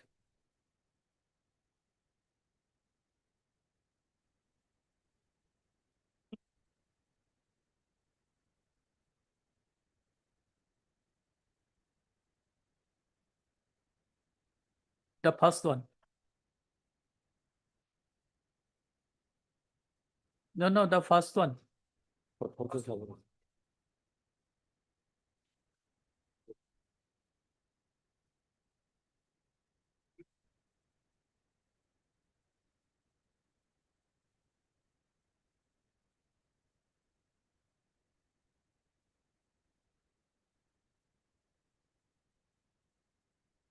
Lordship. No, I will just take your lordship to my affidavit. Hmm. It is not that you are not taking it. And also, I will just take your lordship to my affidavit. It's taken here. Your lordship has to. No, which one should I follow? The decision of the Supreme Court or the facts stated in your affidavit? Lordship, the reason why the pension has not been paid, Hmm. only on that part, not on that part. Hmm. Because lordship, first and foremost, lordship, that pension rule 31. No, that's all right. That says Huh. that one On has the to other pay day, you have 120. shown this for the pension rule. Now the question is, But as per Rule 22, they have paid me provisional pension for long 7 years, my lord. I appreciate lordship. Sometimes stop, again court's order, again pay. page number? Page number 91. Because the total entire fact is here. The plan of the department is actually narrated here. Hmm. Page number 91. Hmm. We have filed 2 affidavits, the second one. Hmm. Page number 90. That the petitioner was appointed as inspecting auditor and 12/1/1994 temporarily on ad hoc basis for a period of 4 months by the office of the assigned department and subsequently the post was retained up to 29/6/1996 for 4 monthly basis by the DE Assam Financial Inspection. These are the dates the extension were done. On 29/3/1997, the office of the assigned department issued another order number so and so whereby the term of appointment of the inspecting auditor were extended from 1996 till the post were filled up through regular manner. The petitioner retired from the service of the inspecting auditor for the office of the district administrator 70. He died on 29/9/2019 before finalization of his pension. As reported by the DO Sipsagar, all the pension papers along with the original service books in respect of late Pradeep Kumar Gongwa, the husband of the petitioner here, were submitted to the office of the AG Assam for finalization of his pension case. But the AG Assam raised objection that the date of regulation of service of that Pradeep Kumar Gongwa was not mentioned recorded in the service book and returned the original service book along with the pension papers by later dated so and so so and so. It may be stated herein that as the post of inspection auditor held by so and so is a gazetted post, queue of service of regulation order, pension case, etc. are to be processed in the government of Assam level.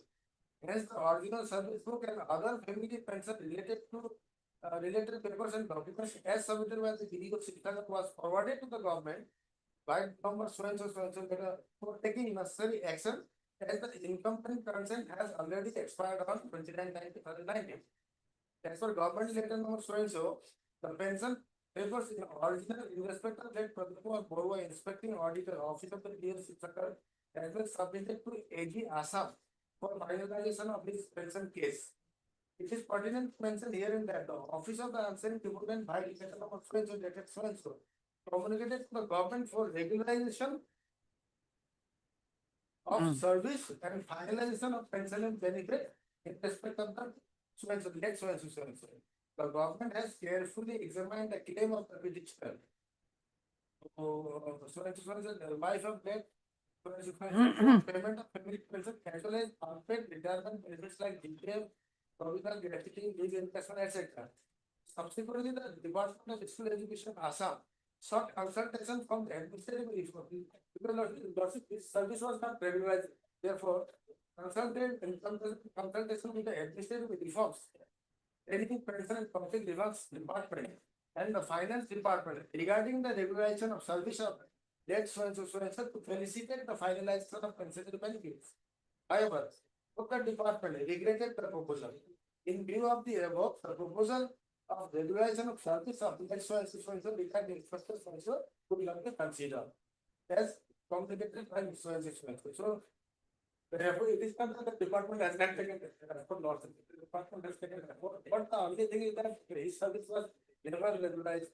Therefore, his service has to be regularized to be eligible for pension. So these are the stand of the department. So, That is your stand of the department, and that's all right. But you see, in view of this decision, loss, that's their loss. uh, Another friend is for the final department, also their version that. yes, you have I have a counter to that judgment. under, pardon? That judgment we do not have a counter to that. So I will first fix that. I will rely on the affidavit, so I will not do that.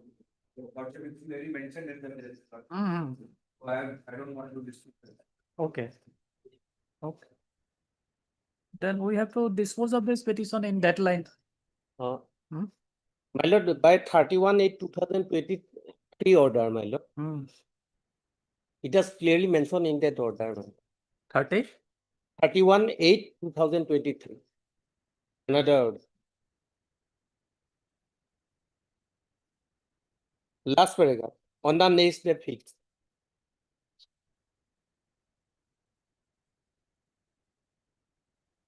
Order dated? Order dated 31/8/2023. On the next day fixed, the Secretary to the Government of Assam in the Elementary Education Department, Director of Elementary Education Assam shall apprise the court about the decision to regularize the service of late husband of the petitioner. It was clearly mentioned in the directions. Right, sir.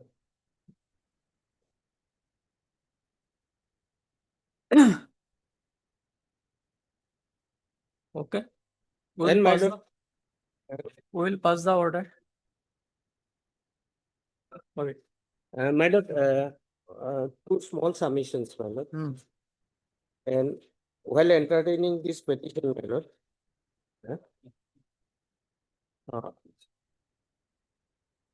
I have area recipients, my lord, and my lord.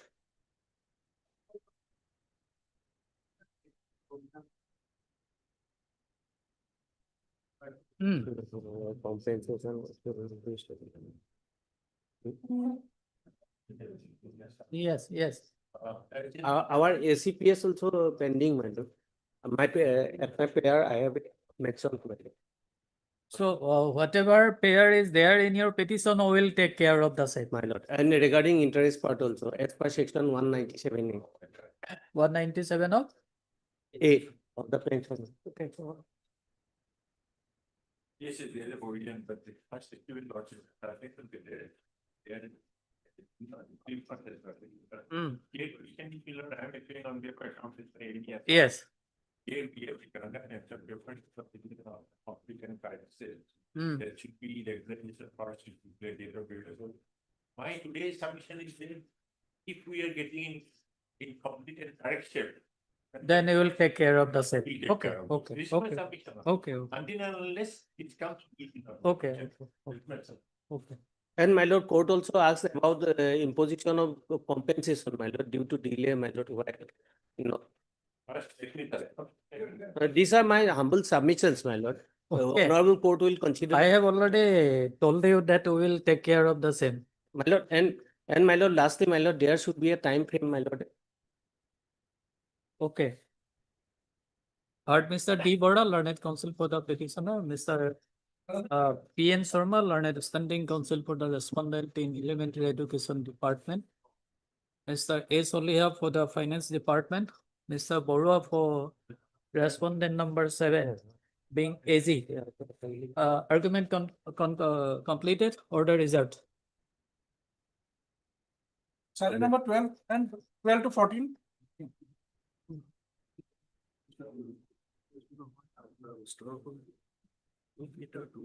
May I play lots? Item number 12, 13 is analogous matter covered with the decision of the Honorable Court passed in MFA number 27 of 2016. In the meantime, my lord, the order dated or judgment dated 10/2/2025 passed in MFA number 27 of 2016. They filed review petition. Item number 14. So before going to item number 12 and 13, my lord, it will be appropriate to go to the review petition, my lord.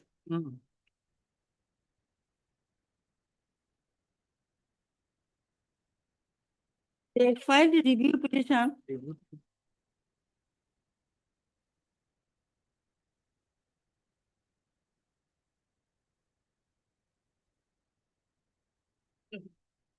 The review petition is filed against the judgment order judgment dated 10/2/2025, passed in by the Honorable Court in MFA number 27 of 2016. So for my lord, terminal charge is concerned, my lord, it is in favor of the railway, and they have challenged this terminal charge by filing review petition. Now, my lord, I will come to the point, my lord, why the review is not sustainable, my lord. No, madam, this review petition is listed today for the first time. So today we have to issue notice to them. Lordship, review petition is filed by me. Okay, you.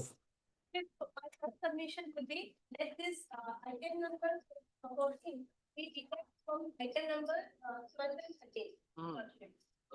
Because Lordship, Okay, today we will issue notice of notice was already issued, Lordship. The When? counsel for the respondent is appeared. when? 12 June, Lordship. We have served an extra copy to the 12 to the June. But where is the order of the court? order of the it's passed on 12 June, Lordship. 12 June 2025. 12 June, but it is not available in the record. Okay, In the review petition, okay. I have received a copy on 13/6/2025. You have to put order as a. Item number 14. The order, it is listed for the first.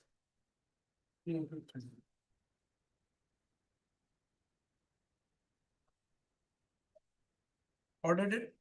Order date 12 June 2025.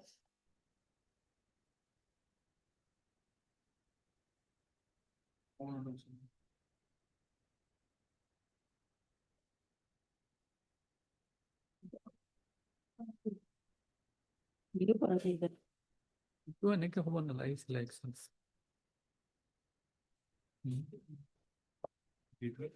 Review তো notice দিব লাগিব ন?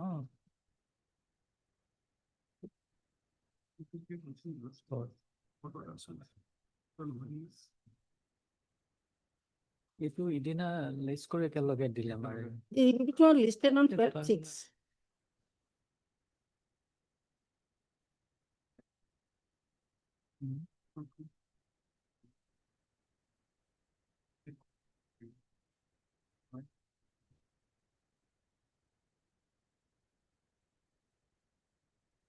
So, madam, you see, in the review petition, no notice has been issued. Lordship, On the other day, you could have pointed out this court that a review petition is listed for the first time on that day. on that day, Lordship, direction was given to the petitioner to serve. an Yes, extra copy. that common order was passed. As if the review petition was earlier listed and tagged with the MFA 68 and 74. Since that, Hmm. which Karamba Direct Council was a review petition submit that she will furnish a copy of the review petition to this is authority by tomorrow. But notice has not been issued there. I may be allowed to take such in that case, because I have already served the copy. No, of- that's all right. Yes, he has already appeared, but formally we have to issue notice. Yes, sir. Heard Miss Sarma, learned counsel for the petitioner, and also heard Madam U Chakraborty, Special U. Senior Railway Council. learned standing counsel, The Special Senior Railway Council. special senior railway counsel for the respondent. This review petition is preferred against the order, against the judgment and order dated 10th of February 2025 passed by this court in MFA number 27 of 2016. It appears that earlier this matter was tagged with a MFA number 68 2015 and 74 of 2015. And a common order was passed on 12/6/2025. But it appears that no notice has been issued to the respondents. Accordingly, it is provided that notice be issued to the respondent returnable on when the matter is to be listed. Maybe on the first week of the December, my lord. First week of December. December 8, my lord. Okay. Returnable on copy fixed date. My lord, 4th, maybe on 4th December. 4th of December. Yes, ma'am. Okay, 4th of December. However, no formal notice is required to be issued since Ms. Chakraborty entered appearance and received notice. However, extra requisite copy has already been furnished. Be furnished to her. The learned counsel for the petitioner submits that Ms. Chakraborty has already been furnished one extra requisite copy by order dated, person to order dated 12/6/2025. List the matter on court along with the MFA number 68 of 2015 and MFA 27 of 2016.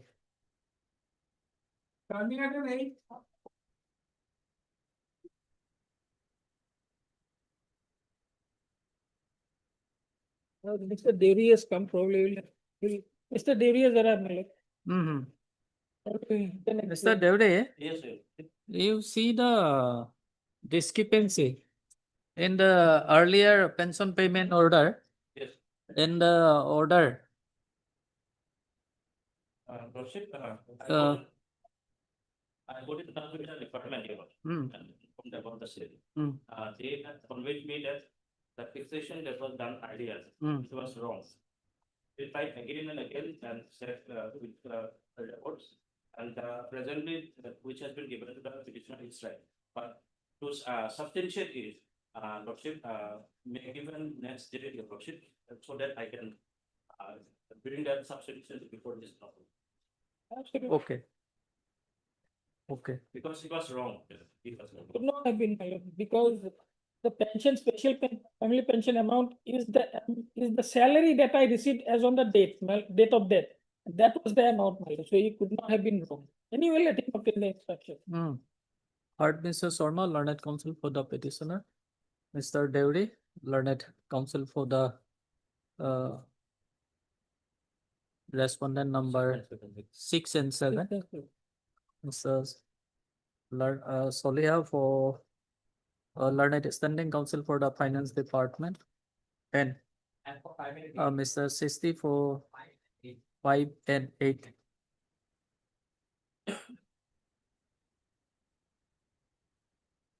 During the course of deliberation, Mr. Sisti has produced one letter dated 18th of November 2025 and submits that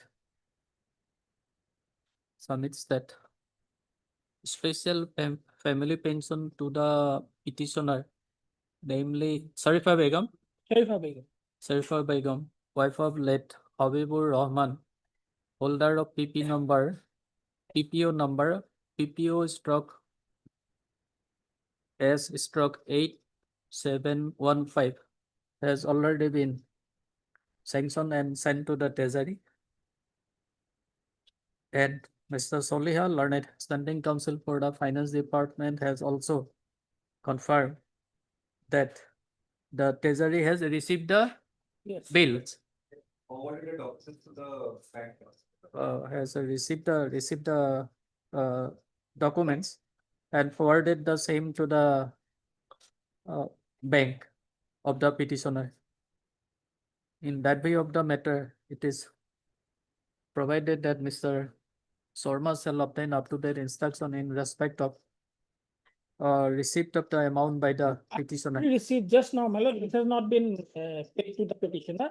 My information is that the documents have been sent to the Nalbari branch. They would be sending it now to the headquarters. Now they would be doing certain calculation. After that, I will be getting the amount, my lord. It takes Okay. some time, sir. Bigger question. Okay. The banking works, sir. Uh, Generation of. Mr. Sharma, learned counsel for the petitioner, has also pointed out to the letter dated 18th of November 2025 and also to the PPO PPO stroke S stroke 8745 issued earlier and pointed out some discrepancy in respect of the pension fixed by the respondent number 6 and 7. Mr. Devi submits that he may be granted some time to obtain up-to-date instruction in this regard. Where allowed, recess and list the matter on 8 December. 8th of December. Can I? Sharma, you can take this. And that order, my lord, that 18/6 order, my 18 November order, my lord, is lordship keeping that on record, my lord? Yes. Yeah. The document, the letter dated 18th of November 2025 produced by Mr. Sisti, being marked. You have produced it? I had given, my lord. I had given. Okay, He okay, handed it over to me, I have produced it. okay. Produced by Mr. Sharma shall be marked as annexer A and be taken to the record. List on 8 December. 8th of December. Much obliged. Okay, I will correct it. Items 15 and 16. In this case, hearing already concluded, Your Lordship. I took time for submitting any judgment, but I have not found any judgment which is exceptional cases in about this. You have not found any judgment. Not in favor of Mittal. Okay. So one judgment, a citation I have given, 2004 3 HCC, that Saran Singh was given, I have. Citation. Later I have given one citation, 2004 3 SCC. In National Insurance Company, Saran Singh, others. Yes, minor description. Paragraph 90.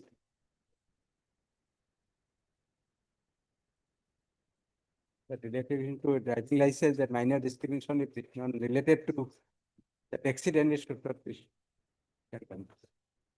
That's it. National Insurance Company versus Saran Singh Saran and Singh. others. Yes. Paragraph 90.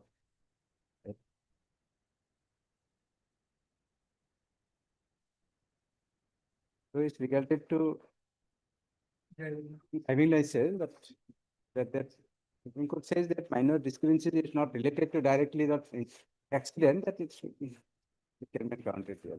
Grievance should not be supported. Page number, sorry, paragraph number 90. 90. 337.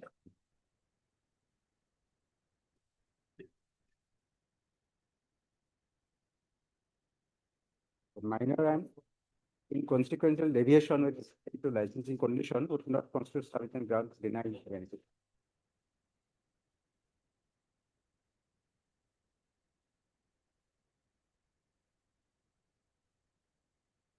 No, that is in respect of license, Driving but in your driving case, it is permit. Permit. Permit. Exception case, then So I don't think that this decision will help you. the exceptional case is not the next day, very next day, it was accident overtook place. After passing next day, vehicle was empty, proceeded for getting accessories. The Lordship,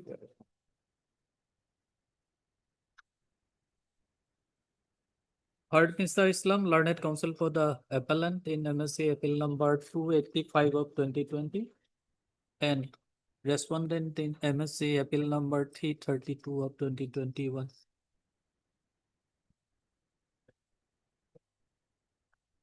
Argument concluded and also heard Mr. Goswami for appellant in MSc appeal number 332 of 2021. And respondent in MSc appeal number 285 of 2021. And you are appearing for? And Mr. Your name, please? R. Ali, learned counsel, appearing on behalf of Mr. M.S. Ahmed for respondent number 124 in appeal number 332. 332 of 2021. Argument concluded, judgment reserved. obliged. Number 21.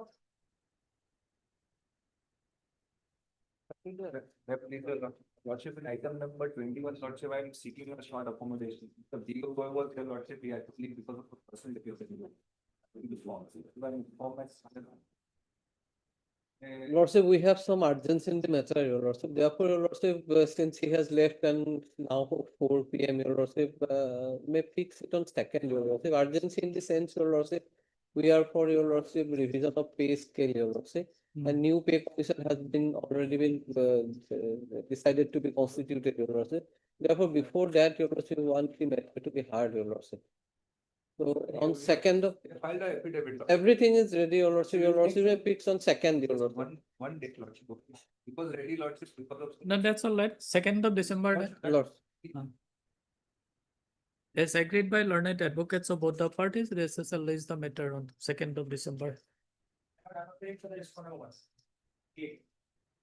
Deeply obliged.